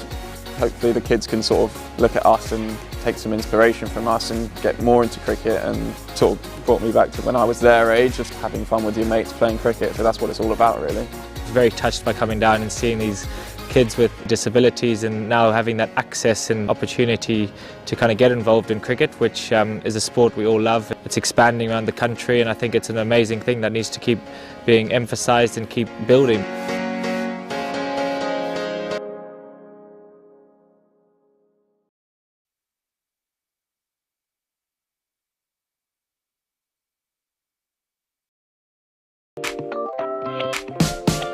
Hi, I'm Tushar. I'm the coach for Sutton Chance to Shine Youth and Young Adult Sessions. I'm a casual coach with Surrey Cricket Foundation. I organize these sessions. These sessions is going on for 3 or 4 years. Different abilities of children with different community backgrounds. 60 to 70% they haven't taken the bat for the first time. So since I have started, they're even brothers and sisters, they feed into the next one and it goes up and up and up. When I was growing up, the opportunities available at clubs like that weren't as big as some of the other clubs, more recognised clubs. So definitely platforms like this will really give that opportunity for kids that maybe don't feel comfortable to go to those bigger, more established clubs. But being at a system like this where they can still get the same opportunities and same opportunity to progress if that's what they want to do in the sport. I started as my own community club's coaching sessions. With the Surrey's help, we transferred this one as a chance to shine. Then I spread the word within my community, my friends, their friends and friends. It just propagates all the time. So we have got, say, registered 140 kids. When they start early, we can have a talent ID program, so as an independent thing, rather than going through all these recommendation or club application session, from Chance to Shine directly to the trials or talent ID sessions, and they can have a look at it and see if there's a potential, and most likely that they can go up with the help of Surrey and further. I think you've got to have trust in the system, and I think that you've got to be willing to put the hours in and do the bit of the hard graft with the travelling, getting to the training centres. But I think the main thing is you've got to invest that time to the training, and I think going to platforms like this and being in maybe county systems and things like that, that will really help push forward. A lot of my dreams were to play for Surrey. I think when I was growing up, being given that opportunity to play in the first team was really my big dream, and then kind of since I've been there now, it's like, okay, I want to play for England as well. So hopefully, getting a test place at some point in the future would be amazing. But I think for now, it's just doing my best I can for Surrey in the first team, especially in red ball and all the other formats as well. There are more potential that there are few players, good potential to play further up. And I would see them in Surrey hit very soon. That's what my target as well, make sure that they play for Surrey and further up if they can.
Well, a very warm welcome back to the Kia Oval here on BBC Radio London, BBC Radio Solent, and on the Surrey live stream. The innings break is over, and Surrey in their first innings all out for 467. So a good first innings total on the board there for Surrey. The last man to go, Will Jacks for 72, LBWT.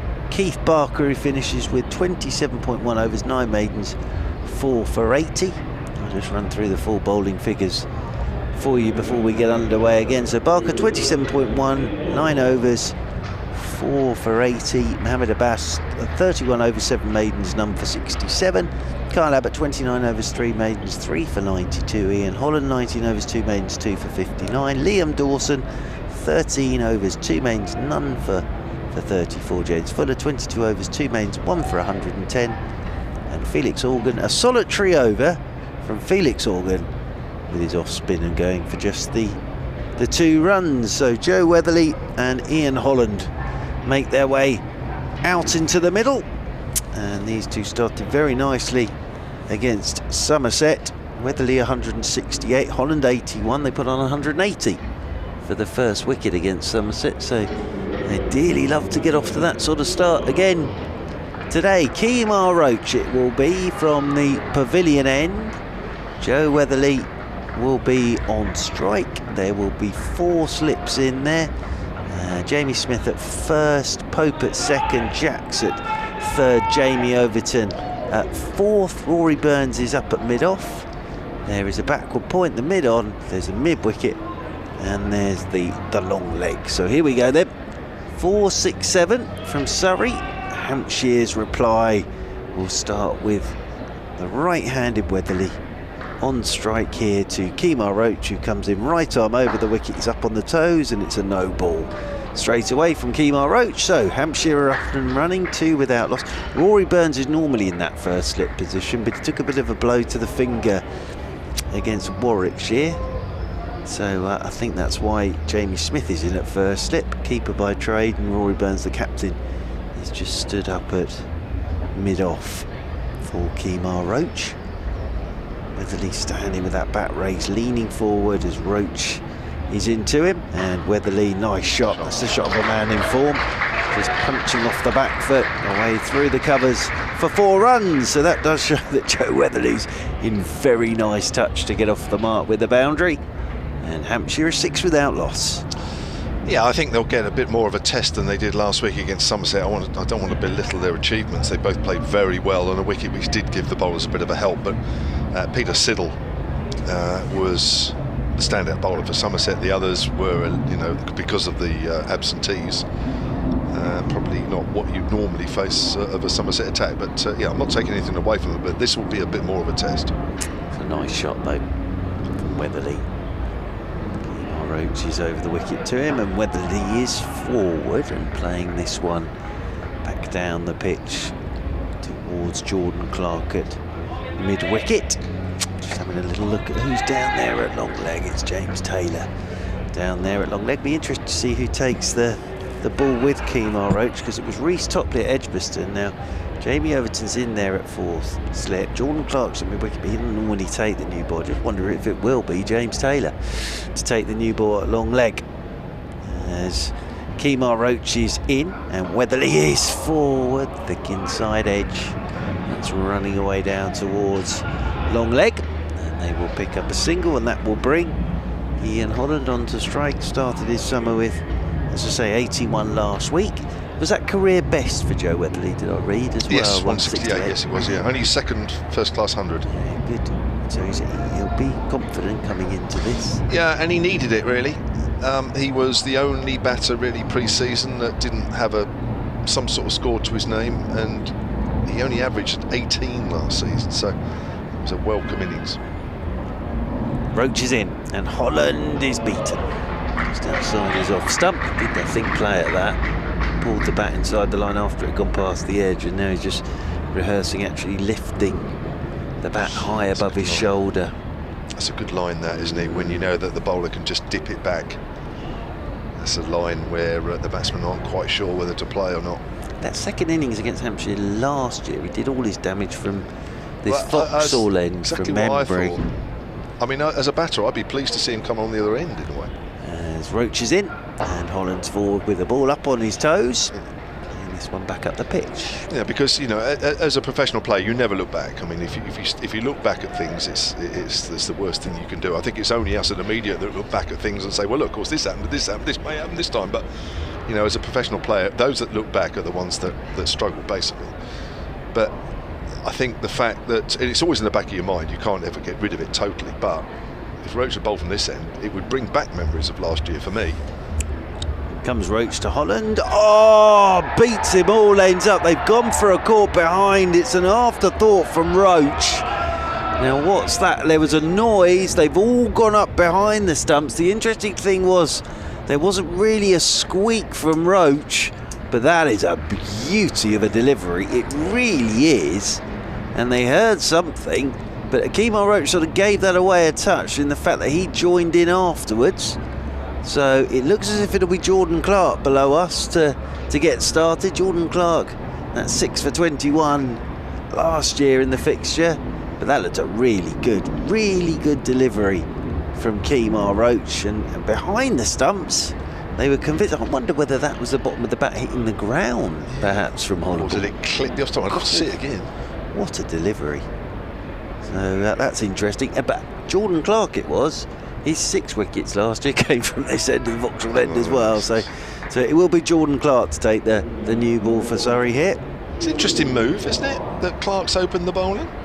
I'm not that surprised. James Taylor is a very steady bowler these days, and he's young and early in his career. This bloke, he's again that all-action cricketer is Jordan Clark.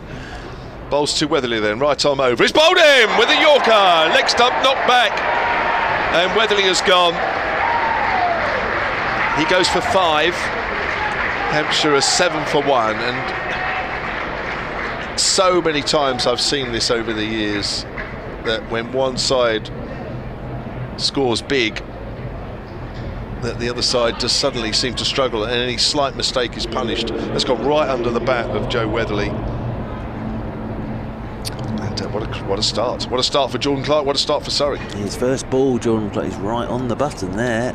It's a good Yorker to Joe Weatherly. It really is. I sort of said it there, all-action cricketer is Jordan Clark, straight into the piece. So that will bring Nick Gubbins out to the middle. 7 for 1, that'll get Jordan Clark's tail up, but it's a pretty good ball first. Yeah, it was, wasn't it? Right up there, isn't it? It's forcing the batsman to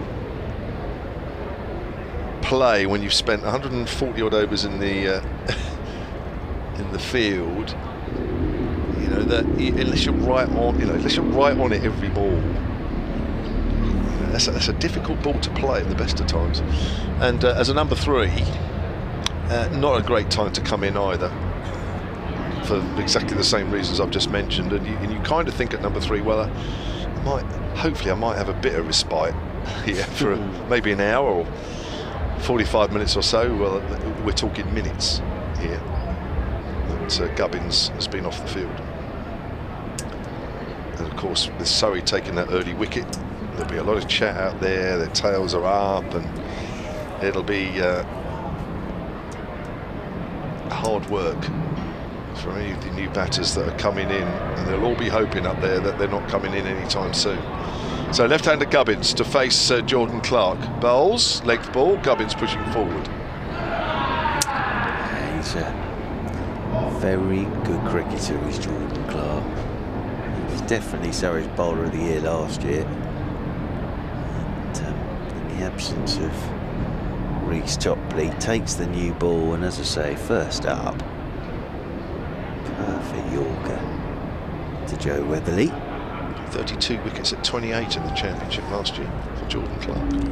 He was very good last year. Just a bit above medium pace, isn't he? But he just gets the ball to move a little bit. Gubbins works that through mid-wicket, and that may just beat Amla, and it has. It's gone for 4, and it wasn't perfectly timed. It was just a nudge into the leg side. Hashim Amla couldn't quite get there in time. Nice crisp shot that from Nick Gubbins. roll of the wrists. Beating Hashim Amla over the boundary rope and away for 4, and his hat's fallen off again. There's Hashim. I think it's good to see Hashim out there and come out and field. I think it's quite nice of him. He always gives it everything when he chases after it. But again, he is one of the top 3 quickest over 22 yards. Clark. Gubbins drives through the offside this time, and that's going to be 4 to the long boundary side. Over pitch there from Jordan Clark. I think he sort of held it out there and was hoping it would swing back into the left-hander. It didn't. Lovely shot from Nick Gubbins.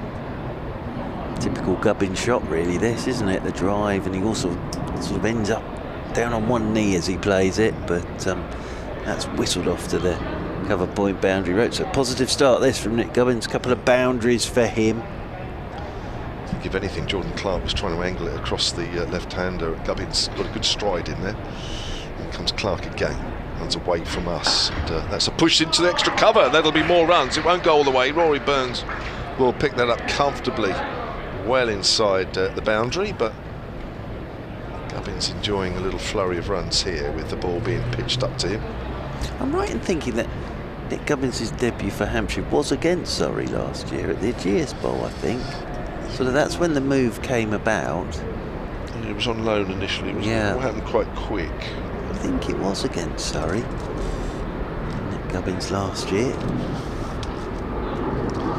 Which will give you an answer in a very short space of time. Here's Clark again, length ball this time to Gubbins, who nudges that to mid-wicket, and there's no run. It's 17 for 1. Gubbins, his first game was against Surrey at the Aegeus. Yeah, there you go. 17 in the first innings, didn't bat in the second because we all watched Amla. Kemar Roach it will be to continue from the pavilion end. The chat between Gubbins and Holland. So 17 for 1 Hampshire. Good over from Jordan Clark though. Yeah, a couple of lovely shots in there from Gubbins, but that first ball to Weatherly knocking his stumps over. Kemar Roach then is into Ian Holland, and Holland is forward and playing a good length ball down into the leg side. And there is no run. That slip cordon again. Jamie Smith at first, Ollie Pope at second, Will Jacks at third, Jamie Overton in his big hands in there at fourth. Shining the ball up once again is Kemar Roach. Pavilion behind him. Over the wicket he comes. Oh, beats Holland with an absolute crackerjack again. They've gone up for the court behind. I just wonder if that's brushed the jumper this time from Holland. Again, it's one of those that is just a beautiful, beautiful bit of bowling from Kemar Roach. But I'm just wondering if that, I think that's brushed his jumper.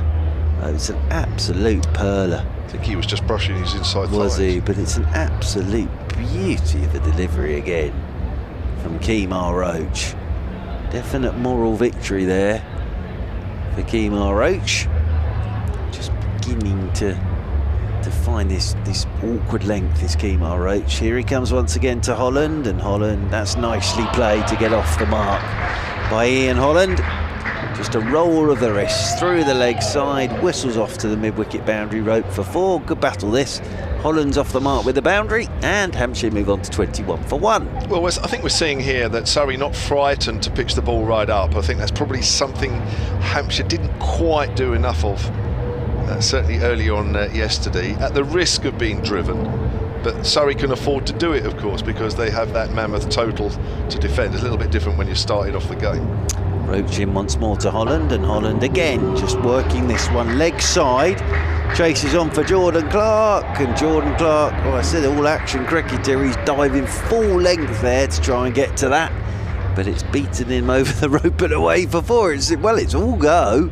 Holland's on to 8, 25 for 1. Yeah, as I say, Surrey can afford to pitch the ball up. That's where they're likely to get a wicket, pitching the ball up. We saw it with Jordan Clark's previous over, we're seeing it here as well, and we're also seeing that it's a good wicket when the ball doesn't move, but the ball is moving a bit, so you're getting this different type of cricket, aren't we? Roach in again. This one's left alone by Holland. It's fascinating stuff as he He lets it go outside his off stump. We're seeing potential wicket-taking balls, but in amongst that, we're seeing runs. So we're seeing the game moving forward quite quickly at the moment. And again, because of the match situation, Surrey can have a deep mid-wicket. I mean, you'd never see that at 20 past 11 yesterday morning. So, you know, things are favouring Surrey here. They can do what they want, and, you know, they don't mind leaking runs a little bit because they know, as we've seen with Joe Weatherly already, that there's a chance of taking wickets here early on. Roach is in again, and Holland, thick edge.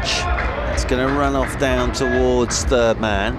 This might beat the chasing Pope, it will indeed. And that is over the boundary rope and away for 4. So end of the over. Holland moves on to 12. He's got 3 boundaries, all his runs coming in boundaries. Couple of boundaries already to Nick Gubbins, the Yorker that got rid of Joe Weatherly. Gubbins has 10, Holland has 12, and Hampshire are 29 for 1. And we've only had 3 overs.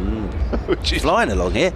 Be parity by tea. Well, I was going to say, watching Will Jack's second half of his innings and watching the start of this Hampshire match, it's like watching T20. Joe on the tweets at Sun Sport says, I was hoping for a relaxing afternoon of listening to bat on ball. Well, it is in between Joe Weatherly's wicket. We are seeing that, but it will settle down. But as I say, Surrey can afford to be a bit more attacking with that 467 runs on the board. Here's Jordan Clark then bowling to Gubbins down the leg side. Gubbins trying to flick that away, misses. Hampshire need 318 to avoid the follow-on, if we haven't already said that. Just looking at the figures from last week, Kemar Roach 31 overs 8 maidens, 3 for 109, and Jordan Clark 26 overs 8 maidens, 2 for 66 at Edgbaston. Yeah, I mean, they're going to have to pull their length back at some point, but at the moment, with the new ball, they can get it right up there. Gubbins work set up to mid-on, stopped by Hashim Amla. Quite a firm push there from Gubbins. Certainly opportunities to score at the moment. If anything, maybe Surrey just over-pitching slightly. So they will have to pull that length back at some point, for sure. Rory Burns there at mid-off. So he slips weight. As Clark comes in again and bowls to Gubbins. Gubbins flicks it away on the leg side. That'll be 4 more. Well, the hardness of the ball is just really flying off the bat at the moment. It's tight, that. Isn't he? And there's not a lot of movement there for Jordan Clark, is there? Really did time that. Through the leg side and absolutely whistles away. I think Jordan Clark is probably have to be the first one to pull the length back a fraction. I mean, we do know that he normally swings the ball. Maybe the ball has just got too much lacquer on it at the moment, and swing may come into it a little bit later on. But at the moment, he's not getting a lot at all, is he? I mean, yes, it was a Yorker actually, wasn't it? It got Weatherly. Wasn't anything to do with movement. He's just changing his line of action now. Around the wicket to Gubbins. Gubbins cuts away into the ground, fielded at backward point. Throw from Jamie Overton, surprisingly at the bowler's end. Mate, you can't take your eye off this for a second, can you? It's raced along since lunch, hasn't it? Or certainly since about 20 minutes or so after lunch. Will Jack started to get going. Made 72 off 86 balls, but his first sort of 10, 15 were slow, and then he really got going as wickets were falling. Gubbins drives, not quite past Burns at mid-off. 4 sixes and 6 fours for Will Jacks at 72. Gubbins, he does like batting here. He's coming. Well, I hope so. Super shot so far. He does have a bit on it though, doesn't it? That, you know, there are grounds you've got good memories of it. Some of his batting suits this place. Well, there's a lot of batters around the country that would say this is their favourite track to bat on, wouldn't they? Clark bowls, length ball to Gubbins, who pushes that to mid-on, fielded by Amla. 33 for 1, that was the quietest over we've had. And this Hampshire reply, with Gubbins on 14, Holland on 12, the 1 wicket to fall. Joe Weatherly bowled by Clark for 5. Yes, and Kemar Roach is marching up to continue from the pavilion end. Still got 11 overs until tea. So there's Little 15 over spell here for Hampshire before tea.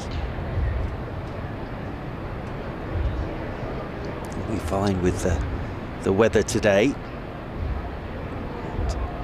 Rory Burns is going to pull a slip out now. 4 slip. Jamie Overton is going into a mid-wicket position for Kemar Roach. And Ian Holland on strike on 12 as Roach is into Holland, and Holland again is beaten outside the off stump. Definitely playing at that is Holland. It's a good line, that, isn't it, really? Because you're not quite sure, is it going to nip back a little bit? Is it going to go straight on with the arm? You're prodding a bit and you're not quite sure what it's going to do off the pitch. That's a great line. Got a lot of skill as Kemar Roach. 11 wickets in that Test series against England at 26 apiece. He's over the wicket once again. And Holland's playing this one off the front foot this time and into the legs up, but he's approaching 450 first class wickets now. Here's Kemar Roach. He's been around a while. Good bowler, because when he started he was really quick, tear away quick, but then he's just sort of learnt skills. And I remember him years ago, him and Tino Best playing for Barbados against Hampshire in the T20 game. They both raced in. They were almost like in a fast bowling contest. In again comes Roach, forward goes Holland. Plays this one back up the pitch. Roach does the fielding off his own bowling. 33 years of age now, Kemar Roach, which still got some years left in him. Definitely. And his record for the West Indies is right up there.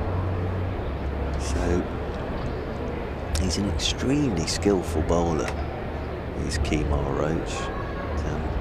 Let's have a look at the number of Test wickets that he has now in his Test career. 300 and...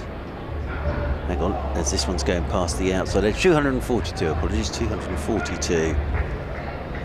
Test match wickets, 125 one-day international wickets. And as I say, 446 first class, but yeah, 242 Test match wickets, 71 tests now. So 14 5-wicket hauls as well. So very good bowler. 27 apiece, not bad. Comes in over the wicket once again, and turns Holland round, looking to work leg side, leading edge. That's flying off down towards the man. Ollie Pope's giving chase. That'll beat him over the rope and away for 4. Ryan Patel also giving chase there.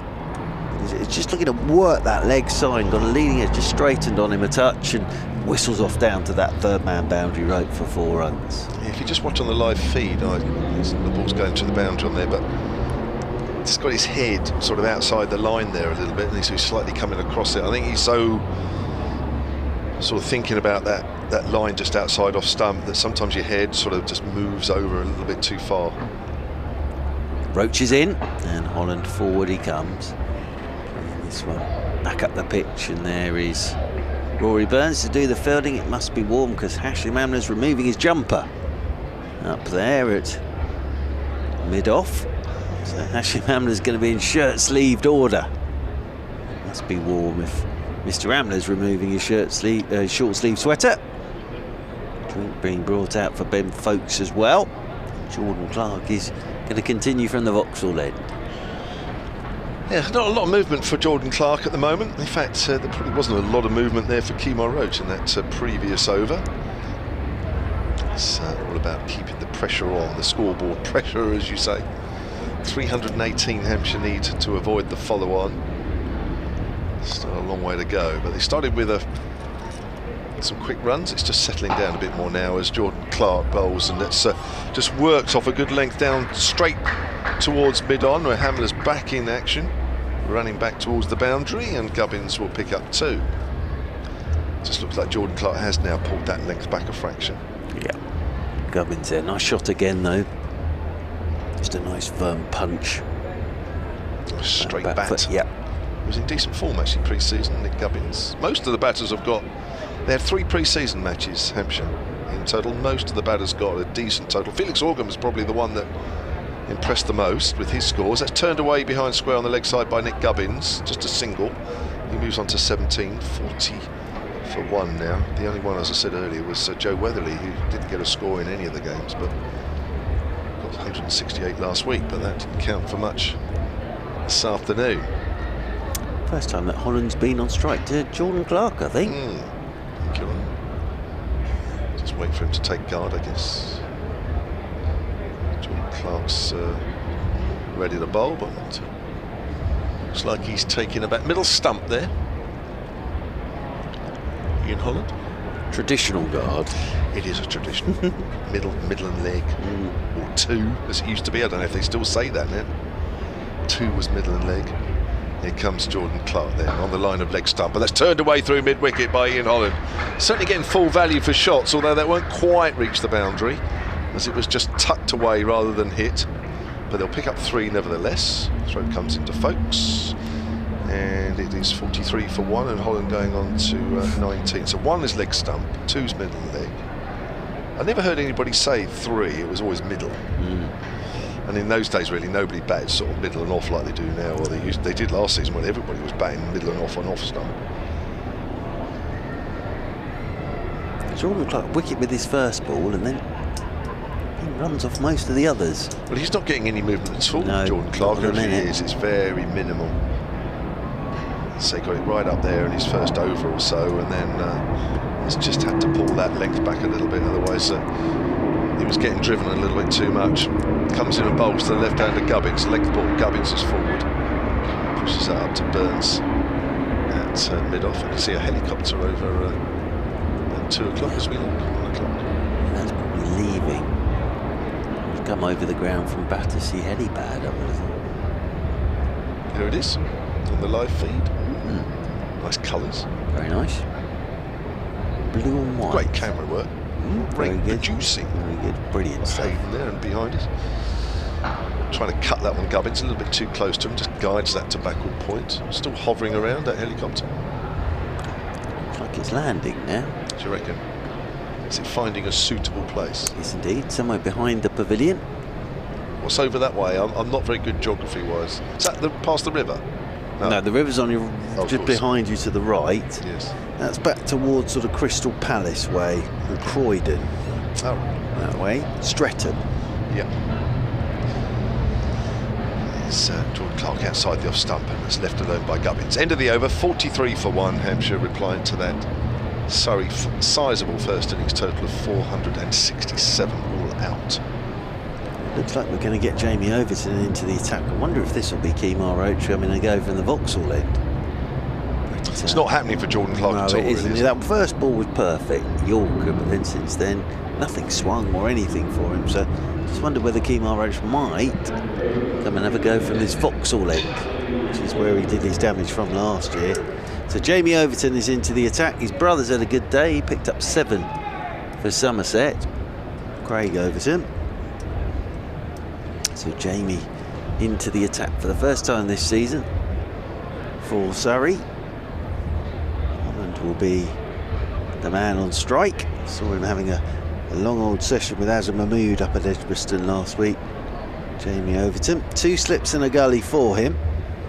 As Overton is in over the wicket, and the first ball Holland tucks away off his toes out towards deep backward square. He'll get a single. It'll be Holland moving on to 20 now, and 44 for 1. To strike comes Nick Gubbins for the first time to Overton. Someone hooting their horn along the Harleford Road there, I think. Yes, someone's done something very exciting down below us. I'm not quite sure what that is, but that's certainly woken somebody up down below us. Ryan Patel's going down towards long leg. 3 slips, sweeper on the cover rope, backward point, wideish mid-off, mid-on, mid-wicket for Jamie Overton. Coming into the left-handed Gubbins, and Gubbins is forward and running this one off down to the 3rd man boundary rope for 4. It's off a thickish edge, but it's all along the carpet, and Hampshire raced on to 48 for 1. Their run rate at the moment is 7.58. They are ticking along very nicely at the moment. Our Hampshire. your book still on sale in the Surrey bookshop? I'm sure we can find a copy from somewhere. I just wondered if maybe there was an announcement that there was 25% off. Or 25,000 left. Is that probably more likely? In comes Jamie Overton, and Gubbins forward edge gone, caught behind, good catch. Ben Foakes to his left. Now that'll do Jamie Overton's confidence the world of good. Good length delivery, Gubbins pushing forward, terrific grab from Ben Foakes to his left. But Jamie Overton, that's the length, and that is a good one-handed catch from Ben Foakes. And Gubbins goes for 21. It was entertaining, some lovely shots in there, but has to make his way back now, and it's 48 for 2. Super catch. But, you know, again, I've said it a few times, I think we both said it a few times, that the ball beat the edge of Surrey. Not lots and lots, but enough that it never seemed to find the edge. But there, Nick Gubbins, probably the first time that he's played, and, well, not missed, but the first time the ball catches the edge around. And that, as I say, that I've seen that so many times over the years. One side gets a big total, you come into bat, and it seems the very first opportunity the opposition has to take your wicket and you're out, and you think, why? I've seen quite a few plays and misses over the last day and a half. Why me? But it happens. It's uncanny how the match situation dictates how easy it can be for certain players to get out, and for others, seemingly, it's going to take something special to get them out. Yeah, well, Gubbins looked in good nick there, but that had good length from Jamie Overton. That's not his natural length at all, but he's got it in the right spot, and a good catch from Ben Foakes away to his left, just in front of Smith at first slip. So James Vince is out there in the middle now, 48 for 2. Hampshire, BBC Radio London and BBC Radio Solent. 318 is that follow-on target after Surrey posted 467. So the Hampshire captain is out there with his side. A couple of wickets down, 56 he made against Somerset last week, James Vince. A little survey of the field, and then waits for Jamie Overton, who's coming in over the wicket to him, and Vince is up on his toes to his first ball, turning this into the leg side. Overton comes around to do the fielding, and there's no run. Yeah, he played quite fluently last week. Looked okay. Again, you know, you hesitate to say things, don't you, about your own side? But yeah, he didn't scratch around, that's for sure. Which is good news, I guess. Yeah, absolutely. Waits again. Does Vince. Jamie Overton. Right arm over the wicket he comes to Vince, and Vince is looking to get off the mark, just tucking this off his hip, but Overton's charging round to do the fielding off his own bowling. It's a little too short, isn't it, again, really? You know, the length that he bowled to get Gubbins' wicket is really the length he should have bowled at James Vince's first couple of deliveries. I think he's just given Vince a bit of a sighter there, that length. It's a little bit too far back of a length, isn't it? This was the same, for me, this was the same as last year, wasn't it? Where we opened up from that pavilion end, and you know, he bangs it in, and he's a good bowler, but at the moment, for me, it's just slightly wrong length. And he comes again, and in behind another short one goes Vince, and plays it out into the offside, but the wicket of Nick Gubbins for Jamie Overton, and as we suspected, looks like Kemar Roach is going to come and have a bowl from the Vauxhall end. Vince yet to get off the mark, and Holland has 20. Well, that 318 follow-on figure looks a long way away at the moment. As I guess it always did. But when you've lost a couple of wickets before you've got 50. But it has gone, the scoring rate has been fast, 7 overs for that 48. Reflects that this pitch is a good one, isn't it? It's a good all-round wicket, this. A little bit of pace. Batters get full value for their shots. But there is just a bit there, still, even though the sun has been out and it's been hot today, and it was a pretty good day yesterday. Here's Roach, full. Holland is forward and quite happy to play that defensively. From memory last year, from this end in that second innings, what Roach got was the ball to swing in, didn't he, prodigiously to the right-hander, and then there was the one that just held it slide, and so it was either LBW bowled or caught in the slips, and he looked like, in that spot, he genuinely looked like he was going to take a wicket every ball, didn't he? It's amazing, isn't it? And you could tell that he thought that as well. I'd be amazed if he gets anything like that now, but you never know. Roach is in, bowls full, and it's worked up to mid-on, fielded by Amler. Certainly giving the ball a chance here, Roach. Getting it right up there in these first two deliveries to Ian Holland from the Vauxhall end of the ground. Jake, the cameraman, is having a drinks break. He looks busy, doesn't he? Yeah, very busy. Looks like he's on holiday. Looks like he's on the beach. Yeah. I'd have quickly pulled out a notebook out of my pocket or something. Here's Roach, edged on the ground, fielded at third slip. I think if I'd known the camera was on me, I'd have quickly got out that notebook and a pen and just made out that I was making some important notes. Yeah, there's no hiding place, as Colin found out earlier on today, didn't he? Sat down there in the stand, minding his own business. Yeah.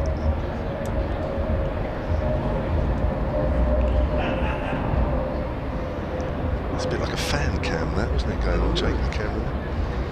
Roach again, just outside off stump. It's left alone by Holland. Carry through to Foakes. He immediately, for some reason, looks a bit comfier from this Vauxhall end immediately here. Kemar Roach, I think. Did he bowl predominantly from this end when he played last year? It's a really good question. I'm trying to think how many games he actually had here. I think he only had 2 here in the end.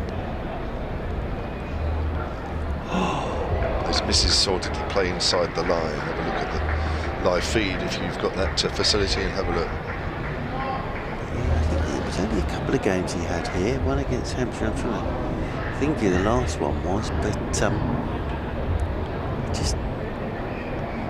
just straight away seems to be on the money from this Vauxhall enders Kemar Roach. Bit of a breeze helping that in swinger if he can find it. Roach in again, right arm over, 3 slips weight, and forward is Holland. Just came back at him a fraction. This is pushed out towards mid-wicket, end of the over, 48 for 2, Hampshire. Yep, and, maiden over that from Kemar Roach. So Overton will continue from that pavilion end. And Foakes with a one-handed grab there to get rid of Gubbins. Moved away to his left and just nestled nicely into the left mitt of Ben Foakes off Nick Gubbins. So Weatherly gone without scoring and Gubbins for 21. And Jamie Overton is getting ready to come in over the wicket to the right-handed Vince, and Vince is off the mark in very nice fashion, just opens the face and plays this one down towards third man. Take a single. Apologies, Joe Weatherly of course made 5, but off the mark in very nice style. The first over, got a Yorker from Jordan Clark. So Ian Holland comes on to strike. Vince has moved on to 1. James Vince looks very relaxed and elegant when he's got a bat in his hand, as Jamie Overton is into Holland, and Holland's pulling the bat inside the line of that one. It's a good length again from Jamie Overton, just getting it up there a touch more. Kevin James would like to see him getting it up there even more than that. Nods to my right hand side. It's James. The sort of length he hit to Gubbins was just about spot on, wasn't it, to the left-handed Gubbins, Jamie Overton. And over the wicket he comes once again, and that just hurries Holland up a touch. He was locked on the crease and turns him round. Thick edge, tumbling stop by Rory Burns going away to his left-hand side. The last couple of deliveries have been a little further up, haven't they, than the balls he bowled to Vince, but for me it's a bit shorter than the one he got Gubbins with. That members pavilion behind him, lots of members sat up there watching away as Jamie Overton comes charging in once again to Holland. That's the length. As forward goes Holland and plays Jamie Overton straight back up the pitch, and there is no run. That's the length, isn't it? And if it just seems a bit, you're committed coming forward, and we've seen that to be about the most dangerous ball on this wicket, isn't it? Anything shorter than that, especially in this situation, Hampshire can just keep, you can keep the hands low and just let it bounce a bit, and you can harmlessly let it go by. I mean, Vince tends to stand up and play those, others don't. Overton is in. That's way down the leg side, and he has nothing to do. That was, of course, the new Surrey Chief Executive, Mr. Steve Elworthy, very fine bowler. Yes. He was here yesterday, wasn't he, for a little while? Yes. In our box. Was he? I didn't notice, actually. I was just sort of I felt like what was in front of me, and I didn't. Yeah. I felt rude now. Well, you were on commentary at the time. I was standing at the back. I did get introduced to him, and I felt like saying, "Oh yes, I played against you in this centenary game at Lord's about 6 years ago." Yeah, but I didn't feel like I could say that really. He bowled well even then. Overton's in, forward, right up there from Jamie Overton, and that one's pushed away into the offside, and there's no run. I heard him make a speech a few weeks ago, end of the over, 49 for 2, where he said, because he was in charge of the World Cup in 2019 in this country, and he said the other great thing was with England winning it, everyone remembers that final and forgets the semi-final he played in against Australia with the tie. Do you remember? In the run out of Alan Donald. Oh gosh, yes. Yes, in '99. Yeah. But no, very, very fine bowler. Well, he was, and he was in this game. You could see just how good a bowler he was in his time. He got the ball past the edge a few times, all just lovely shape and what have you, from a very easy action. And you think, I bet in his time he was hard work. But I didn't feel I could say that because he was obviously here looking at the stream and sort of getting some facts and figures off that. So I didn't feel I could butt him and remind him on that. Here comes Roach, short of a length, Vince in behind that. Plays it up to mid-on. So this will be a good battle. Vince versus Roach. Yeah. There's not a lot happening for Kemar Roach at the moment. I'm quite happy to say that on behalf of the Hampshire dressing room. I think Varun Chopra got round there yesterday, didn't he? To say hello to a few people, he did, which was good. Roach in again, right arm over and bowls. That's a good length. Vince forward, pushing it up towards mid-off where Rory Burns fields. Do you mind me asking, but when you retired, JMO, for the sort of the first season, did you find it a bit strange not being sort of with teammates the whole time during the summer? Well, yes and no, and I think it depends on what stage that you finish. You know what I mean? I can see why different players find it more difficult than others as that's pushed up to mid-on. I did 20 years, and my body was completely fit. Well, for first-class cricket, it was finished. It was finished before I finished, that sort of thing. And I'd seen a dressing room change from where you're all roughly the sort of same ages and able to do the same things to obviously players coming and going and coming through, and then you had different ages and different dynamics where some had children, some didn't, so that changed the dynamics again. Here's Roach. Bowls! That's the length. Vince pushes forward, the middle stump not completely out of the ground. That is the length that causes problems, and Vince is out, all ends up. That's out all day long. What a delivery, Kemar Roach.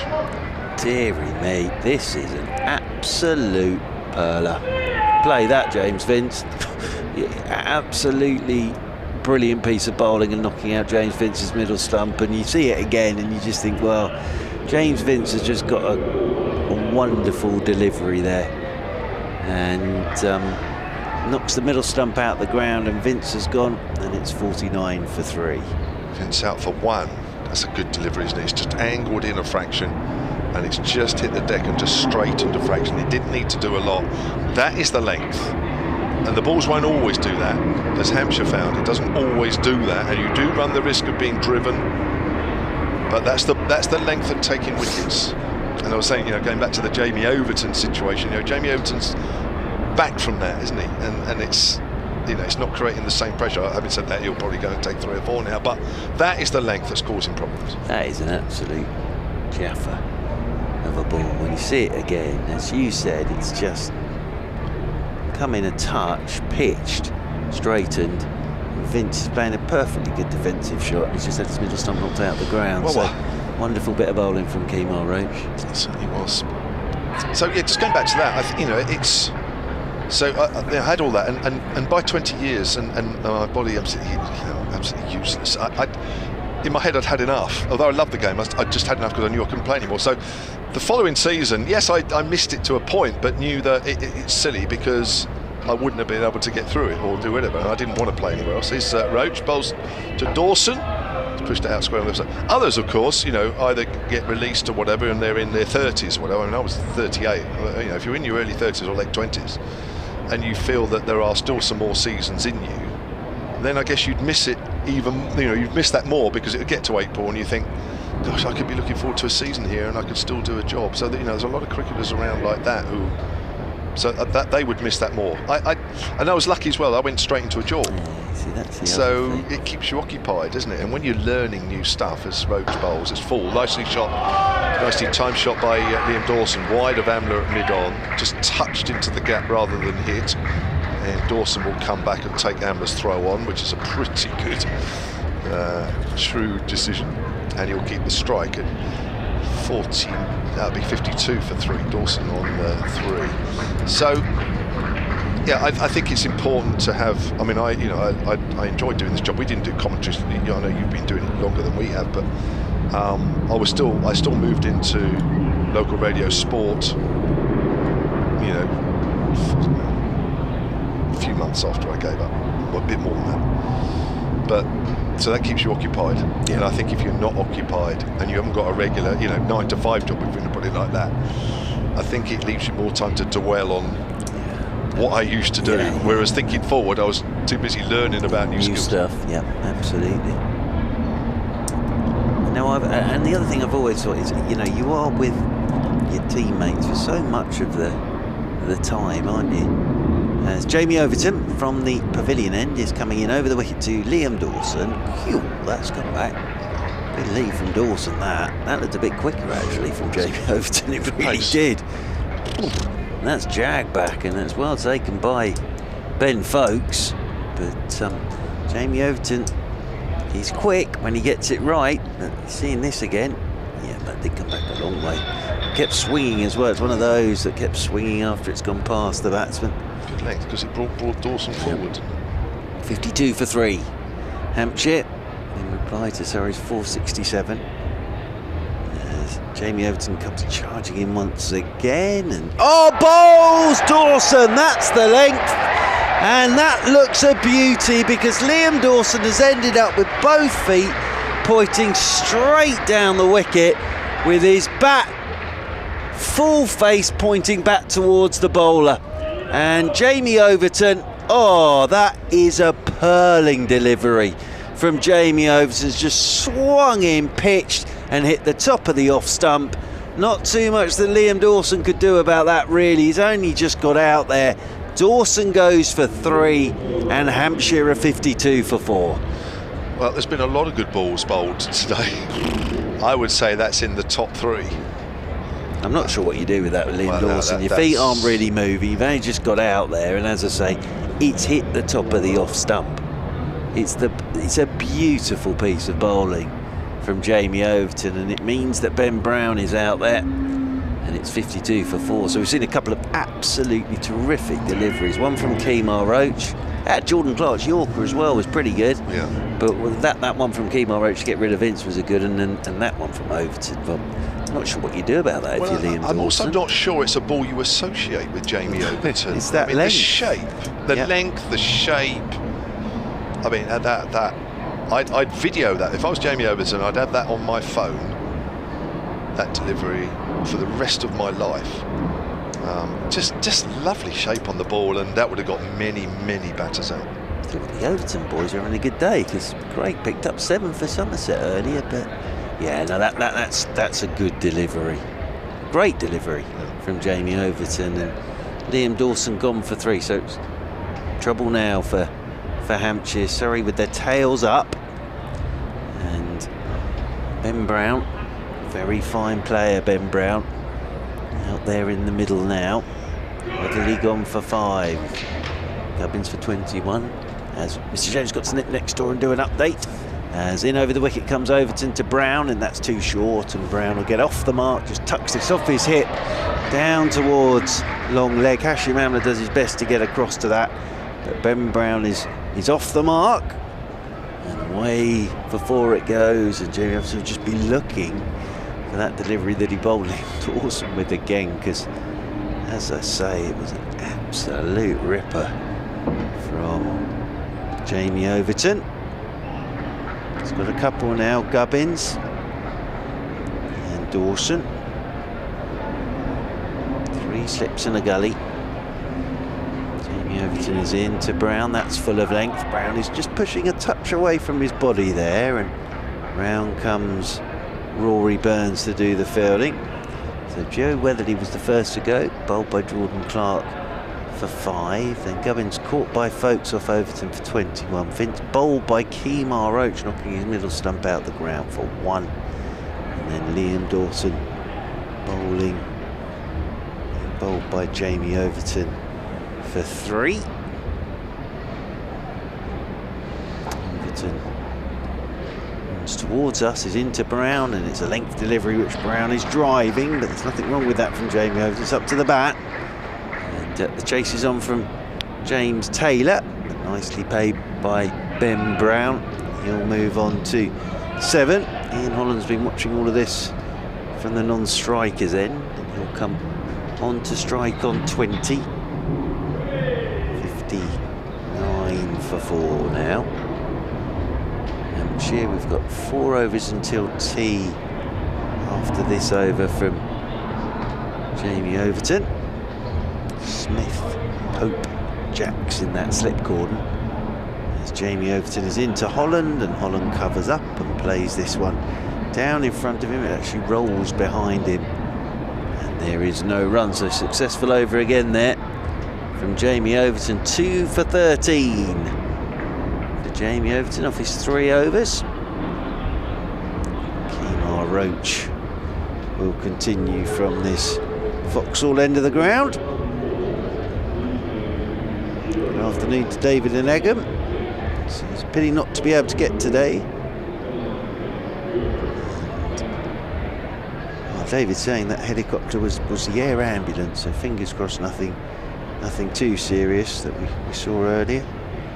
As Kemar Roach is getting ready to come into Ben Brown. Roach is in, Brown is forward and pushing this one away into the offside. Very compact player is Ben Brown. Of course, that move to Hampshire this season from Sussex, where he's captaining Sussex, of course. 59 for 4 the score remains. Welcome back, Kevin James. He's doing his update for BBC Radio Solent. A lot of football today, I would have thought, on BBC Radio Solent. Same with BBC Radio London today. As the sun's out again, as Kemar Roach is into Brown, and Brown forward he comes, pushes this one out into the offside, and there's no run. Ben Brown's one of these that very compact. When he plays that defensive shot, when he says no, he puts his bat up to Holland, doesn't he? Yes. To just say no. Make sure there's no doubt.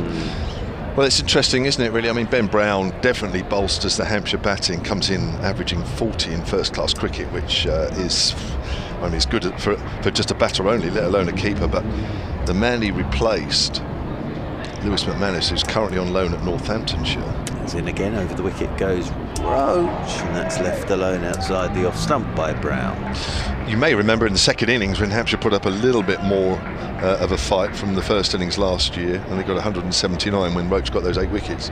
Lewis McManus actually did mount a bit of a rearguard action with a half century, so Ben Brown has been brought in, I mean, not just for these situations, but obviously to help Hampshire along generally with their batting. But I think now's the time to show what he really can do. Settles again as Roach is into him, and Brown turns this one off his toes into the leg side. I think this was a no ball as well, actually, just watching umpire Robinson. Yep, it was. So there'll be 4 more to the total there. A couple for the 2 runs off the bat and a couple for the no ball. And that will move Hampshire on to 63 for 4. Well, I know 1 or 2 messages earlier suggesting that Hampshire fans hoping to enjoy the afternoon listening to our commentary and watching it on the picture feed and just enjoy Hampshire batting. I don't think they'll be relaxing too much.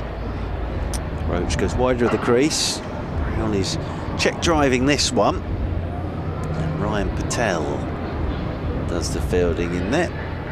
So 1 wicket for Jordan Clark. Couple for Jamie Overton. 1 for Kemar Roach. And Surrey 467 with the bat. Will Jack 72. Lee Pope was eventually out for 127 this morning. Kemar Roach scurries in again, and Brown's letting this one go. Outside is off stump. Shoulders, arms. The other seamer that he has at his disposal is down there at long leg in James Taylor. Jordan Clark, of course, got the ball rolling for Surrey from the Vauxhall end. Jamie Overton came into the attack. I was actually genuine. I actually thought perhaps the Jamie Overton move was to switch them round, get Jordan Clark having to go from the pavilion end. But as it turned out, he's stayed on now as Kemar Roach is in. Oh, that's the length. Well played by Brown. That is the length from Kemar Roach. And Brown plays it down into the leg side. There's no run. We have got 3 overs until the tea break. Here on BBC Radio London, BBC Radio Solent and the Surrey live stream on a weather-wise a gorgeous afternoon down here in South London, and it's 63 for 4. Hampshire trailing by 404. And Surrey rampant here. Overton 2 for 13. Tremendous stuff from the big man. And both those wickets with balls that were pitched up. Yeah. Still the length to bowl here, even if you are running the risk of getting driven. Comes in again from that pavilion end, and Holland just pushes that good length ball out quietly into the gully area, where it's fielded by Ryan Patel. When you were doing your update, I said Ian Holland's sort of been watching all of this going on from the other end at the moment. The thing I love about Ian Holland is sort of how he's just taken to opening the batting. I think still a lot of people are scratching their heads, really, because, you know, for a few years now, since he started doing it, here's Overton, short, and Holland sways inside the line. I think it was 2019 when himself and Felix Organ came together as an opening partnership, second half, and they did really well, really well. And everybody thought, oh, you know, it's a temporary thing. You know, I think Joe Weatherly was injured, and I can't remember why, the reason why those two came together. But 2020 obviously was COVID year, but he didn't open the batting. He batted lower down because he did a lot more bowling, because there was no Abbas, you know, overseas players were allowed 2020 for those 2 months. Short, and it's cut away, not timed, but it's in front of square. Ryan Patel after it. He will pick it up just inside the rope. It's to the long boundary side. They'll turn for 3. Holland moves on to 23.67 for 4. But I think there's always been this undercurrent and this feeling that because he's an all-rounder and he didn't come into the side as an opening batter, then why is he open to batting? But he keeps proving people wrong. Yeah, absolutely. And you know, to give you an example, you know, last year averaged 33, which is not bad, you know, with the wickets around, you know, 766 runs at 33. And really has become more of the solid, the more solid of the 2 openers. You know, everybody accepts that Joe Weatherly is an opener and has got a good technique. Drive from Ben Brown, doesn't time it as it goes up towards mid-on, fielded by Kemar Roach. But he keeps coming back with decent stats, you know. And now I think still some people think, well, you know, how comes he's still opening? And it's the openers that has probably had the most focus on it in terms of the Hampshire batting lineup. But his figures show that actually he's, when you line it up to other openers around the country, he stands up. Absolutely. So good on him. Made himself into an opener, really. Overton bowls, Ben Brown whips that away on the leg side, but there is a deep square leg. Brown moves on to 10, 67 for 4. Yeah, that doesn't happen that often, really, does it? That someone sort of from the middle order goes up to open and does all right. Remember? Especially that position. Well, Shane Watson did it in that Ashes. Do you remember Yes. that Ashes series? He went up to open and did all right, didn't he, from the middle order? That's a great comparison because everybody thought he was just a bowling all-rounder, but he made himself into an opener. Ian Holland exactly the same. Yeah, played for Hampshire, of course. Shane Watson. It's Overton and down the leg side. Went for the Yorker there. Good diving stop there from Foakes, end of the over, 67 for 4. Brown has 10 and Ian Holland has 23. Yeah, I've always looked out for his scores, Ian Holland, because I just like the fact that he's sort of changed his career. Yeah. And as we saw in the Surrey innings, still a very handy bowler to have up his sleeve as well. But his record since he went up to open is right up there, I would have thought, in terms of. Well, he averages 28 overall, which is. You wouldn't want it to be much lower than that. I mean, Joe Weathers is slightly lower than that,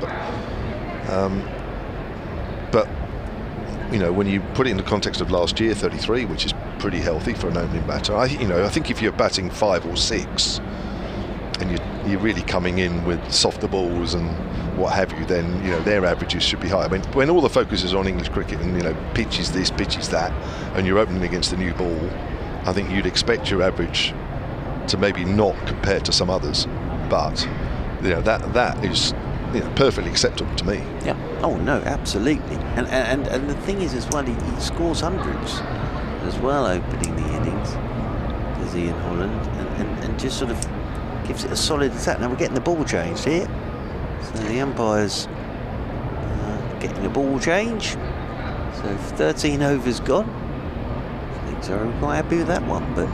Changing the ball, but no, I always look at that. And I found it fascinating, as I say. Shane Watson was the one I thought of when he did that in the Ashes series, and actually he went all right. Went all right. It's funny actually, because I was thinking that the ball hadn't done much the last few overs, and here we are. We want the ball to move now, like it did in those first few overs. Please. So let's put pressure on the umpires and get it changed. Yeah. So it's taking a while, this though. They take their time about finding a ball, don't they? The umpires. It'll be a later finish tonight, I think. Well, if we go on like this, trying to find a ball, we will. Yeah, months. Umpires Robinson, this is almost like forensic CIS ball picking here. So he's got one now, umpire Robinson, that he looks quite happy with. Rory Burns will be the first over to have a little look at this as well. So there we go. Rory Burns has a little look at this ball. Jamie Overton is already bowling, of course, from that pavilion end. So shining the ball up is Rory Burns. Kemar Roach will get hold of it. Down below us at the Vauxhall end. Cricket is threatening to start again here. So 2 overs to go until tea. And Kemar Roach gets the ball in his hands. 3 slips in there. There's Jordan Clark sort of lurking at backward point. Ryan Patel in the covers, an aeroplane going overhead, and Kemar Roach coming in over the wicket to Ben Brown, and Brown lets this one go. Outside his off stump. That was straight up and down, fortunately. Well, I was just watching that again, thinking that didn't swing, so didn't move an inch. No, 67 for 4. Hampshire still. Whole session to go today on this second day. Surrey in a very good position here. Hampshire battling away at the moment as Kemar Roach is in to Brown. Brown lets a good length one go outside his off stump. He's a very neat audit, Kemar Roach. He's right knee. He's just holding the back of his right knee here, Kemar Roach, after that delivery, and that's a concern for Surrey. That's it. Well, if he's holding it like that, and he pulled up very, very quickly, but I think that's not good for Kemar Roach. He is hobbling here, and that'll be Kemar Roach making his way off. So Kemar Roach there, as he followed through, his hand went straight down to the back of his right knee, and that is a blow for Surrey and for Kemar Roach, because he's got his arm round Jamie Overton now, just waiting for the physio to come out. But you know, as a bowler, Jamie, if you're going down and holding that straight away, then you've got a problem. And here comes the Surrey physio, Alex Tyso, fine figure of a man, and he'll go out there to have a look. Well, if it's as bad as it looks, Ian, just not bowling this game, he might be out for a while. Yeah, because he's actually got James Taylor and Jamie Overton helping him off towards the physio here.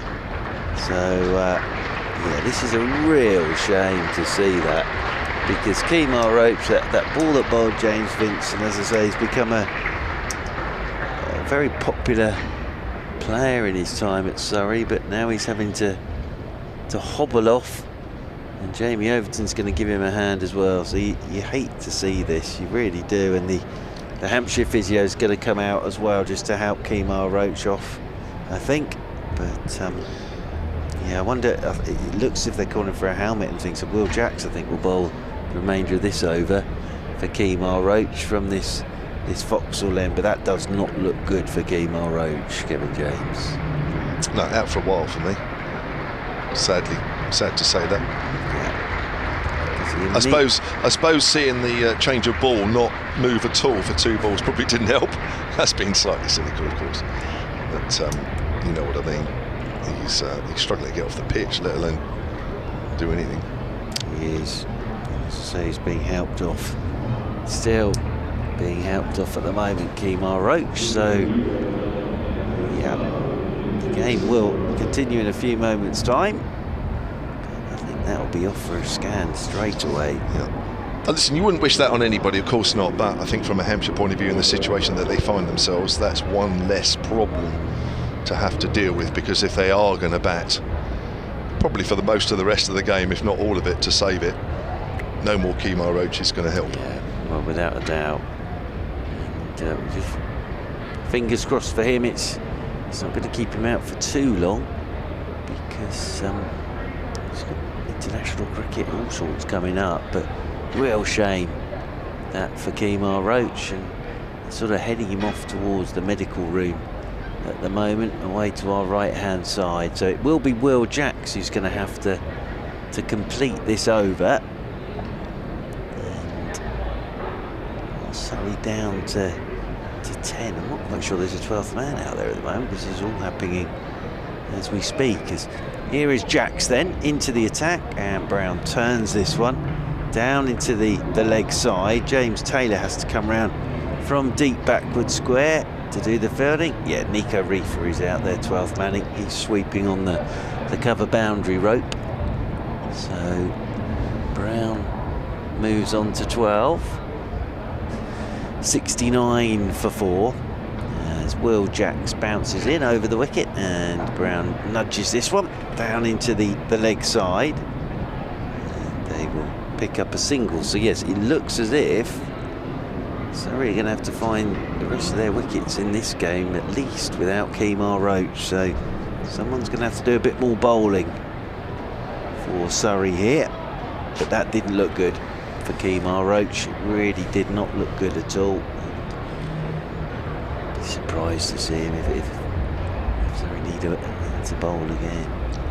Poor old chap.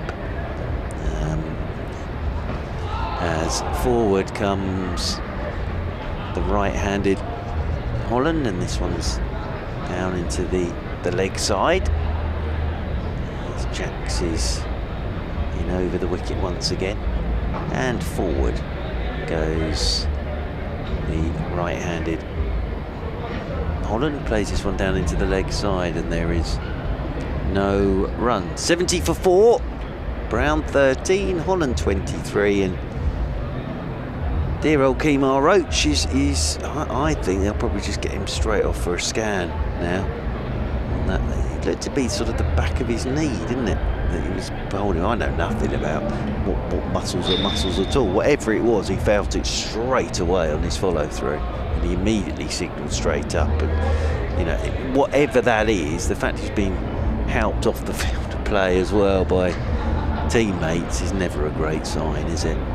Jamie Overton from the pavilion end, bowling to Ben Brown. Short. Brown just whips that away through mid-wicket. There is a man out there. Good diving stop on the short boundary side. Crowd are very appreciative today. It's lovely. Yeah, love it. I know there's an echo on this end of the ground anyway, but I'm sure if you're watching the live feed or listening on BBC Online, you're picking that up, and it's got a nice field atmosphere, isn't it? Beautiful. 71 for 4. Brown moves on to 14. It brings Ian Holland back on strike. Good bit of work from Nico Reefer. He's only just got out there. Sprinting round and doing the fielding. Young man. A 12ers. Overton outside the off stump. Good carry. Left alone by Holland. I think I've looked this up before, but Nico Reefer, I think, is a relative. Yes, you did last year. Of Elvis Reefer, isn't it? Yeah, that's right. Who played a season with Hampshire as overseas player. Yep, you looked it up last year. That's right, yeah, I remember. Good cricketer. Good cricketer, Nico. Is he? Yeah. He was in the second team game at Taunton as well, I think I saw. He's an exciting player. Here comes Overton again then, right arm over. Oh, pulling inside the line there. Ian Holland as the ball goes through to Foakes. So he plays as a homegrown player? Yes, he does. And as Nico. Yeah, and he's played a couple of one-day games last year. He's just got something about him, really.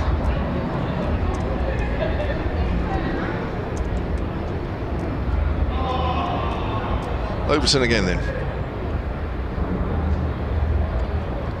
He's in with 3 slips, waiting and way outside off stump. Holland will leave that one alone all day long. I suppose with 3 deliveries away. Yeah. I suppose that gives Surrey an opportunity to get into the dressing room and work out what they're going to do to bowl her down. Now, James Taylor we haven't seen yet, but we won't see Roach bowling again in this game. Not the way he went off there. And I'm no medical person, but just the way he went off and the fact he's being helped off. So I don't think you'll be seeing him anytime soon, but that's not because I've got any medical qualification or anything. Outside the off stump, left alone again, wide. Yeah, Nico Reefer's played 10 List A games, hasn't he? 21 years of age. Good player. A bit about him. He's very young though. Still very, very young. Still early days for him. Hasn't played a first-class game yet, but played those games in the all under one-day cup. Overton again then. This is the last ball before tea. Bowls. Holland gets one that's straighter, plays that out into the covers off the front foot, and that is the afternoon session completed here at the Oval. Quite a bit's been happening, most of it in Surrey's favour. 71 for 4 Hampshire, and they go in at the break trailing by 396. Ian Holland is 23 not out, Ben Brown 14 not out. As we've been saying, Kemo Roach has left the field with what looks to be a pretty troubling injury. And at this stage, although it's very early, it would be very surprising that if he's back for this game, let alone for 1 or 2 of the games to come. So the only downside for Surrey really was seeing Roach leave the field, but a couple of wickets for Jamie Overton, who produced a couple of beauties to get rid of Gubbins, caught behind, and Liam Dawson bowled. Roach has picked up James Vince with a beauty as well, and Joe Weatherly York by Jordan Clark. So a lot of work for Hampshire to do. Surrey well in the driving seat. They are indeed, and we'll be back with you in 20 minutes time here on BBC Radio London, BBC Radio Solent and the Surrey live stream. But in the tea break and going to tea, Hampshire in reply to Surrey's 467 are 71 for 4. Let me start with you, Bryony. I'll come to you in a sec about Australia, but How's your winter been? Yeah, it's been good. It's been kind of a winter of two halves. Kind of before Christmas it was preparing for Oz, and then since coming back it's been nice to, I guess, put some learnings from Oz into my training before starting for Stars and Surrey this year. How was it? Yeah. In Oz with England? Yeah, no, it was good. It was a great learning curve, and I guess it's great. It kind of allows you to compare the gap between where I am now and the England team at the moment. So it's definitely a great learning curve, and you can learn lots of little bits from just being around the girls. Was it nice as well, because the end of last season was a bit of a whirl, wasn't it? You know, as I said, every time I turned up somewhere you were winning something. But was it nice to get a bit of a break as well, and just have a think about how last season went for you? Yeah, I did quite a lot of reflecting over what the season was, and like you said, it was a bit of a whirlwind, kind of during the 100 and after the 100. But yeah, I was able to reflect quite a lot, and also, I guess, get ready for Australia and try and cram in as much schoolwork as I can so I can have as full a season as possible. We'll talk about schoolwork later. Bryony, how was your winter? Because obviously you were out there in Oz as well. Yeah, as Alice said, it actually broke up my winter really nicely. Just being able to get out in the sun and play some cricket during those months, which is quite a struggle in England, you know, when you're dragging yourself to training and it's snowing and raining. But no, I really enjoyed it, and you know, as Alice said, just being able to be around that England environment again is something that was really beneficial, and just to experience, I was talking to you earlier about the test match out there, just to be able to be there and experience that was fantastic. Hunger's a good thing. How hungry has it made you to get involved in all that again? Yeah, really hungry. I've always wanted to get back in an England shirt, and you know, being in the A team has really pushed me on, and being able to see what the first team girls are doing has just given me a bit more of a bit more hunger to be like, actually, this is where I want to be and this is the level I want to be playing at. And Surrey-wise, how much are you looking forward to the summer coming up? Yeah, it's a really busy summer. I was disappointed last year in terms of I wasn't able to play for Surrey because of injury, but hopefully this year we can, I mean, we only start in a few weeks, so hopefully we can hit the nail running and win some games. Yeah, Alice, same question to you, because as Bryony says, you're not far off starting with Surrey, are you? So how much are you looking forward to getting started? Yeah, no, it's really exciting. I think I've been to a few of the training sessions, and there's a really exciting group. There's a lot of younger girls coming up, and yeah, like Bri said, it's not too far away now, so it'll be great to get outside playing some cricket again with a great team. Yeah, and of course South East Stars as well. Now you're off to Desert Springs, aren't you? You mentioned the weather there, but how good's that going to be to, you know, get out somewhere warm, have a bit of a heat, and be outside in good conditions before you come back and start the summer? Yeah, it's going to benefit us a lot. Obviously we're out there to play cricket, but actually to get the whole squad together, all 15 of us, for a week is going to, you know, we've all been in and out a little bit this winter. Obviously we've been away, and a lot of the girls still have full-time jobs as well. But to get everyone for 4 or 5 days together all day, every day is going to be really beneficial. How are you fitting everything in? But first of all, to you, we mentioned Alice's schoolwork. How are you managing to fit everything in? Yeah, well, I tried to get as much done before Australia, and then I went out with great intentions to do schoolwork out there. That didn't necessarily happen. I did a bit, but I didn't do as much as I wanted to. So I've been working hard since coming back. And like you said, it's hard to fit everything around. Obviously, cricket and schoolwork, they're two quite big priorities of mine. So I've been to all my training and then just doing the schoolwork around it, travelling, getting here on the train, so doing schoolwork on the train, that kind of thing. But yeah. So are you taking schoolwork to Desert Springs? That's the big question. That is the big question. It depends how the next 2 weeks go. And Bryony, sort of from a Surrey perspective, sort of what are the aims for this season? It's always, the start of the season is lovely, isn't it? It's a blank piece of paper. But what are the aims for Surrey sort of for this season? I think definitely get out there and compete. You know, it's a bit of a new competition style this year, but yeah, definitely go out, look to get to that finals day and in the main final. I know it's all changed, so I'm not quite sure what's going on. But and then we've obviously got the London Cup here again, and I've never won it, so I'm hoping that this year we can get out in front of a pretty decent crowd, hopefully here at the Oval, and get that trophy back. Yeah, and Surrey is so important, isn't it? I'll be honest with you, obviously with all the other competitions going on, not that it gets forgotten about, but there's so much spotlight on everything now. And as you just said, you know, structures change and everything, but it is so important for you, isn't it, the Surrey stuff? Oh yeah, it is massively. I think at the end of the day, the Surrey cricket they're the ones bringing players up through the county age group and getting them ready for regional cricket and any higher cricket. So to be able to play in a Surrey team and to have this kind of season that's about to start, it's great not only to, like Bryce said, compete, but also to see the younger girls coming up, and hopefully they can learn a bit from us and also just have a bit of fun, because you play best when you're enjoying it, don't you? So it'll be good to start going with the girls. Okay, final question. I'm going to put you both on the spot here. Uh-oh.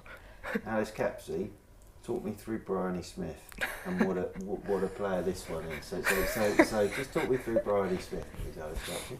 Yeah, I mean, we've obviously been part of the same team for quite a few years. I've been fortunate enough to go on a few tours with her. I think she's taken up captaining the Stars really well. She's just someone that kind of everyone, what's the word?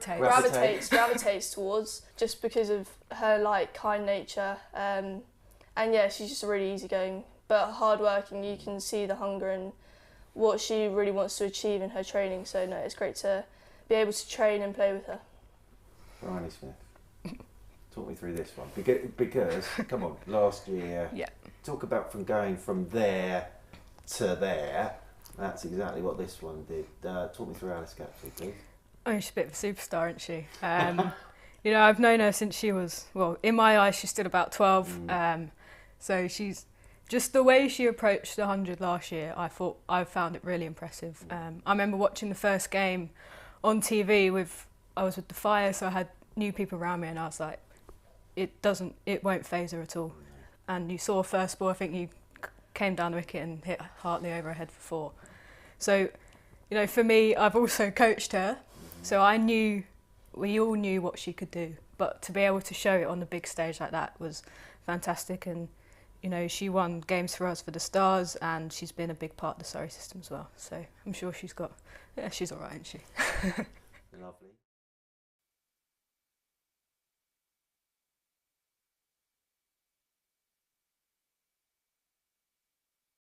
Lovely to see you both. Captain, can I start with you? Yeah. How excited are you by this new role that you've got? Congratulations, but how much are you looking forward to it? Yeah, thanks. Really excited. I was speaking to John Batty, the head coach, a number of times after Christmas, and we had a couple of ideas, and then it was nice to get the call a few weeks ago to confirm everything. So yeah, really excited and honoured to be asked to do the role. So it's always quite difficult pre-season wise as a captain, isn't it? Because you don't want to go too hard on thoughts and processes. How much are you're looking forward to actually getting started and playing some competitive cricket?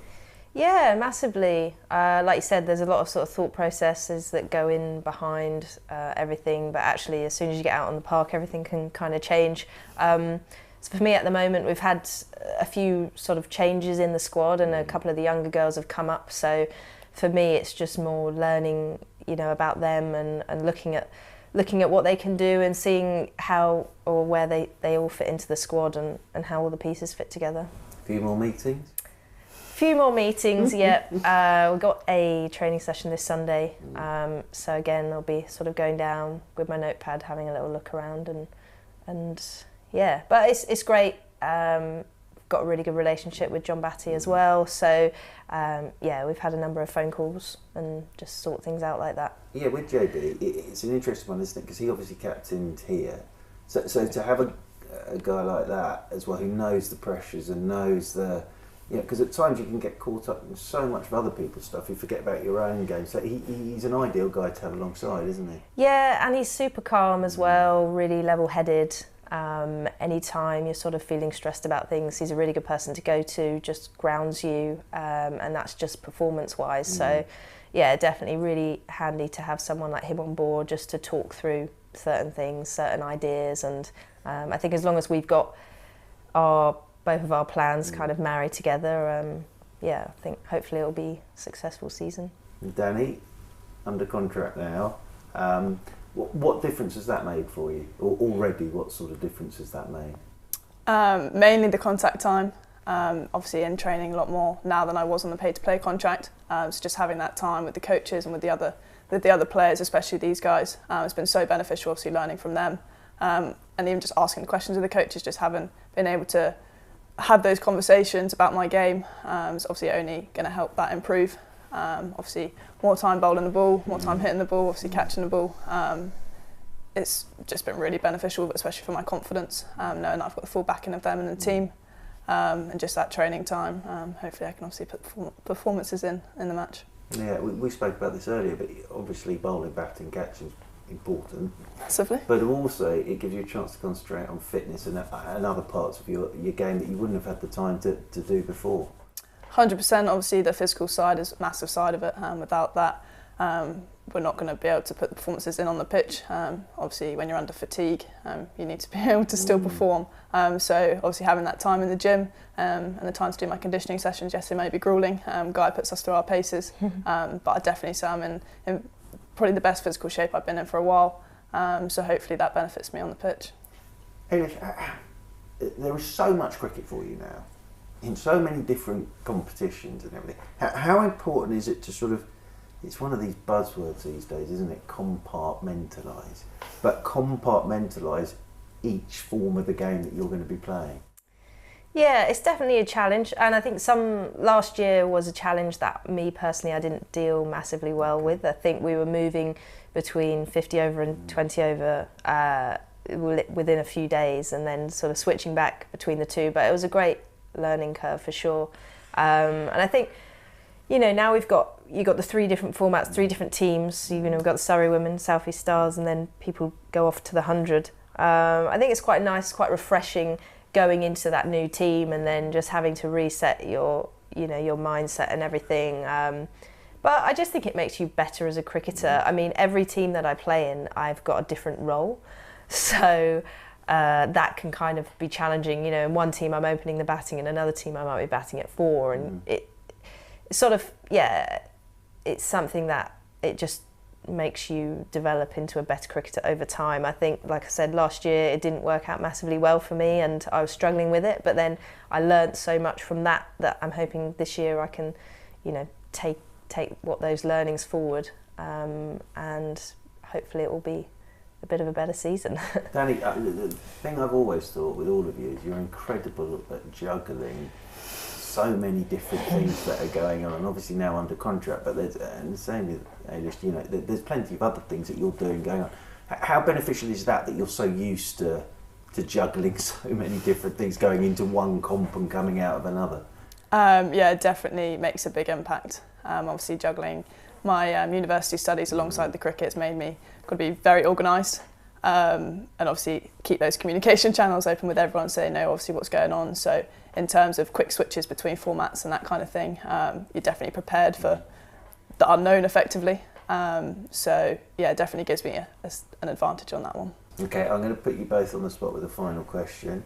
I think you overheard what I did with Bryony and with Ailish. So Ailish, talk me through Danny Gregory. Now the one we all remember, London Cup, 2 years ago. As I've said to Danny before, the great thing for me was I was on commentary when it went viral. How talented is this one? Oh, massively. And I think, you know, Danny's someone always reliable. We bring her on to take wickets. She's, you know, takes wickets regularly, can bowl a 10 over spell, and we know that the batters at the other end aren't going to have much fun. But I just think for me, just seeing Danny grow from the last sort of 3 years that we've got to know each other better, and just see how much she's come on is just, yeah, really impressive. And now it's great to have someone like her in our team. You know, we're looking for that someone to take a wicket or to slow the run rate down, and we've got that one person who we can put on and know that they're going to be reliable every week.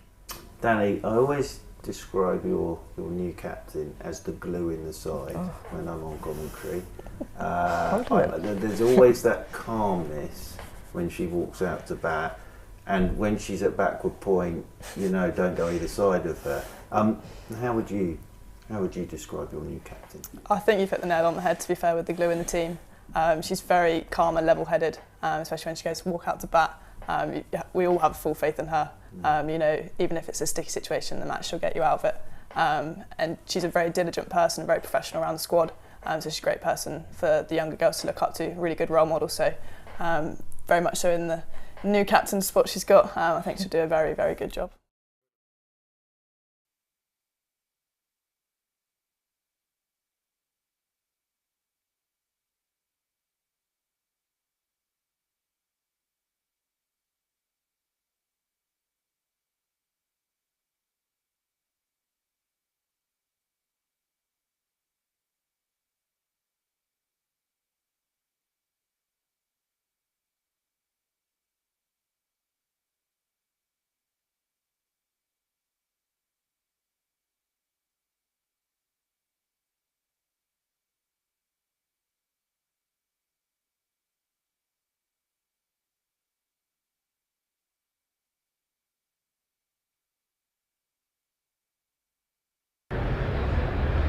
Well, a very warm welcome back to the Kia Oval here on BBC Radio London, BBC Radio Solent and the Surrey live stream. Tea break is over and Hampshire at tea. Spot a bother, 71 for 4 they are, in reply to Surrey's 467 all out. Joe Weatherly bowled by Jordan Clark for 5. Then Nick Gubbins caught by Ben Foakes off Jamie Overton for 21. James Vince bowled by an absolute beauty from Kemar Roach for 1. And Liam Dawson bowled by an even better one really from Jamie Overton for 3. But then Kemar Roach pulled up after the second delivery of his 7th over and had to be helped off the field to play. I don't think we'll see him again in this game, that's for sure, Kemar Roach. And so Surrey might have to do a bit of bowling tonight and for the rest of this game without Kemar Roach. And they're in a bit of a huddle down there, waiting for Hashim Amla, who's coming down the steps, and Messrs Brown, who's 14 not out, and Holland, who's 23 not out. I don't think Mr Amla's going to get there quite in time because the huddle breaks up. Kevin James is alongside, and just from a purely cricketing and Kemar Roach point of view, real shame to see him, and he didn't look great, and fingers crossed for him it's not too long, but I don't think we'll see him bowl again in this game, to be honest with you, the way he went off. And real shame for Kemar Roach, that. Oh yeah, I mean, listen, I don't know the guy that well, but just looking at the whole body language and the whole situation with him going off, you think it's going to be a few weeks at the very least, but we'll have to wait and see, of course. But I have in the past seen, I can think of one particular case, I won't name the bowler, but they were stretchered off and were back bowling 2 days later. Yep, so I don't think Kemar Roach is like that, not suggesting that for one moment, but it's a blow for Surrey, there's no doubt about that, because they are in a fantastic position and in a situation now where they'll just want to go for the jugular and try and bowl Hampshire out twice as quickly as possible. But I think the loss of Roach will certainly make that a little tougher, and it really is now depends on how well Hampshire bat as to how deep they take this game to. But I think they'll do even well in this situation now to even save the game. It's James Taylor to get us started from the Vauxhall end of the ground, and forward goes Ben Brown and pushes that one back up the pitch, and there's no run. I'm sure, as I say, we'll get more on that from Kemar Roach, but you'll have to go off and have a scan and all that good stuff. See how he pulls up in the morning as much as anything. As James Taylor, opportunity for this young man, getting us started after lunch from the Vauxhall end. Now his natural length is up to the bat, James Taylor, so that could be good on here as Brown is forward and playing this one down into the leg side. That rolls out towards Nico Reefer in there at short mid-wicket, and there's no run. But he bowled nicely at Edgbaston, James Taylor, especially on the first day. Took a bit of tap on the second day, but on that first day did bowl all right. As in over the wicket he comes, and forward goes Brown, plays this one out into the offside. And as you see, straight away there he's hitting that line and length, James Taylor. That's what his job will be here.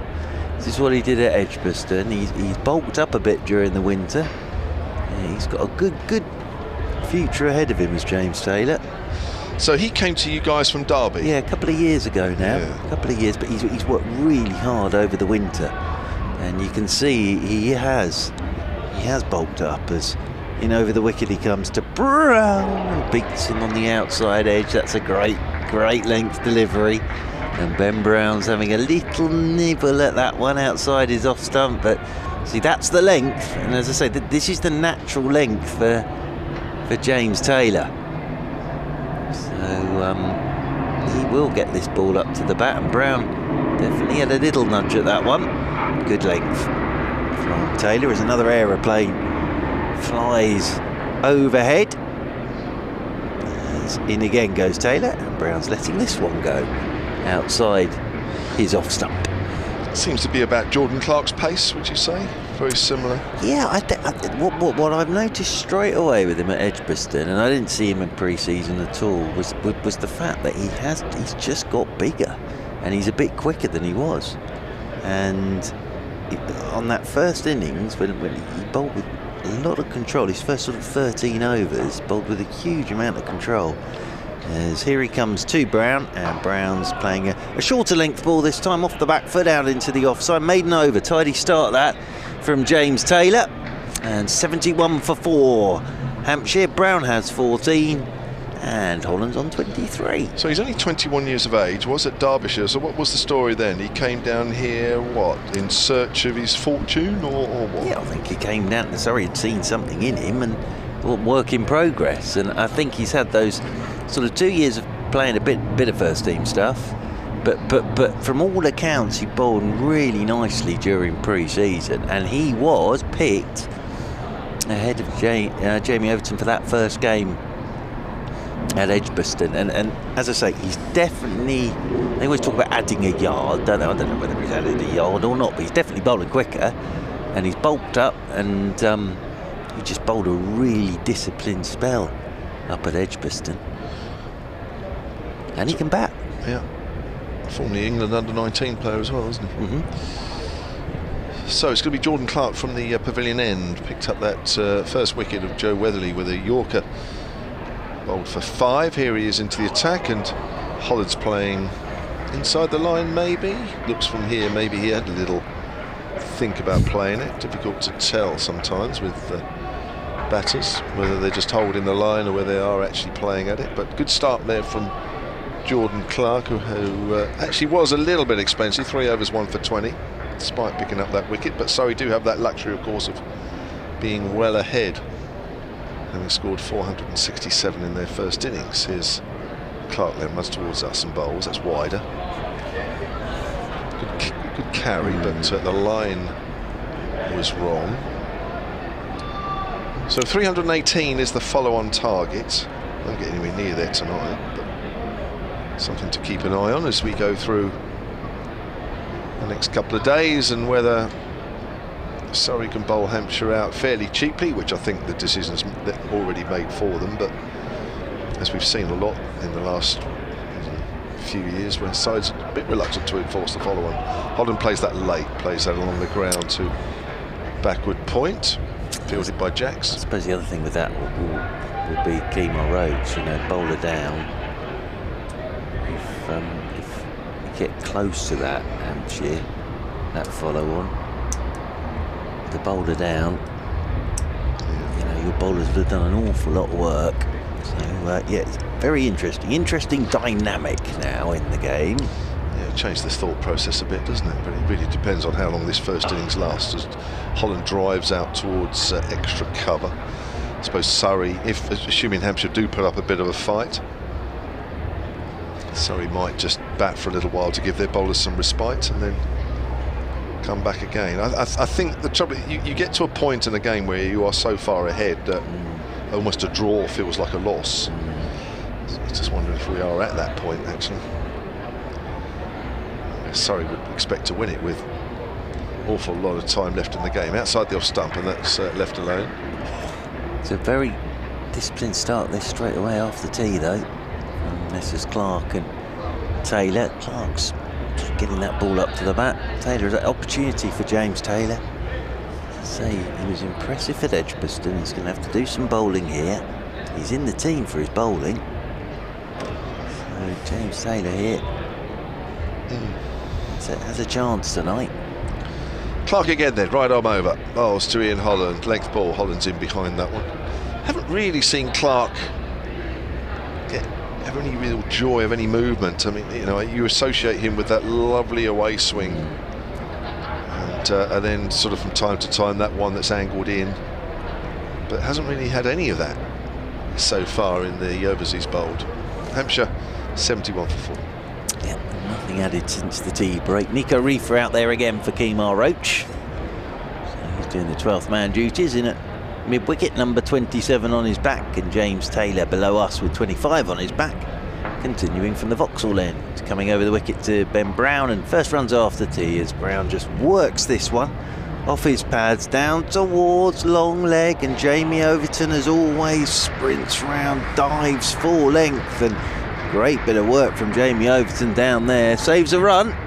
Big man gets round quickly, dives full length, knocks it back inside the boundary road. James Taylor will appreciate that, and Ben Brown, who's looked very solid so far, he moves on to 14, and that brings on to 17, apologies, that brings Ian Holland onto strike on 23. So first time that Holland's been on strike to James Taylor. First slip, second slip and a fourth slip as Taylor is in, and Holland's letting this one just shape away a touch from him. Outside his off stump, and that's taken by Ben Foakes, moving away to his right hand side. A nice hubbub around the ground now. 4:45, still plenty of cricket today, of course, and then a whole day tomorrow and a whole day after that. So we're not even halfway through yet, and we're pretty advanced in this one. Not quite as advanced as they are at Taunton. As in over the wicket is Taylor, and left alone by Holland, because Somerset 93 for 5 in their second innings against Essex. So they lead by just the 22 runs there, Somerset. It's obviously doing a bit at Taunton. Well, I was going to say, I haven't seen any comments about the pitch. Has it just been good bowling, average batting, or has the pitch played a large part? I haven't actually seen any comments on that. No, just sort of looking at who's taken the wicket. I think it's been all seen, really, hasn't it? As in over the wicket once again comes Taylor, and forward goes Holland and pushes that one out into the offside. Because we were saying Craig Overton took a 7-fer. Then Cook, Steckety and Snater. Harmer 3-fer, but Harmer, you can put him on the middle of the motorway and he'll get the ball to spin. He's not the worst in the world, is Mr. Harmer, but Snater's picked up 3 in that Somerset second innings as well. As in over the wicket comes Taylor, and forward goes Holland, thick inside edge, trying to knock that front pad off. Here's James Taylor, that's what he'll be aiming for, but Holland, that back comes down, and round comes Nico Reefer to do the fielding, and there is no run. So yeah, but Craig Overton today picking up 7 for that Essex first innings. 7 for 57. Trouble is with grounds like Taunton, you first and foremost thought is, well, what's the pitch like? Well, as in comes Taylor, and forward goes Holland, and plays this one out into the offside. End of a James Taylor second over after tea, 3 off it. And Hampshire 74 for 4, Brown 17 and Holland 23. I suppose the way they're batting at the moment, they can't afford to produce anything that gives the bowlers too much help. I mean, they're a bit shot, aren't they, their batters? If you take in the second part of, or the last part of the championship last year, and the way they've started this year, too many runs being handed around. Yeah, Ben Green Tom Lammonby, James Hildreth, Tom Abel and Lewis Goldsworthy all gone. Matt Renshaw's still there though, from the Somerset point of view, on 42. Jordan Clark from the pavilion end comes in and bowls to Ben Brown. Leaves that one alone. Good carry off a length there. A good leave. Stephen Davis is 17 not out. Formerly of this parish. Indeed he was. Very much so. Lancashire, Ken Good start, 71 without loss. Zach Crawley on 34 and Ben Compton on 34. That in reply to Lancashire's 506 at Canterbury. That sounds a good pitch. Going down there next week. That can get flat, can't it? Next ball, which Ben Brown pushes forward to, goes up to mid-off. Gloucestershire 227, Yorkshire 264 for 5. And Harry Brook 82 not out. Don Best 21 not out. Adam Lythe made 52. And Otis Gibson, of course, now Yorkshire. Nottinghamshire 302, Glamorgan 248 for 7. Clark. Ben Brown just works that away fine. That's 4. 2 men out on the leg side boundary, on that short boundary side, and it's gone very fine indeed. There was a backward square leg, but it's a long way away from James Taylor. Sam North East 85 not out for Glamorgan. Mr. Labuschagne, of course, playing in this and made 3 today. LBW to Brett Hutton. There's Labuschagne. Picked up some wickets bowling medium pace, I saw yesterday. Marnus, yeah. Brown has moved on to 21, 78 for 4. Here's Clark outside the off stump, and that's left alone. Durham 428, Leicestershire 89 for 2 in reply. And then Derbyshire 505 for 8, declared Sussex 99 for 4 now. But Mohammed Rizwan is out there. So Rizwan has 8, and his Pujara's had a bat already, and he went for 6. But Mohammed Rizwan is out there. Clark to Brown. Short of a legs, Brown works that on the onside. It's early on, but in Division 2, Hain, Allsop, Pujara, Rizwan. Not bad, is it? Not bad. Allsop 7 today. He hasn't got any runs. 41. Hain's 41. And then that's it. In terms of Championship cricket. That's enough. Clark again, right arm over to Brown, whips that away to is that Nico Reefer? It is indeed. Deep square leg, and Brown will keep the strike.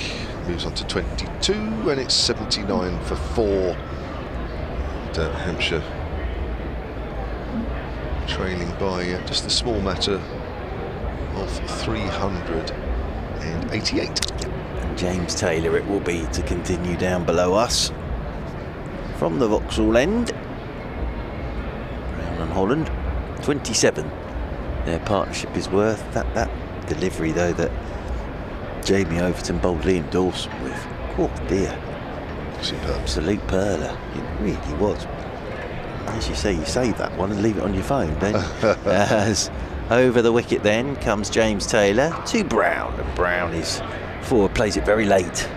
There's Ben Brown. Always thought with Ben Brown he looks a very neat and tidy and compact player, Ben Brown. Nice player to watch, isn't he? Well, I mean, you'll have seen him play against Surrey. I've seen him play against Hampshire, and I've always thought that you know, it's the innings is never over while he's batting. Very composed. Waits again, right-handed as Taylor's into him. He's letting this one go outside his off stump. They like that in the slip cordon. Round of applause from Jamie Smith and Ollie Pope. Will Jacks in there, he made 72 today. Did Will Jacks. Jordan Clark is down at deepish backward point. Ashley Bamler with his white floppy sun hat on, which will fall off as soon as he starts running after a ball. There at mid-on. And the captain, Rory Burns, is at mid-off. Taylor, over the wicket he goes, and it's a Bit of zip on that, so that's left alone by Brown. Just zipping back a touch at Ben Brown. Nicely left alone by Ben Brown. It's accurate stuff, isn't it? Yeah, it is. This is what he does, and this was the thing noted straight away at Edgbaston, was he's a bit quicker, and he just kept hitting that length. Nice for your captain, this. Rory Burns stood up there at mid-off. Only 6 days into the season, I'm already getting the names wrong. As Taylor is in again, it's going the other way, but a bit too wide outside the off stump, and Brown lets it go. Outside his off stump. Still a good crowd in today.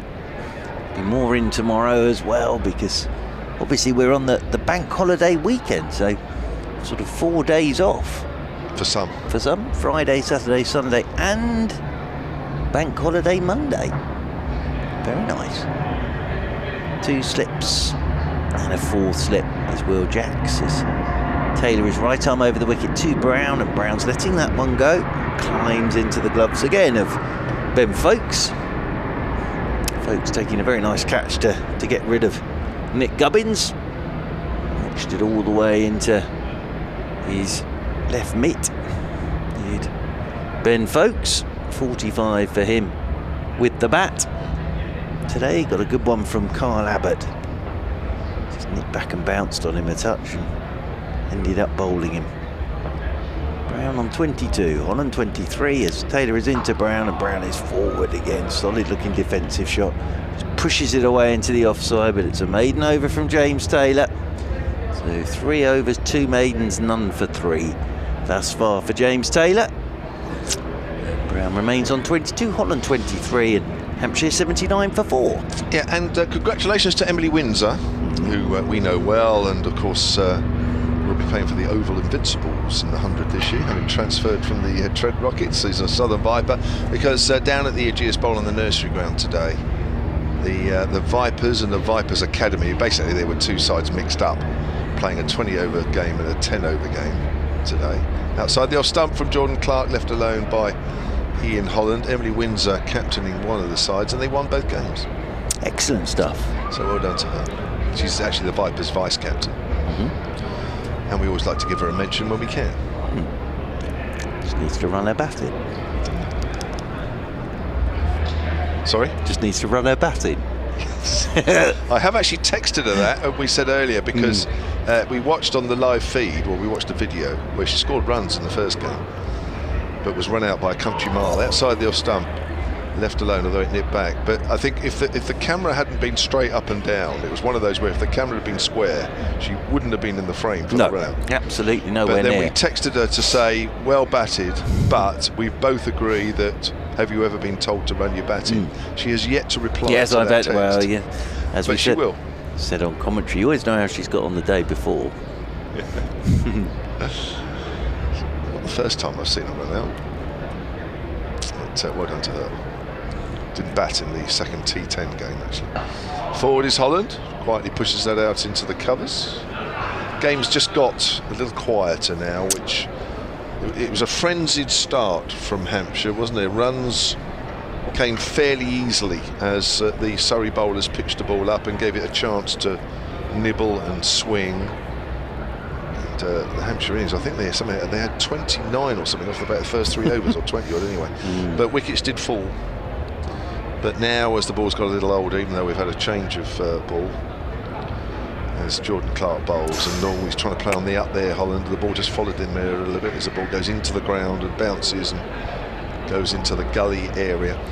But it's just got quieter now, which is probably just as well. It was too frantic is the word, either word. Take your pick. Patient stuff from the bowlers here. Taylor and Clark after tea. Banging away on or about that off stump to Messrs Holland and Brown. Sound like a soap company. Clark again then. Holland gets a length ball. Pushes that up to mid-off. Rory Burns will be happy with this at the moment. Just sort of sat in his armchair, stood up at mid-off, wanders across to have a word with Hashim Amla. See what Mr. Amla thinks about everything. He's got it's not gloomy, but there's a lot more cloud now as well overhead. Yeah. It's been a nice sunny day, isn't it? It's been a lovely day today. Enjoyed it. Apart from the cricket. Outside the off stump, and that's left alone. And it's 79 for 4 then. Holland has 23. Ben Brown has 22. That's replying to that Surrey total of 467. Yeah, we've had 8 runs since the tea break in 6 overs. There's some drinks being brought out for the Surrey bowlers and fielders. And James Taylor about to start his 4th over, walks towards us at the Vauxhall end. A few more spectators leaving now. What time are we? Coming up for 5 o'clock, so a few spectators making their way out for their tea. That's the other thing at Scarborough I like, is when sort of in some of the guest houses they still have your time for sit-down meal is 5, 6 or 7. And you always know which one everyone's going to, because they will leave at those sorts of times. As Taylor is in over the wicket to Ben Brown, and Brown's letting this one go outside his off stump. But you sort of see a mass exodus at about 4:45, so that's the 5 o'clock sitting, and then 4:45 mass exodus, that's the 4:45 sitting in all the B&Bs and guest houses at Scarborough. Marvellous stuff. Gosh, they have some good concerts there now, and then you've got the old reenactment, army reenactment at the Pease Park. I think it's called. Oh, this is a good lead from Brown, because again he's just nipping it back a touch, is Taylor. That is a good lead from Ben Brown, because it's the Trafalgar Square end. No, is it Trafalgar Square end? Trafalgar Road end, and then the Pease Park. But in Pease Park at Scarborough, they do reenactments on the lake. So you're sort of halfway through the afternoon, this massive cannon goes off. It's all good fun. As in again comes Taylor, and Brown as well. He's pulled the bat inside the line of that. Again, it wasn't too far from his off stump. He's probing away here. It's a great length, and it's a good spell from Taylor. He's just bowling every ball the same, really, and he doesn't need to do anything different. And just a modicum of movement from time to time, a little bit of extra kiss off the surface from time to time, and in this situation, of course, Hampshire a bit more watchful than perhaps they would normally be. James Taylor in once more, and that just turns and straightens a touch at Ben Brown. He plays it down into the gully region. Again, well bowled by James Taylor. He's found a little spot, hasn't he? Yeah, he has. Just short of a length, just outside off This stump. is what he did at Edgbaston. He just kept hitting that length. That's good. It's good stuff. Absolutely, and as I say, for Rory Burns, it's great to have as captain. Stood up there at mid-off this. You can set your field and then just let James Taylor go. Impressive, really impressive in pre-season, everybody said, and he was last week at Edgbaston as well. As in over the wicket he comes to Brown, and that's slightly over-pitched, and this one's drilled away by Ben Brown for 4. Good batting from Ben Brown. He's just been waiting and waiting, and then he's picked that one. And full face of the bat, check drive, whistles off to that short cover boundary rope for 4 runs. Lovely looking shot from Ben Brown. Great balance, and just watches it whistle off to the boundary rope for 4. He's on to 26. Hampshire move on to 83 for 4. Final ball of this James Taylor over. Right arm over the wicket he comes to Brown. Brown's forward, and then he sticks that bat up again. Says no to Holland. End of the over. So 83 for 4. Hampshire. Brown has 26, and Holland's on 23. Yeah, so a little bit of fight here from Hampshire. But to be fair to at least one or two of the top order batters, they did get some pretty decent deliveries, which accounted for their demise. Things, as I say, just settling down a fraction. Ball not doing quite as much now. We're into the 23rd over of the Hampshire innings.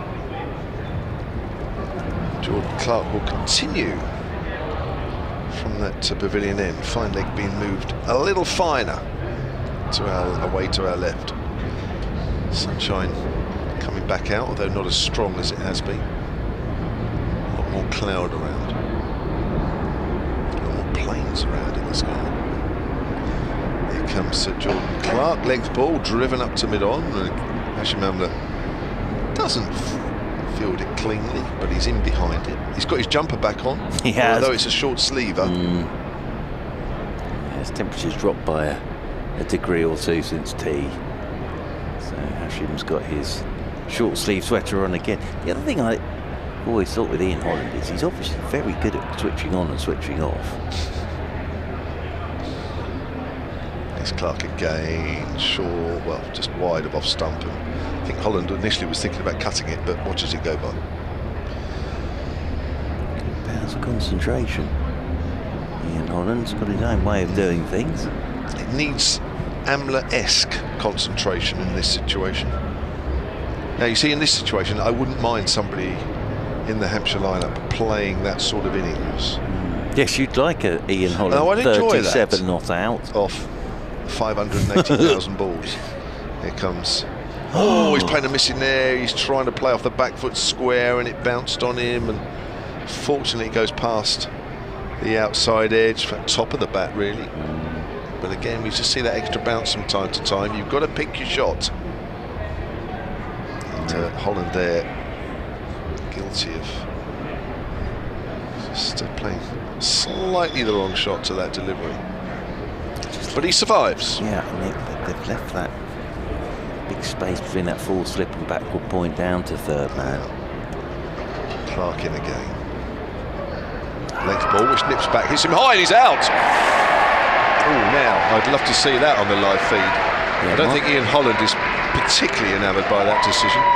My initial thought was it was high. That's mine as well. I immediately thought that might be high, but umpire Milnes, that finger went straight up from umpire Milnes. It's tough to see from that angle actually on the old replay, but yeah, my immediate reaction was that might be high, but as it is, umpire Milnes puts the finger up and Jordan Clark has a second wicket. Holland's good innings comes to an end on 23 and Hampshire 83 for 5. Well, if you're watching the live feed, you've seen it from behind the batter, so you probably don't get a particularly good view of that.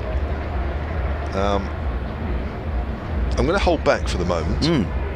My immediate reaction was that might be high, but then up went the finger of umpire Milnes. So Felix Organ has to make his way out there into the middle. 83 for 5 then, and Surrey have their first wicket after tea, and they've kept it very, very quiet in this period since tea. 71 for 4 at tea, and now it's 83 for 5. Jordan Clark bowled Weatherly with a Yorker, and now has that wicket of Holland. LBW Brown still there on 26. Felix Organ taking his guard at the moment. Just watching that. He's taking the old off stump guard, is Mr. Organ. So Jordan Clark with his second wicket of the piece. Comes in, edge and drop, first slip, and that was not difficult. Jamie Smith. I just think there what may have put him off was Ollie Pope moving to his left. Ollie Pope second slip just went to his left to touch now. He's got great hands, Jamie Smith. He's a keeper by trade. It's a good first ball to get. Got to play at that. Again, you never know. It might dip a bit, but Ollie Pope was sort of just moving a touch to his left. That's a life for Felix Organ. First ball. 100%. And Clark wants to have a word with Rory Burns. He's just getting onto one of these little rolls now, is Jordan Clark. Well, you see that go off the edge and you watch it go towards the slips, you think there's no way that's going to be dropped. Organ leaves that one alone. That was slightly wider this time. So success for Jordan Clark in that over. Hampshire 83 for 5. Yeah, and as I say, Jamie Smith's got great hands, keeper by trade. Just wonder if out the corner of his eye there he just saw Ollie Pope move a touch to his left, and that was enough to put him off. But Jordan Clark with the wicket there of Holland. LBW for 23. Morgan, a live first ball, but you need your moments, don't you? And trot there by Jamie Smith off Jordan Clark. Ben Brown, who has looked rock solid so far, is still there on 26, facing James Taylor as Taylor's in, and this is on leg stump, and this will be whipped away by Ben Brown. Just a roll of the wrists and away it goes over the boundary rope and away for 4. Just going to see this Holland LBW again, I think. Mr. James has found it on his laptop and just having a watch again of this. That looks more out, yeah, actually, it does. than I thought. Actually, yeah, absolutely. Seeing it again, and I think it's hit that front pad. He's working round that front pad as well. So, yeah, that's probably out, actually, to be fair. Yeah, Seeing I think from this initially distance. it looks as though it was higher than it actually was. Taylor comes in over the wicket to Ben Brown, and wee, Ben Brown. It's like a spitting cobra, that one for Ben Brown, because he's trying to get the gloves out of the way, because it's just leapt on him a touch. And he sort of pirouetted round and flicked the bat up in the air. 87 for 5. Now, Hampshire with that wicket of Holland. Mr. James is slowing this all down. This is very good editing work from Kevin James. So we're going to see the point of impact now, as this was left alone by Brown outside his off stump and taken by Ben Foakes away to his right hand side. I think that's a pretty good shout, actually. Seeing it again, I think it looks more out than what you see it. From behind it looked high, but seeing it again, it sort of hit him halfway up the knee roll almost. So I'm not surprised that was given by umpire Milnes. I think the disappointment was more that it's nipped back a bit, isn't it? Taylor over the wicket he comes again to Ben Brown, and Brown's letting this one go, and that bounces once before it gets to Ben Foakes behind the stump. So nice bit of keeping that from Ben Foakes. Somerset now 102 for 6, and Renshaw has gone for 45. Davis is on 22. That is a lead of just 31 for Somerset. So even if it doesn't finish tonight, there might not be a lot of cricket at Taunton tomorrow. As Ben Brown waits again as Taylor is into him, and Brown shot, check drive, but straight to Ryan Patel at cover. Everything right about that shot from Ben Brown. Lovely balance, leaning into the ball. Doesn't get a run though, as whistling straight to Ryan Patel at cover. Anthony Gibson, our sort of colleague at BBC Somerset, does what we do for our respective counties. He's having an easy life, isn't he? 2-3 day games. He's probably got a cider tasting competition coming up. As in over the wicket comes Taylor. This is left alone again. Outside is off stump by Ben Brown. So end of the over. 87 for 5. Could have been 87 for 6. But it's 87 for 5. Brown 30. And Organ yet to get off the mark. I think if he's got anything on the 4th day of a game, the way they're playing at the moment in the future, I think he should say put him name down for it. Somerset coming here next week, from memory. They're the visitors next week. A similar pitch would be ideal for you guys on this one, as their batting is frail and they'll be lacking in confidence. Alright, Jordan Clark then. 87 for 5 Hampshire, right up against it. Felix Organ has already been dropped first ball.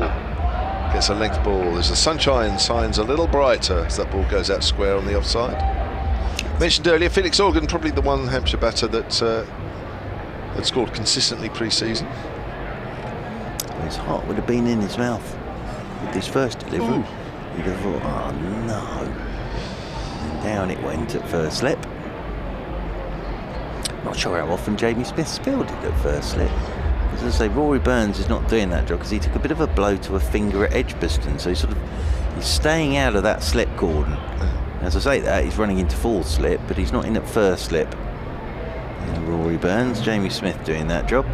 Lovely shot of a KLM jet coming in over the ground. on the live feed outside the off stump. That's left back, left alone, but nipped back. And Ben Foakes didn't take it cleanly. It's making its way over the ground now. About 2 o'clock as we look, just turning into our path. Yeah, there it goes. Look at that. Lovely sight. Yep, going up over the floodlights now. That's taking off, isn't it? Is it? From Gatwick, I'd say. So that's heading upwards. Oh, you hope so. See, that's why I'm an expert in aviation. You are. Mountains, aviation, anything that's high, you're the man. As that's pushed back to the bowler, and there's high jump. Yeah, absolutely. Yeah. Rock climbing. See, the irony being, I'm slightly afraid of heights. Not good with heights. I'm not a huge fan of them, but just the trajectory of that aeroplane. Yes. Saying to me, it's going upwards somewhere for a holiday. Very nice. Rather than, of course, coming downwards to land. I'm going to guess and say it's going to Holland. Well, is that behind us? Well, that's only a guess. Outside the off stump, Felix Organ can let that one go by. As you say, though, we've had a couple of years without the old aeroplanes, obviously. And It's not the same ground, is it? No. You don't expect this ground to be quiet. It's all part of it. That was during COVID. One of the first things I noticed here straight away was obviously there's no traffic, there's nobody in the ground, there were no planes. It was very, very quiet for this place. I was going to say it wasn't the Oval at all. No. Was it? You're not happy unless you're hearing glasses go into the recycling. It's down the leg side past a diving Ben Foakes, and that is 4 byes. That whistled away from Ben Foakes and just kept going. Ben Foakes flung himself to his left. So 4 byes. Again, it was Ben Brown had one of these. It's quite tough for the keeper, this, because it's going down and it just kept going. It's gone for the inducker there and started it way too straight. Way too straight. It was going and going and going. Tried to bowl the Ian Holland ball there, but didn't get the line right at all. Yeah, you associate this place with plenty of noise, don't you? From the crowd, from the players, aeroplanes, traffic, recycling centres, cranes. All that when they were building that, what was it called? Square one. One oval square. Gosh, the big old banging crane there as well. Yeah, that was fun. But noisy. One of the great things was when the crane got taken down. It's Clark. Lovely drive, Felix Organ through the covers. That's 4. Width, full. And Organ got front foot well out there. Lovely shot to get him off the mark. 95 for 5 at the end of that over. I know earlier you were saying, saying about finding a house or something in London or something. I can't remember what you were saying. And I remember thinking I was going to come back on that, and we moved on to something else. But I noticed this morning when I walked in through the Alex Stewart gates, right outside the gates, right on the other side of the road, there is a house for sale. Is there really? Right opposite. And I'm thinking, if you are somebody that would love to live near the ground and had a few quid, because I guess I think you'd need quite a few quid. But how ideal? Ideal, absolutely. As James Taylor is coming in over the wicket and Brown forward, playing this one out into the offside, and there's no run. Has Ben Brown been up Jordan Clark's end, so to speak, since tea? He seems to have been facing James Taylor. Yes. Exclusively since tea, Ben Brown. Yeah, he's been made to work hard, hasn't he? He's found a little spot there, Taylor, and he's sort of hitting it. Yeah, number 11 in his 6th, James Taylor. He's in once again to Brown, and Brown, here we go, turns this one off his hip into the leg side, so that will bring Felix Organ onto strike, and Brown will move on to 31. But yes, that would be rather nice, wouldn't it? Live opposite the ground and just stroll across, but I think you need a few bob along this road, because sort of London prices these days, they tend to go up and up and up. I passed a couple of estate agents' windows walking in from Westminster, and I had a quick glance at one. I thought, £1,000, that's not bad. It was £1,000 to rent a week. A week, yeah. Here is Taylor to Felix Organ, and pushes this one out towards extra cover and there's no run. Yes, it would be in those parts. 96 for 5. It's quite weird, actually, isn't it? Because, you know, Westminster obviously is very much central London, and yet it's quite quiet. You know, or it certainly is in the morning. There's KLM again. There's a bit of KLM exclusive route at the moment. Where do they go? Holland, is it? KLM stuck here. Oh, is it? In over the wicket once more comes Taylor, and that's left alone by Organ. Outside is off stump. Apologies, of course, if you're listening to us online. Then you wouldn't know what we're talking about. That's the planes going above us, which are coming in pretty thick and fast, going over pretty thick and fast. Yeah. What were we saying earlier? You're talking about houses in London. Oh yes, yeah. But you know, the walk I do along the river, just about the road over from the river, and then towards the hotel, and it's actually quite quiet. I think it'd be bustling. Taylor's in. Organ's forward. Going off the edge but down into the gully, and that's picked up by Will Jacks moving away to his left hand. So I remember first time I came back up here when COVID was sort of that first summer of COVID. I couldn't get my head around it. It was so quiet. There was literally no traffic, nothing at all, and I hadn't been out for months. Yeah. And it was a bit of a shock, I have to say. It was a bit of a shock. As Taylor is in over the wicket to Organ, and Organ's forward again, just pushing this one back up the pitch. Another tidy over that from James Taylor, doing a job here for his captain. 6 overs, none for 12. James Taylor. And are we getting Jamie Overton back into the attack? I think we are. Will Jacks has just walked down to pat James Taylor on the back. And Jamie Overton, who picked up a couple of wickets before tea, picked up Gubbins, caught behind for 21, and then bowled Liam Dawson with an absolute cracker. Hit the top of his off stump. But it is a sort of, well, I guess it's a city of contrast, but the area is big contrast, isn't it? Because I walk back behind us, back towards Vauxhall, and then over Vauxhall Bridge. Now, as you walk up this main road here, the big sort of one-way system, the big roundabout around Vauxhall Station, that busy. Then over the bridge, busy. And then you go about 50 yards past the river, down the side street, and it's like, whoa, quiet as anything. Here's Overton then from the pavilion end, short outside the off stump, and Ben Brown watches that go by. He's playing nicely for his 30. When you played for Middlesex, where were you based? Oh, I was in Enfield. So yeah, a bit of a trekking in the mornings. But again, round there, you know, it's main road there around Lords, busy, and then you just sort of go in a bit, and it's. But I think more so here, actually, in a way. So just the other side of the river. There's a couple of the side streets I walked down back to the hotel. It just suddenly goes quiet. It's just weird. It's flicked away by Ben Brown down to fine leg. It's the single. He moves on to 32.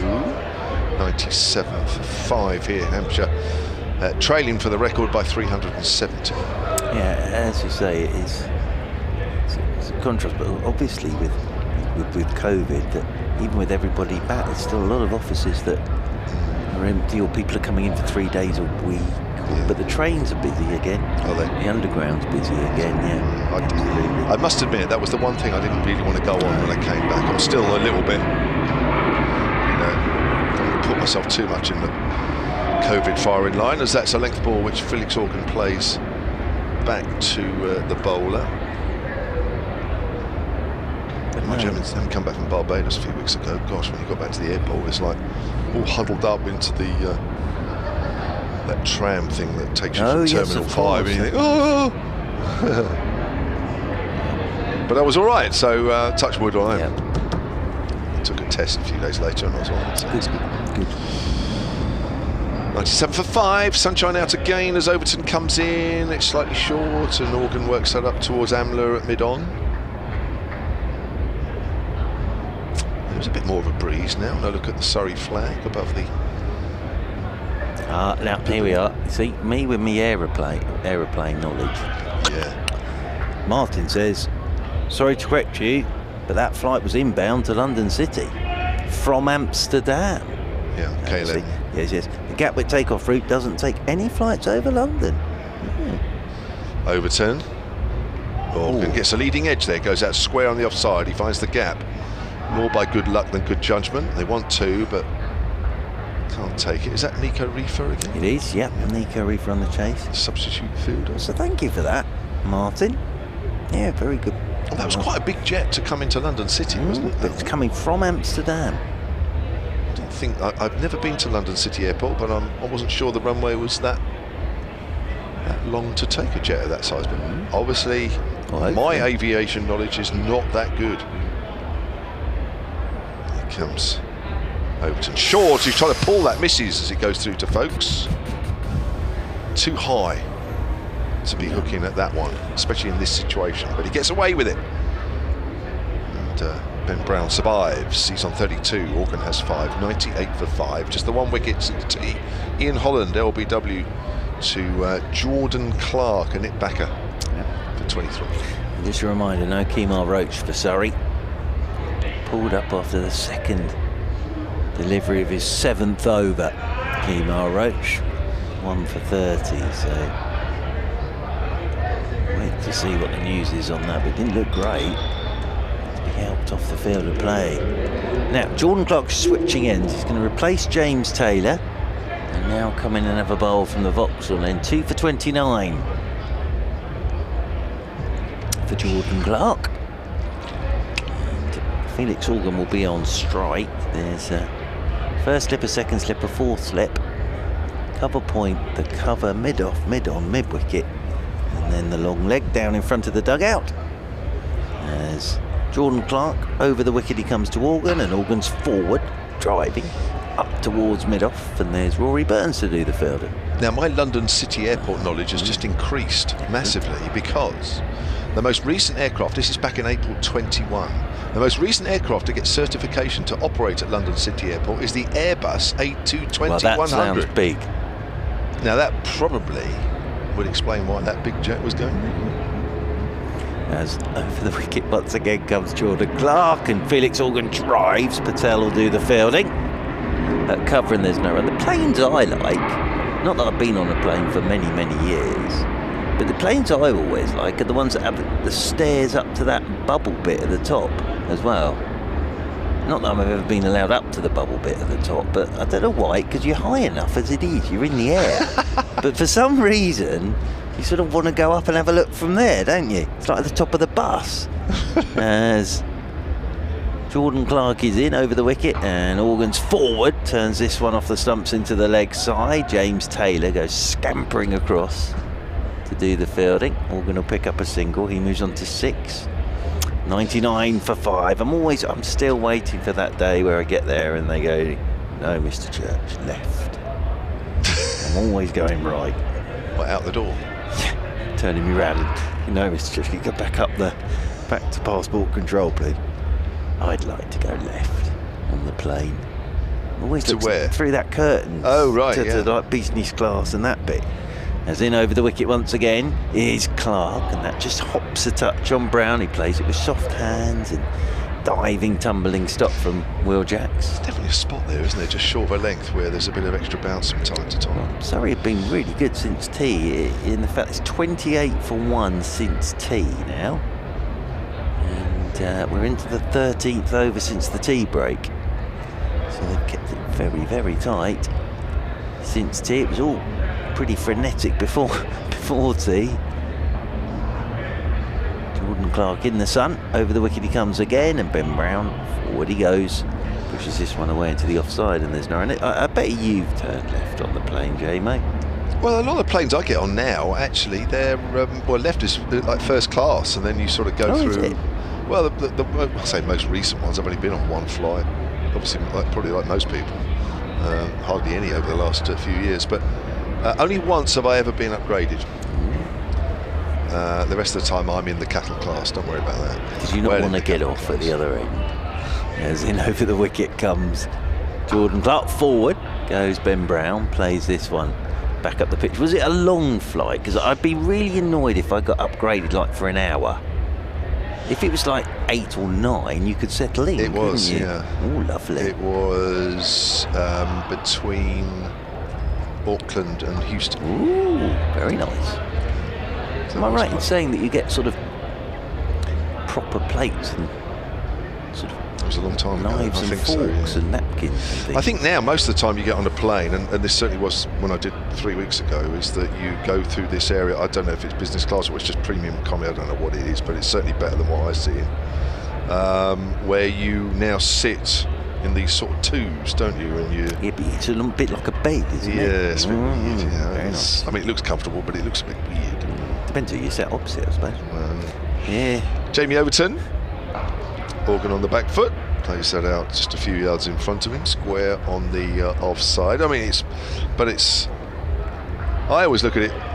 Well, I can't afford to upgrade, but I think sometimes if you get 2 journeys or 2 trips out of the same money, why would you only have 1 and pay the extra just for the sake of a few hours? I mean, I'm sure a lot of people have sat in cattle class and got fed up with the lack of room. I did. I mean, even I did on the recent trip, but I always think there's only a few hours. It was 8 hours, and it does go quite quick if you're watching a couple of films or whatever. That's pushed up to mid-on by Organ. It's about the holiday. It's not about the fly, is it? It's a fly at the end of the day. It's still something rather exciting though about getting on the plane, I think. I don't know why. The other thing I have noticed, I've noticed on trains, is have you noticed how everyone loses any sense of control trying to find their seat? It's like a mass panic stampede to get to your seat, isn't it? Here's Overton. Organ flicks that away behind square on the leg side. There is a man at deep, although there'll only be a single to that short boundary side. We've all done it, but the most 100 for 5, especially with the trains as well, the most reasonable people in the world, they stand on the waiting to see what platform it is, and at that moment the platform comes up, they lose all reason and they just leg it, don't they, with their bags and everything, and they probably got a chair booked, but they're and then you have to get on it and by the time you sit You're down, not a fan? Oh no, don't like all that stuff, I have to be honest. Don't like following the crowd. Ben Brown just steers that out to cover point. Oh no, I'm one of those that I'll just wait until everybody else has done their thing, and it's always that you get your seat booked, don't you, on the train, and you get there and someone's sat in your seat, and it's sorry, I don't travel by train very often. I did it all last week to Birmingham for the first game. Yeah. Actually, I really enjoyed it. It was nice. Every day? Read your book. No, Oh, but right. to Birmingham. Oh, right. I went on the train because I normally drive, but it was rather nice, actually. Overton. Ben Brown whips that away. Back with a square, 4 runs. He just gets up, just sort of lifts his front leg, and he just a little short arm jab.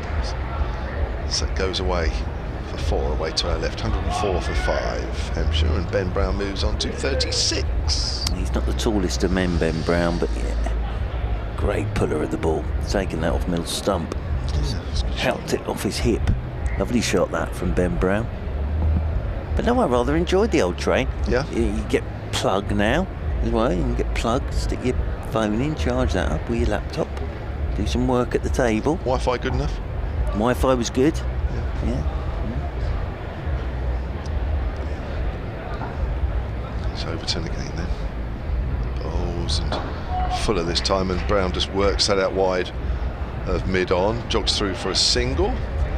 105 for 5 then, Hampshire at the end of that over, and Brown moves on to 37. We've still got 29 overs left in the day, and we are 18. You're all right, Jay. Oh, it's 18. I'm sorry to Paul. I looked at the other one, no, 29. I was thinking, your face was a picture there. No, 18 left today. 5:30 we're looking at now, so we are a good hour and a bit away, aren't we? Yeah, we are. Hour and 10. Get the old train back tonight, though. Back to where? Back to Kent tonight. Back to Kent. How long does that take you? It's about 45 minutes, and then about a 10-minute drive from the station. Good today, though, because bank holiday prices, you see. Ah. So I got the early one, and it was the same as after 9:30. So there you go, the old cheap day. today for me. That's good news. Sounds appropriate. As in over the wicket, then is Jordan Clark, continuing to Brown, and Brown is forward and pushing this one down towards backward point. And there's no run, but no, I enjoyed the old train trip to Birmingham. Then I had a trip to Cardiff. Then I had the trip from Cardiff to Paddington. Slept all the way, as I said, from Cardiff to Paddington. Got a lot of my book read, which was rather nice, I have to say. Although the only thing, and I did actually tweet about it, was I congratulated the lady who got on the train at London Euston, started her conversation and finished it at Birmingham New Street. As forward goes Brown, and was discussing what she was going to have for her Easter lunch.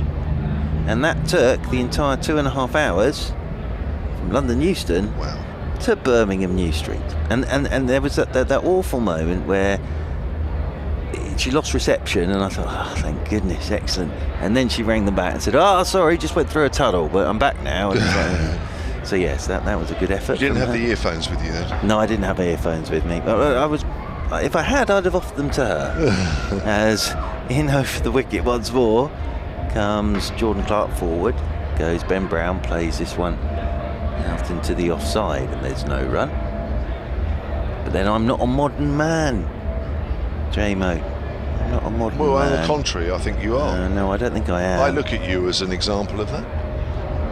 Well, I still, if someone rings me on the train, I still get embarrassed, and I'll say I'm on the train, I'll ring you back later, because I don't want to disturb anybody else.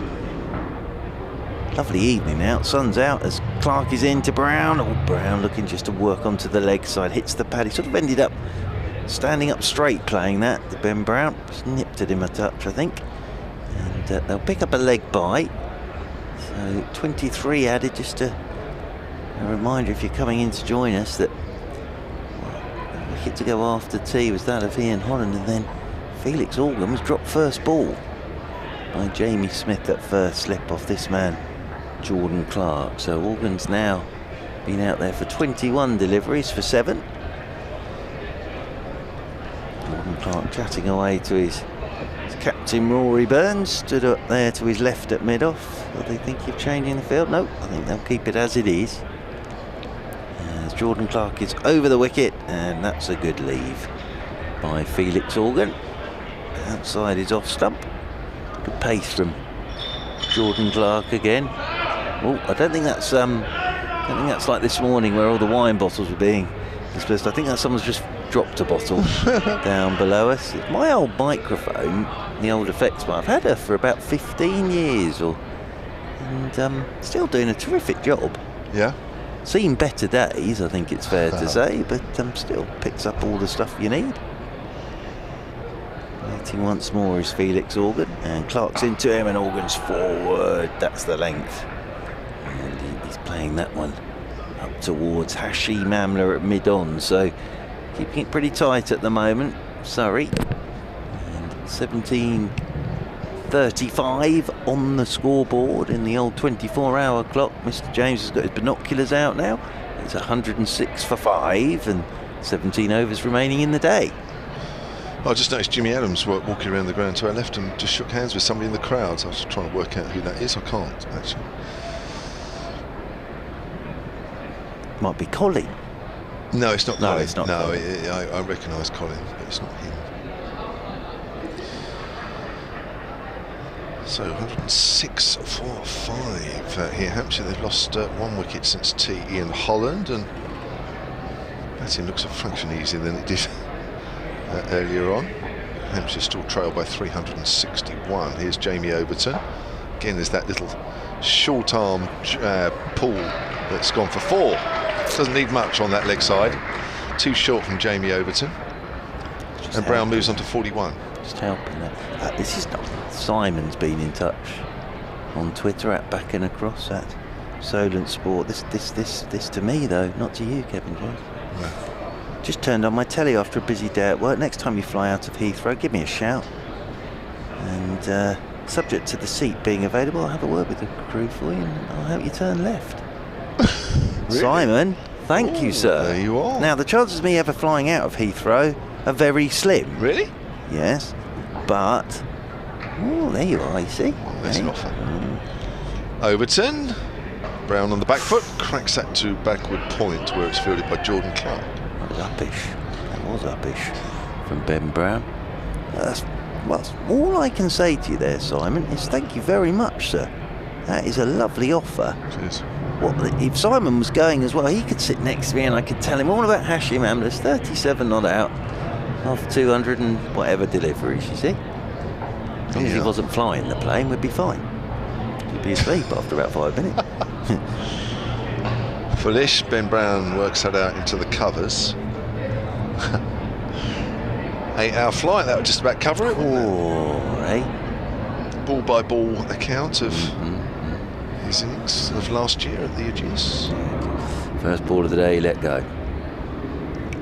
Second ball of the day, defended. Now that's very, thank you, Simon, that's very kind, sir. It'd just be nice to meet you. I don't have to turn left, just be nice. Very nice to meet you. Overton in, and that's another little short-armed pull shot away on the leg side. For single this time, Brown moves on to 42, 111 for 5. Hampshire at one stage, 52 for 4. T71 for 4. Brown's played really nicely here. Yes. Looks very organised, very compact, very in control of what's going on around him. Overton in again, this time to Felix Organ. Organ just works that away on the leg side. And that's another single. Big gap on the leg side there between...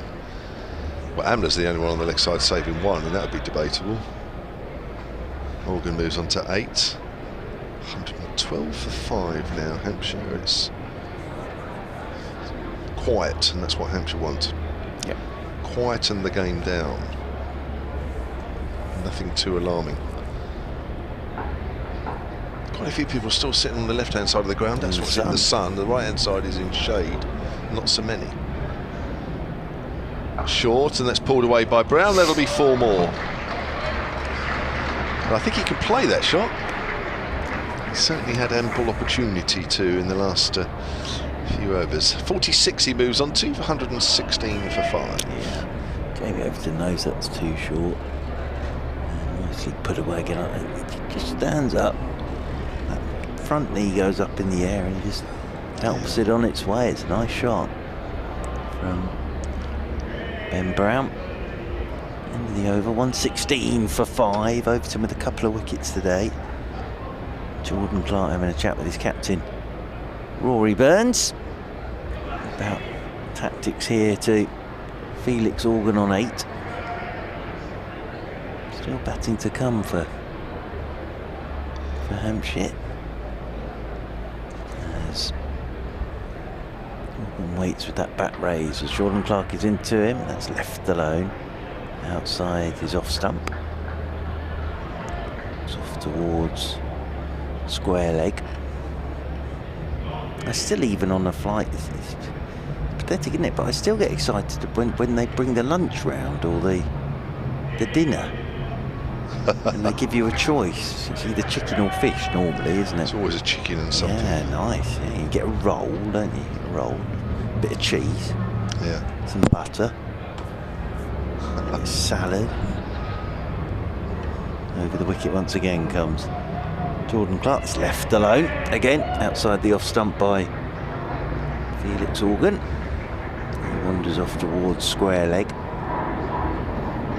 But yeah, quite a patch this for Hampshire. Exactly what they needed. Just getting Jamie over to move round to his left, off towards the groundsman's work area. Down there, Mr. Lee Fortis and his ground staff. He work very well, all the ground staff around the country work really, really hard. Over the wicket again comes Jordan Clark. Ooh, and Organ's a little late on getting the bat down on that one, but did get the bat down on it. And it just rolls away into the offside, and there is no run. Mr. Jimmy Adams is still slowly making his way around the boundary's edge There in front of the Peter May stand. He's done 2 or 3 laps today with the same guy, and I don't know who it is he's chatting to. Over the wicket he comes again, Jordan Clark. Organs forward. Pushing up towards Hashim Amla at mid-on. That's nice for the players to be able to do a circuit, isn't it? A bit of space to get round on the Harleford Road side. Off goes James Taylor into that big expanse of space out there on the leg side. Could be getting a short one here, Organ. Could be the old double bluff. He's in again. And this one's left alone outside the off stump by Organ. Tried hard to get that one to come back a little more, didn't he, Clark? Threatened to. He's a good cricketer to watch, isn't he, Jordan? Oh yeah, he knows there's what he's always trying to do. something happening. He's a very athletic bloke anyway. Oh yeah. I'm sure I've mentioned it a few times when we played you guys that, you know, he's an all-rounder that's worked things out. His bowling, isn't he? He's worked out a plan. Wasn't the case when he was at Lancashire. He's in again, and Organ digs him out, plays him up towards mid-on, and there is no run. End of the over, 116 for 5. Then Brown 46. Organ has 8. He's one of those that has settled here. Sort of really has settled with London and the club and all that good stuff. 80% better player here. I mean, he played the odd game, didn't he, for Lancashire? Was never a regular. Obviously, Alex Stewart saw something in him. That's why he came here. But you always felt when he was at Lancashire, yeah, he was a good bowler, but he just didn't look as though he was. He had a plan. He knew he wasn't going to be a regular, and when he played, he looked like somebody who thought, well, I'm out the side the next day, and that sort of thing. But bowling isn't just about bowling, is it? It's about knowing what you're trying to do, knowing what you can do and what you can't, and bowling to that. Now, it sounds obvious, but I think there are a lot of players out there that don't do that. But he does. He knows that he's got that one that shapes away, so he'll bowl 2 or 3 of those and then set it up for the one that comes back, but not just bowl it willy-nilly. Try and time it right, and I think that's something that he's really worked out well. Like that, I like watching that. Here's Jamie Overton. Again, there's the short-armed pull shot from Ben Brown. I think Jamie Overton's probably seen enough of that, although maybe he hasn't. Maybe he thinks that Ben Brown might make a mistake playing that shot, but it looks at the moment as though it's a shot that is probably about as controlling as any others he's played. He's on 47, 117 for 5. Organ back on just a bit too short to Ben Brown, isn't it? It is, and I don't know whether a bit too predictable. Yeah, and I know he's got that short leg side boundary, but I think he'd be playing that shot even with the long leg side boundary. He plays it very well. Yeah, he does. Yeah. I think he's been tempted by the short leg side boundary today. Overturn on the back foot there, Organ. Well stopped in the covers by Jordan Clark. Yeah, He's Jordan called Clark for somebody. What's happened? Some tape. Has he got caught on the finger there? Jordan Clark sort of came to Surrey's attention when he scored 100 here for Lancashire a few years ago now, and then bowled some quick overs, and I think that was when they sort of thought, oh, hang on, this lad's got a bit about him. 31 years of age now, so he's kind of in his peak, isn't he? He probably won't get any better now, but you're getting the best out of him. Floodlights are on this moment. He's Overton, bowls and legs ball to Walker. That's a good length. That's the length. That's the length. But now with the ball into his 33rd over, it's obviously softer, but that is the length. Yeah, floodlights on now as well, because there was a bit of cloud covering the sun.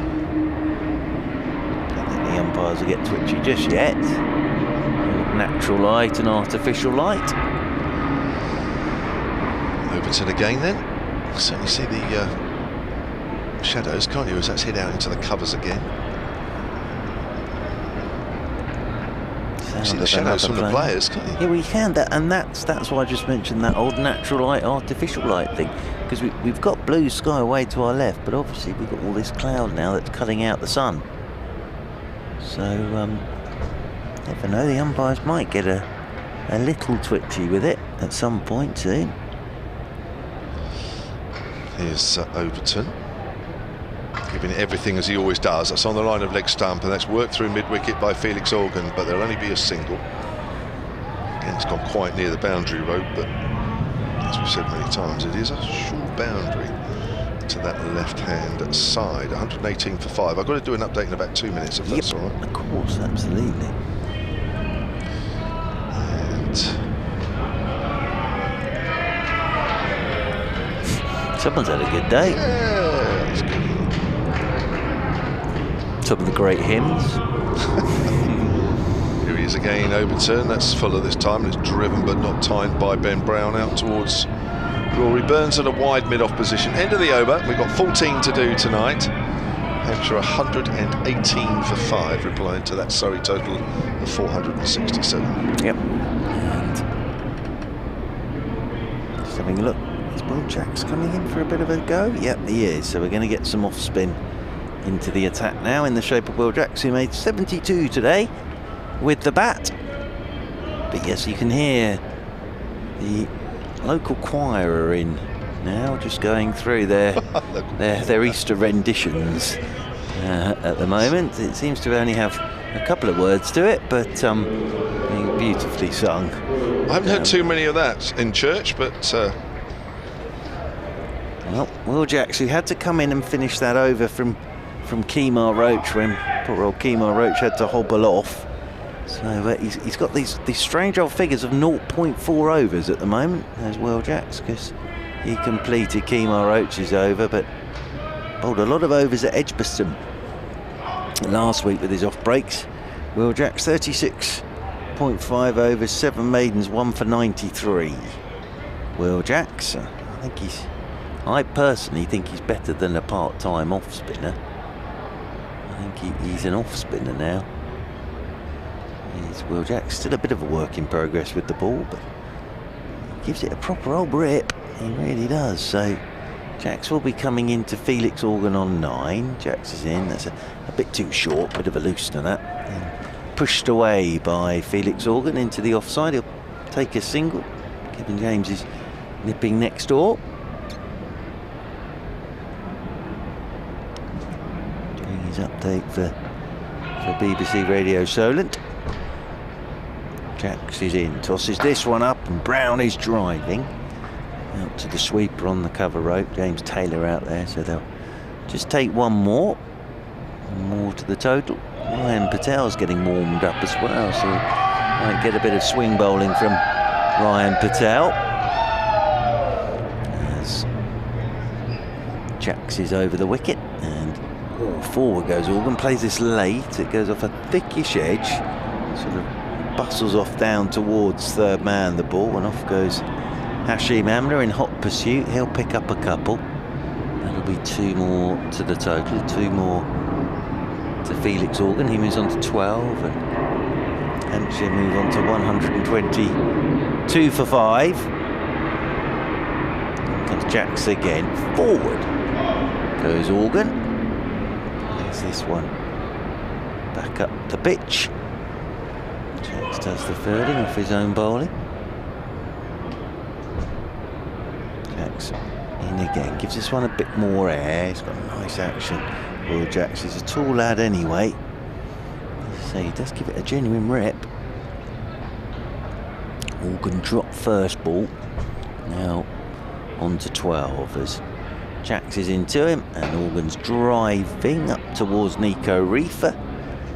Reefer will do the fielding, so we're going to have a bit of Ryan Patel now as well.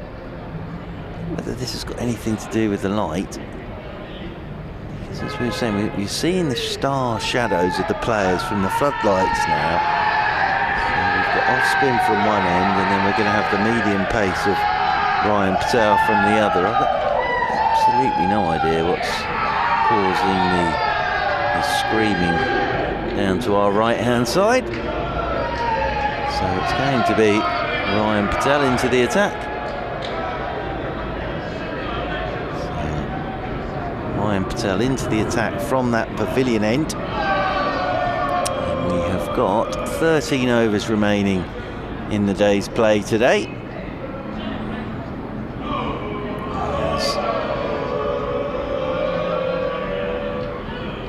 Reaching over his bat is Ben Brown. Over the wicket then comes Ryan Patel. He'll get this ball to swing a touch and looking to work this into the leg side was Ben Brown. That hit the pad and rolled away. Hashim Amla doing the fielding up there at mid-on. Certainly not peaceful down there. And the green seats below us to our right hand side. Ryan Patel bustles in once again. This could be the Ryan Patel fan club actually. As forward goes Ben Brown and plays it back up the pitch. Ryan Patel does the fielding again off his own bowling. Of course, he's in that championship winning season picked up those wickets against Somerset at Guildford. Ryan Patel did a little bit of bowling at Edgbaston. 11 overs, 2 maidens, 1 for 47 for Ryan Patel. I think he'll get another cheer here as he comes in from that pavilion end, echoing around the stand, and Brown just punches off the back foot out towards the sweeper on the cover boundary rope. And is Gus Atkinson out there? He is indeed. So Gus Atkinson is out there as well. Nico Reefer is out there as well. I think Jordan Clark has gone off. So we've got Gus Atkinson out there who's doing the fielding. But yes, the Ryan Patel fan club enjoying this opening over of medium pace from him. Having a chat with his captain Rory Burns. Hasn't he done it again there, haven't I? As now Felix Organ on 12.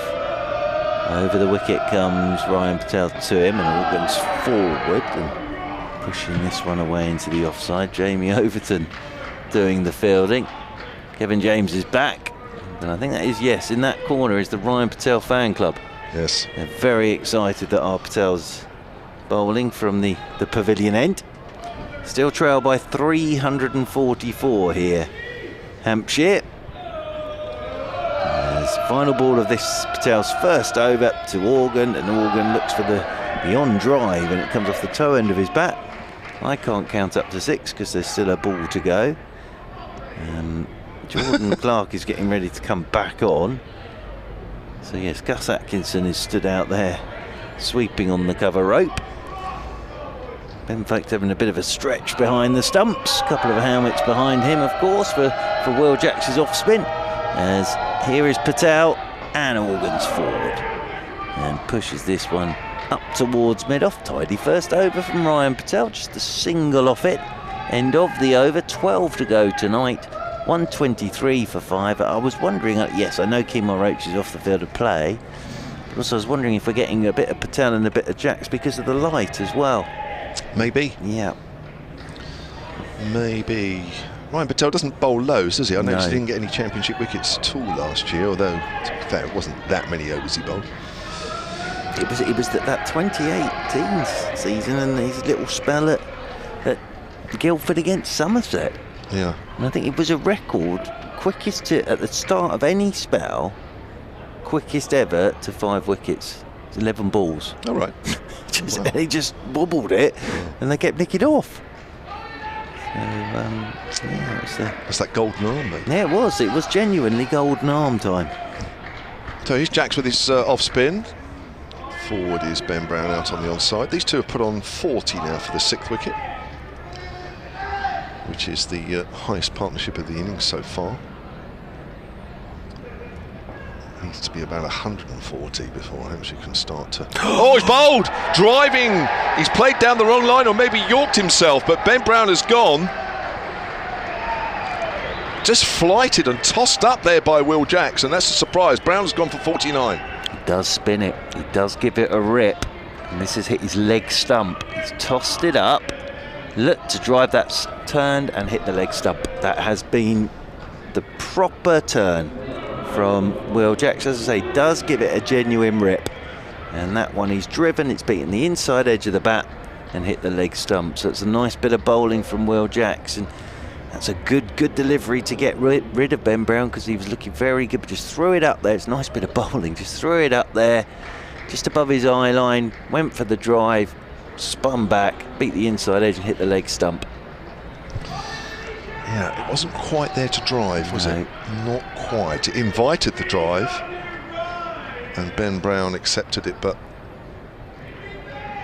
also looking to try and hit that too much towards extra cover. Probably have enjoyed that as much as any of his sixes today or fours, Will Jacks. It's a good piece of bowling. But as I say, he's a bit better than part-time off spinner, Will Jacks. It's also having the confidence to just have that sort of tease and just give it a little bit of extra air and invite the drive. And yeah, maybe on another occasion it won't turn, but that one did. Oh, Keith Barker. It's a blow, another blow for Hampshire. And if Organ had been snaffled first ball like he should have done, then Hampshire's innings might have been all over by now. Close to being all over. There's only about 15 of them away to our right or so, but they are making an awful lot of noise. Well, they've had a good day. Yeah, I can see that from this distance that they've had a good day. So Barker, the left-hander, comes in, and Jacks will switch to round the wicket. Hampshire, for the record on the first innings, still trail by 344. 318 is the follow-on figure. Slightly worrying a little bit, even with 11 overs to go tonight. If Surrey get a good rest in tonight, say just Hampshire lose another couple of wickets here, you would think that Surrey would enforce the follow-on, mightn't they? If they get another quick wicket or two tomorrow and finish off the innings. They may do it tonight, they may not. Here's Jacks then, he's got a short leg and a slip in. It's turned to short leg on the bounce. He's giving it plenty of air, isn't he, Will Jacks? Giving it a chance to spin. As I say, he's better than just a part-time definitely. Yeah, he's got all right action, isn't he? It's a good length ball, which Barker quietly plays out on the offside. Well, it's a big part now. In terms of red ball cricket, it's a big part of his game, this. Because he can bat, we know that bit, but he can also bowl these. Yeah. And half help. That's another length ball. I imagine, with Amal Verdi, who this time last year was the #1 off spinner, wasn't he? I mean, when you've got somebody like Jacks that can bat the way he can, Barker just turns that away behind square on the leg side. They may get two. Barker turns, thinks about it, decides against it. Well, at the start of last season, they had one spot up for grabs at 6. And Jamie Smith, I think quite rightly, was given that. And certainly took it with both hands. The thing this season is, I think with Will Jacks, they know his talent, and they've seen it with the white ball at this time of the year as well. It's as I say, there was an interview from Warwickshire, and it didn't turn out that way. But they were sort of, and they haven't got a frontline off spinner, or frontline spinner, sorry, and sort of that again just sort of showed that he's a bit of an unknown quantity because he's better than just part-time.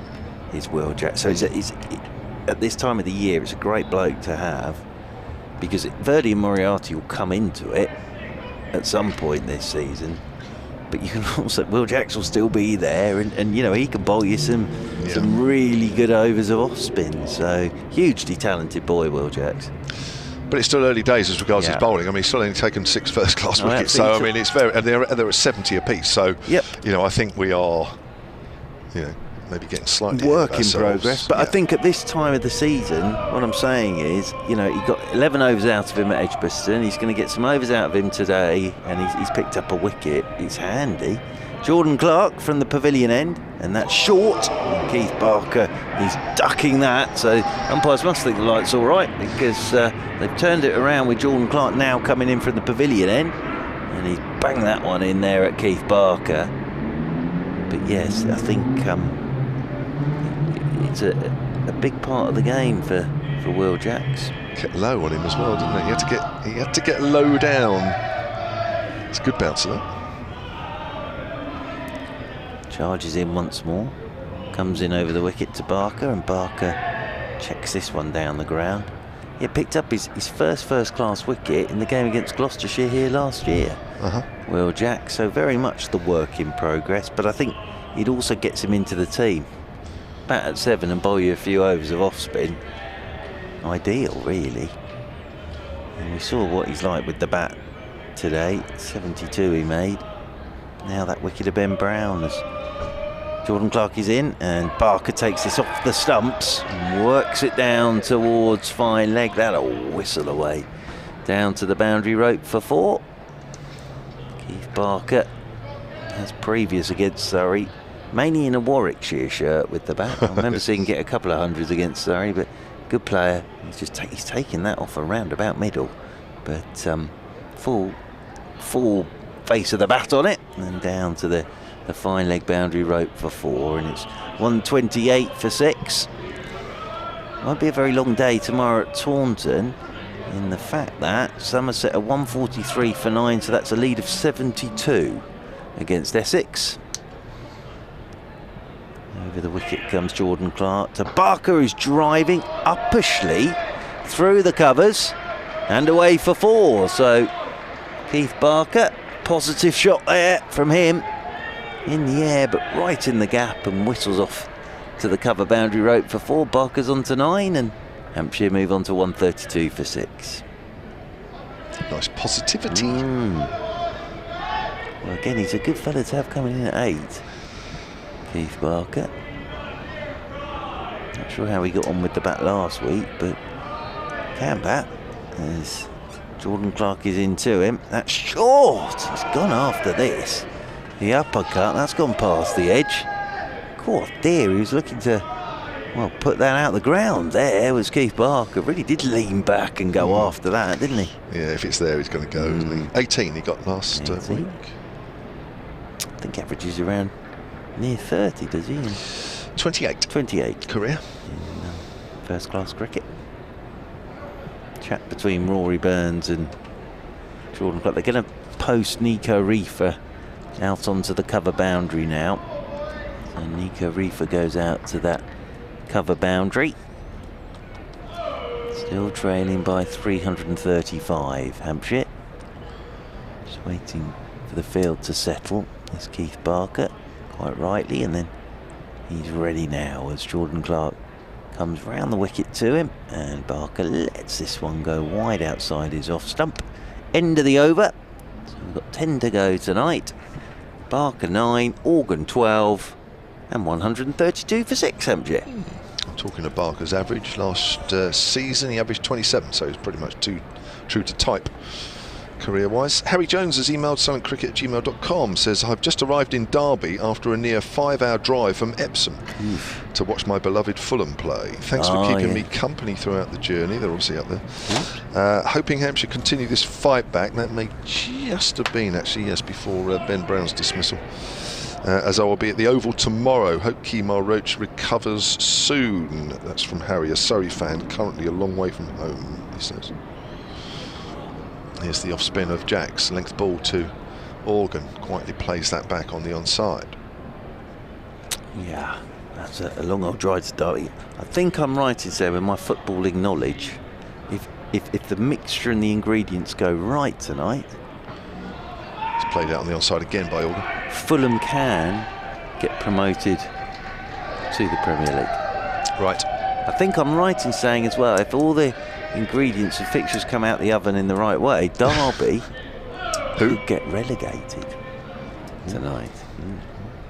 Because obviously with my Fulham knowledge, having interviewed the manager.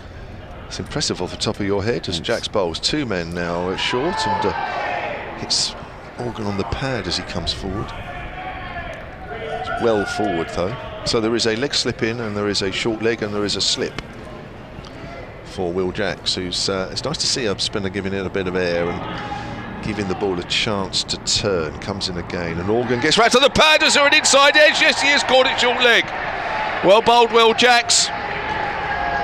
And that is the 7th Hampshire wicket down. Organ out for 12, and Jacks has 2 for. Yeah, nice bit of bowling again from Will Jacks. Got the pace just right on this, and it's a big inside edge onto the front pad and just loops up to Jamie Smith, who'll be happy to hang on to that one. And Jacks has a 2nd wicket, and it's now 132 for 7, but pace on that was perfect from Will Jacks. Just bounced a touch more on Organ as well. So Felix Organ goes for 12 and it's 132 for 7.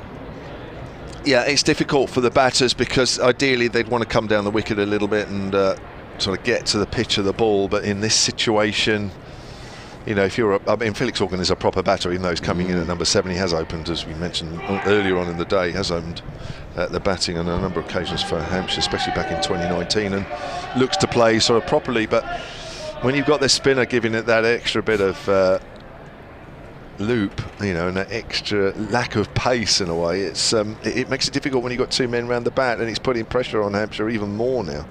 It's good bowling, and it's good bowling to have the confidence to do that. Well, that's what he has got, and he's a tall lad as well, Will Jack. So yeah, I know he'll be delighted with this. 2 for now, 2 for 8. Nice option for Surrey this. And James Fuller making his way out there into the middle. Well, he will play positively. That is his the way to go. Which may not be a bad thing with the spinner on and 2 men around the bat. There's the shot over the top, of course, with mud on up and mid-wicket fairly close. So I don't think he'll be doing it straight away. But I think if Jacks continues to bowl this pace, he might just chance his arm. But Hampshire in a desperately bad position here. It's very similar to the game here last year for Hampshire as Jacks comes in and bowls to Fuller. It's fairly full, and it's driven out on the offside, and Fuller's off the mark straight away. 133 for 7. Hampshire trail by 334.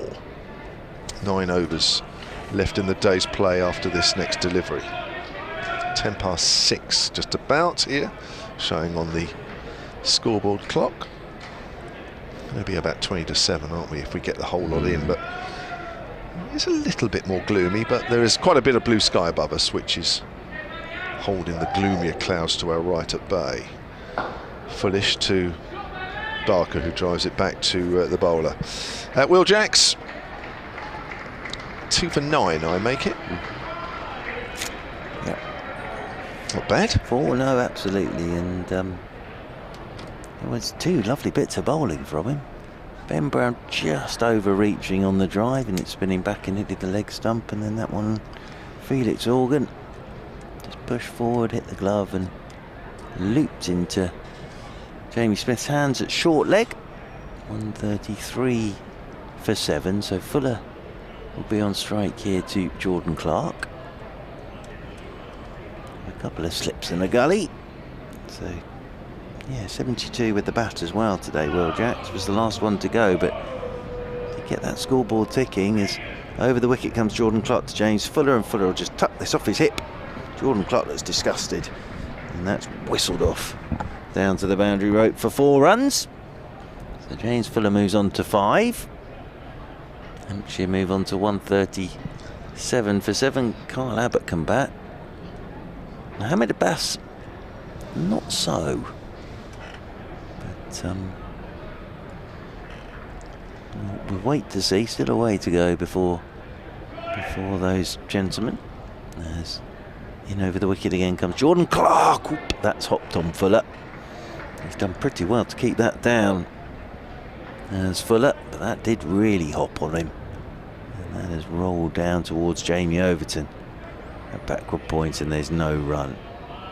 I suppose from a cricketing point of view, sort of what Surrey would dearly love to do here is knock Hampshire over tonight, have a night's rest and come back tomorrow. Yep. That would be the ideal scenario, wouldn't it? As in over the wicket comes Jordan Clark, and Fuller's up on his toes looking to drive. That's going to roll up towards Hashim Amla, especially with sort of, we don't know about Kemar Roach. It didn't look very good, but I'd be very surprised. But for the rest of the bowlers as well, your Taylors, your Clarks, your Overtons, they could rest up tonight, and Surrey can have a think about it and then come back tomorrow. So, because it's still a lot of runs, 330, but still 3 wickets to go, and still 8.3 overs left today as Jordan Clark is into Fuller, and Fuller turns this one into the leg side. Hashim Amla's hat comes off again as he sprints off to get hold of the ball. I have never seen it stay on his head. Hashim Amla's sun hat, and they pick up a couple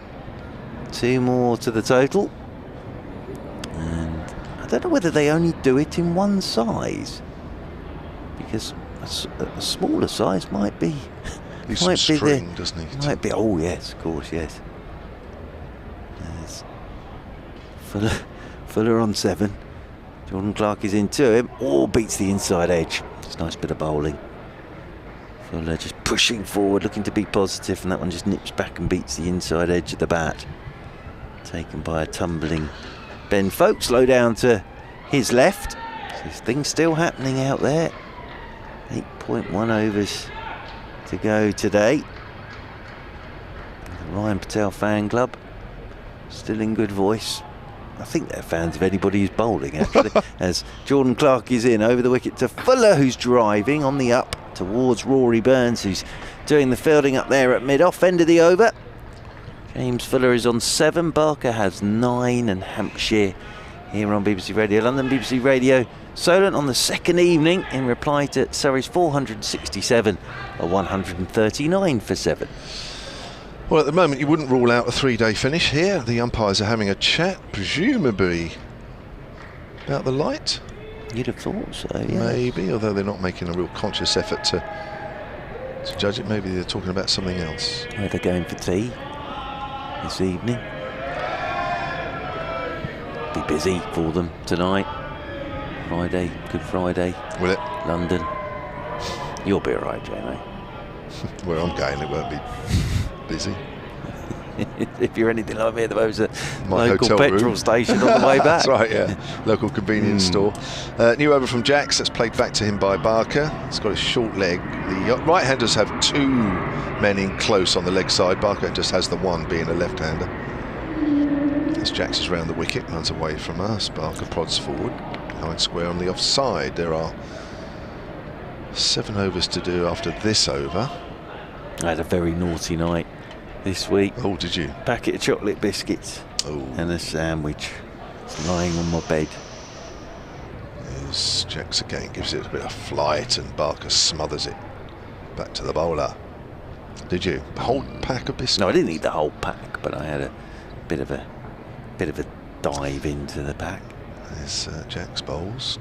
Left alone outside the off stump. What happened to the time? I remember I used to turn up here for championship games years ago, and you were running round the boundary for about half hour. Yeah, I used to do that a lot. Yeah, has that all gone out the window? No, I still run, but not quite like that. There's a sweep shot, and then that's going for 4. Swept from fairly straight, but it's a good shot. It's off the face of the bat.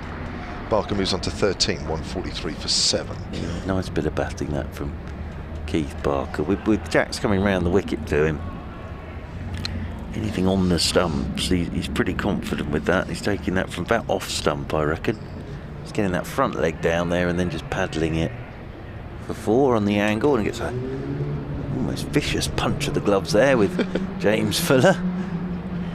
I mean, I know you did that run, didn't you? Well, multiple runs between here and Lords a few winters ago. There's Jacks bowls. It's on the line of leg stump, and that's nudged very fine. That'll be 4 up towards the pavilion. I think that's come off the bat. He wouldn't have gone that quick otherwise. Yep. Moves on to 17 now, 147 for 7. But yeah, I used to feel very guilty sitting around all day commentating on the game, and then see you in the evening go off and do about a 45-minute run round the outside of the ground. I still go round the outside of the boundary. Yeah, I still go for runs, but I'm going to do another something for the Old Man's Foundation.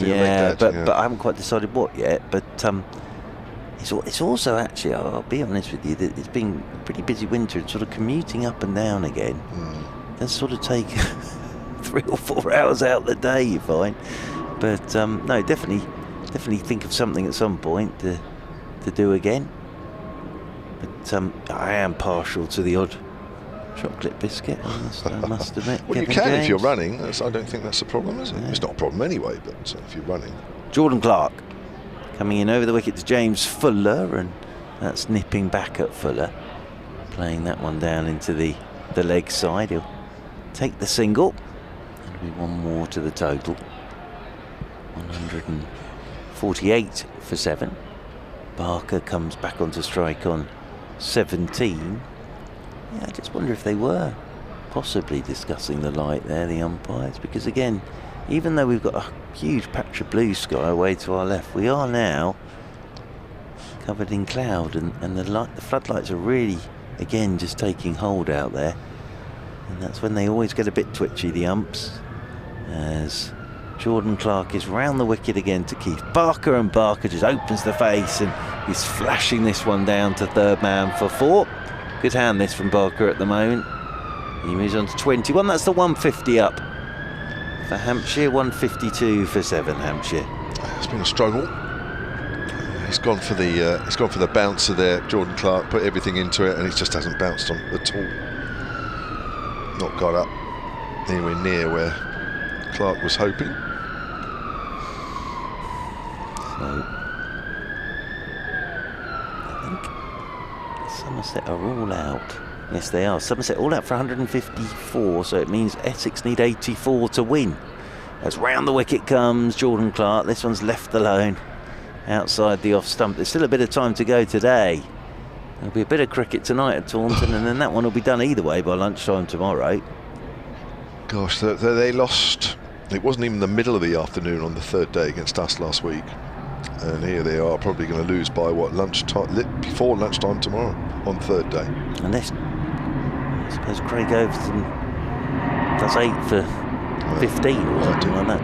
As round the wicket comes Jordan Clark again to Barker, and Barker's across his stumps, nudging this one off his hip down into the leg side, and there is Ryan Patel to do the fielding, and there is no run.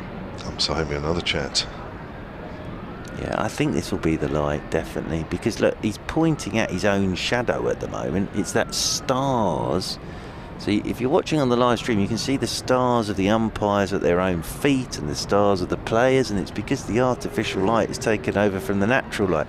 And I think we're coming off here. Yes, we are, and as I say, it doesn't surprise me with the floodlights on. It doesn't surprise me, and I don't know whether that will be it for today, because we've still got a bit of time to go. But we're off for bad light at 152 for 7, Kevin James. Not that much of a surprise.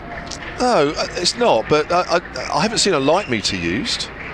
Do they not? Yeah, I think they take one now, don't they, with the players going off. So Rory Burns is there having a bit of a natter. Sometimes they have to have the light meter brought out to them. Rory Burns just having a bit of a chat with them about this light issue, as is Ben Foakes, and a bit of a chat about all sorts of things out there at the moment. I think, yeah, here comes the light meter, the Megatron, as it's known, and that will be balanced on the bails, and then a meter reading will be taken now because they've come off for bad light. And on the Surrey live stream, you can see umpire Milnes balancing his Megatron upon the top of the stumps, and then they'll get that meter reading. Umpire Milnes and umpire Robinson. It's like they're taking the temperature there, isn't it, of the stumps, waiting to see what comes up. So Surrey make their way off the field of play, and Hampshire 152 for 7 then, and still trailed by 315. And if we don't get back out there, Kevin James, again, it's been a tough old day for Hampshire. Thought they bowled really well to get Surrey back to, what were they, 419 for 9, but then Will Jacks had some fun, and then Surrey have just chipped away at the Hampshire batting lineup. Yeah, Surrey have been totally dominant in this game, haven't they, really? I thought it was the right tactics at the start, where they pitched the ball right up. It did invite the drive, and Hampshire did take advantage of it at times, but it brought wickets, and that kind of broke the back of the top order, didn't it? The very top of the order. And when you try to haul yourselves back from having conceded 467 to lose your top 4 quite cheaply before tea, it really is a hammer blow, isn't it? So good tactics from Surrey. They had to bring their lengths back at some stage when the ball stopped, giving them some help. It didn't give them loads, but it just gave them enough. And then, of course, the blow for Kemar Roach won't help as Surrey look to take these last 3 wickets, and then, of course, 10 more in the second innings. But Surrey have kind of made real inroads, haven't they, into that job. And yes, they'll miss Kemar Roach. I can't see him playing again in this game, but I don't know. But they kind of given themselves a great chance to, without him, win this game, and they've been by far and away the best side. And we'll leave you now here on BBC Radio London and BBC Radio Solent on the Surrey live stream as well, because we haven't got anything going on out there. But if we do get back out there, we'll be back with you. If that is it for tonight, we'll be back with you from 11 o'clock tomorrow morning. But we'll leave you now with Bad Light having stopped play. Hampshire 152 for 7, and they're trailing by 315 runs.